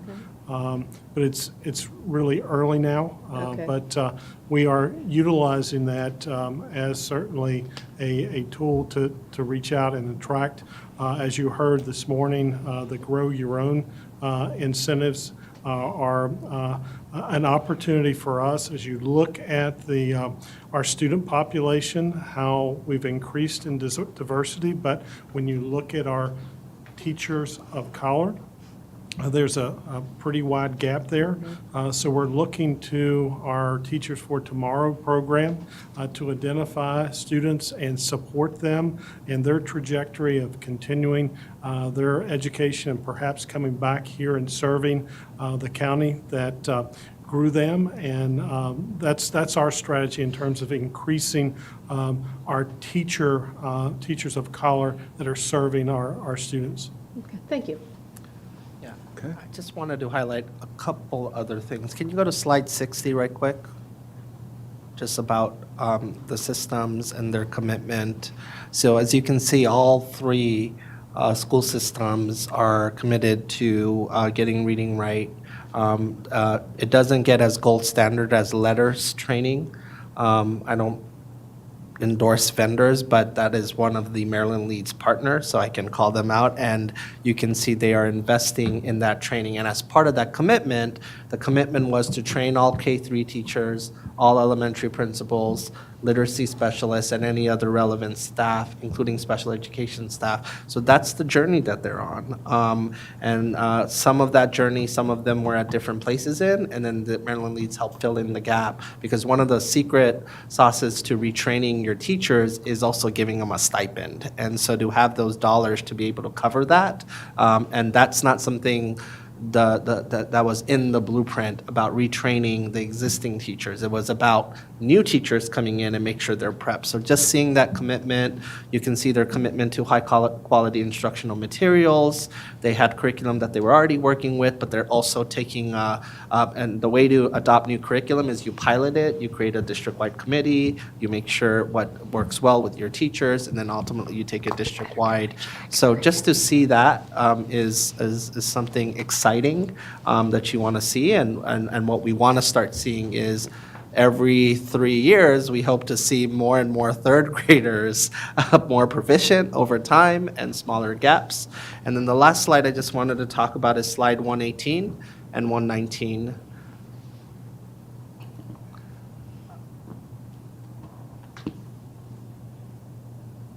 And so you can see that they're all investing in Grow Your Own programs as well.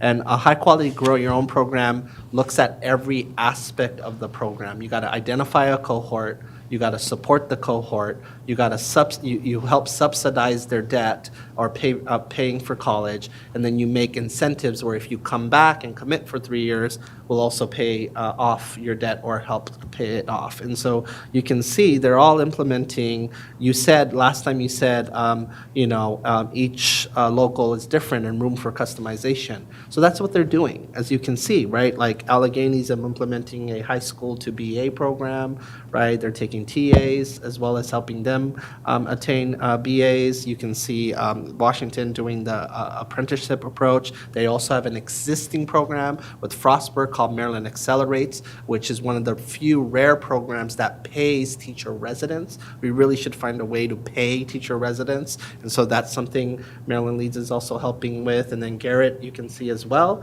And then finally on slide 119, the staff support and retention, and everyone took it differently, but you can see Garrett and Washington leverage Maryland Leads to give retention bonuses, as well as Washington using it to help pay for national board as well, and then implement also a wellness program to retain staff. All those things. So they're carving out their path while also committing to really big initiatives that are going to pay dividends long term. And so that was the hope with Maryland Leads. And so these school systems, these superintendents are leading. And so, yeah. I appreciate you mentioning Maryland Leads, because we are certainly seizing that opportunity. And I know the question received earlier was regarding teacher retention. In addition to the support received from the Maryland Leads grant, one of the things that we've invested in is teacher leaders in every one of our schools, elementary, middle, and high school, along with teacher mentors that are designed to go out and provide supports for our first-year teachers. All of our lead teachers are non-evaluative, but are trained in the science of reading, letters training, and so forth, so they're able to provide those supports to really designed to increase the success rate of our teachers and to keep them here serving our children. One of the things I would add, that the uniqueness of giving funds to be able to do this, one of our strategies this year, especially this year, when we have professional development, our teachers who are doing the science of reading are started in the summer and they're doing it in the evenings. We want our teachers in front of our kids, not substitutes in front of our kids. We want our substitutes there when our teachers are sick, but not when we're doing professional development. And that was something that we really wanted to focus on, and this enabled us to be able to do that, so that our teachers are teaching and then they're being rewarded because we have funds to be able to do that. So our kids get the best instruction we can possibly give. So that's just a simple example of what that grant has done for us. So just priority 2, ready to read, enabler 3, ensuring high quality staff. I want you to think about Maryland Leads as seeding and kickstarting things that's gonna back up the strategies. Like, I want a permanent fund for Grow Your Own across the state. Like, it costs money to do that. Like, we leverage federal dollars for that, but we should really have a state fund for that to support future pipelines and such. That's just examples of things, but I want you guys to think about it. It's like, okay, it's going to be a while before we start seeing programs of the street. No, it's already been kickstarted. That's where the title came from Leads, because we knew if we created a choose your own adventure style grant with some bounds on it, they would design like there's no tomorrow, and they did. So we're excited to see that. So thank you guys for your leadership and everything else. And I know Garrett's not here, but I know she is leading as well and doing great things. So that's all I got for you today. Thank you. Thank you very much. This was great. We're now at the point in the agenda where we are open for abbreviated committee reports. We'll start online. Is there anything online anyone wants to make a quick report on? Dr. Green? Well, first of all, I just want to add my voice to what everyone has, just praising Washington County and what they're doing. Not just Washington County, but Allegheny County and Garrett County truly leading the way, especially so encouraged with your devotion and commitment to improving reading. That's excellent. I just wanted to let everyone know that I missed last month's meeting, but wanted to say that our summit, our Achieving Academic Equity and Excellence for Black Boys, our summit in August was a success. We do have a video that was done, just giving, is really 4 or 5 minute short video that was done. I'm going to be sending it to Dr. Lawson.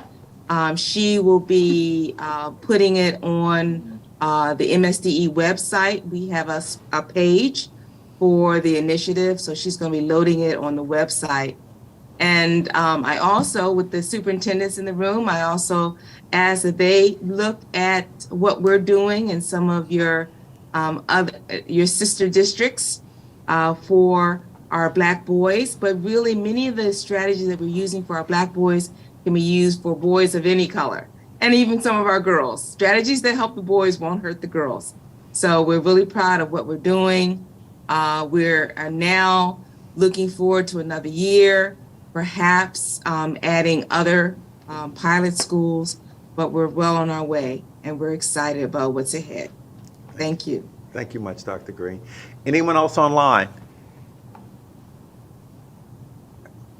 Anyone else? Clarence, this is Lori Morrow. Can Yes. you hear me? I was just going to mention that a few of us are head to the NASB convention this week. As part of the early literacy work group, I'm doing a tour in Phoenix tomorrow, and hopefully we will have lots of good information. Okay. Alrighty. I think we may have lost Lori. Okay, we've got 3 board members going out. Any other board members online? Okay. Here in the boardroom, any quick reports, brief? Ms. McCusker? Over the weekend, I attended the Maryland State Education Association conference and convention. We heard from Mr. Choudhury. He gave kind of an interview style and did us proud. Knocked it out of the park. Really made a great impression. We also heard from the new Maryland Teacher of the Year, Beryl Dudney, and she gave an absolutely inspiring speech and it reinvigorated. You couldn't walk away from her speech without feeling like education was the place to be and the place where you made a difference. It was interesting to hear the perspectives and priorities of teachers from across the state. It is a statewide diverse representation, and I will be at some point just putting out an email just to let you guys know where some of the priorities landed with teachers and things that were on their minds. It's a good place to listen to conversations and get a pulse of the teachers across the state. Very good. Anyone else? Well, I want to just thank our host here, Washington County and Garrett and Allegheny. This, from my perspective, we have achieved our goals. We wanted to come, to listen, to better understand, and I think that has happened. You guys have rolled out the red carpet for us, made us feel very welcome. This is the first time out that we tried something like this. We know and want to thank all of your staffs, because this doesn't go as smoothly as it does without a lot of work behind the scenes. And we just want to thank everyone that was involved, the boards, the superintendents, the staff that just made this happen. This has been, from, I think I can say on behalf of the board, this has been an extraordinary experience to come and be able to spend time and to listen and to better understand the kinds of issues and things that you're focused on, and to help us. I think it just will help us as we look at education policy, to be more sensitive and more aware of your needs and the needs here in Washington County. We want to continue to do this. We could talk to the board. We'll probably try maybe at least one more before the end of this school year, because we've got a lot of other outreach that we're doing with the strategy. So we need to figure out how to do that. But it'd be great if we could do, I think, at least one more this year, and just make, and I would just suggest that the board consider making these field trips a part of how we do business going forward, to help with the connection, to help build the relationships, because all that we're talking about here around the strategy and everything, at the end of the day, it comes down to people. And if you have connection with people, you have a much greater chance of getting these things done versus not having a connection. And we learn more. We learn more. So again, thank you so much for just being just wonderful hosts. And we thoroughly, thoroughly appreciate all that you've done to make this an incredibly successful adventure for us. It's an adventure because we're sort of new. Once we get it down, it won't be an adventure, but now it's sort of an adventure. I like adventures. Okay, at this point, I'd like to turn to Mr. Schoen for opinions. You have agenda items first. Oh, I'm sorry, board agenda items. Future board agenda items. If you have any agenda items that you want to share at this point, or you can send them to me and Susan, or as we do our normal calls. Our next meeting, I believe, formal board meeting, I believe is like December 6th or something. So are there any agenda items that come to mind at this point? I have one. Go ahead. I'm sorry. Oh, thank you. Yeah. I was wondering if we could at some point hear a little bit more about the Maryland Consortium on coordinated community supports. Okay. Thank you. Clarence, just wanted to follow up to see if we are ready to discuss the document, the guidance document that we're looking on to send out to districts regarding non-government grants. If we're ready to move forward on that? We will. We just got sidetracked, focused on everything associated with that, but you have my commitment. We're definitely working on that. We'll get that out shortly. We just got sidetracked here with trying to get everything else done here. Please forgive me for the delay. The other item that was suggested from the local boards was an update from the Maryland Broadband Organization in terms of where they are. So that would be something at a future time. Okay. Anything else? General? It's not for that. I just want to thank the state staff that came along with us out here and yes, left your offices in downtown Baltimore to come to beautiful leaves changing, but I know it was a lift for you all as well. So thank you very much. Absolutely, absolutely. Anything else? Okay. So, Mr. Schoen, I guess we're now at opinions. Thank you, President Crawford. We have 2 appeal memorandum to report out and 1 order. In the matter of Shakaya Leary versus Anne Arundel County Board of Education, this is a student residency case, number 22-24. The state board affirmed the decision of the local board. In the matter of Patrick McHugh versus Hartford County Board of Education, this involved a certification of a bus driver. It is number 22-25. The state board affirmed the decision of the local board. And there was one order. It was a request for reconsideration in the matter of Craig Dunkelberger versus Carroll County Board of Education. It is order number 22-12. And with the board's consent, President Crawford denied the motion for reconsideration. That's all I have today. Thank you. Okay, all righty. Okay, so the floor is now open for a motion to adjourn. General Sumter? Second. Goodness. Have to get a photo because I wasn't sure. I'm going to go with Senator Bates. Second. Seeing no discussion, then all in favor, please say aye and raise your hand. Aye. Aye. Aye. Opposed? Abstain. Motion passed. Thank you very much, everyone. Thank you for coming out, board members for coming out in numbers, and we appreciate that.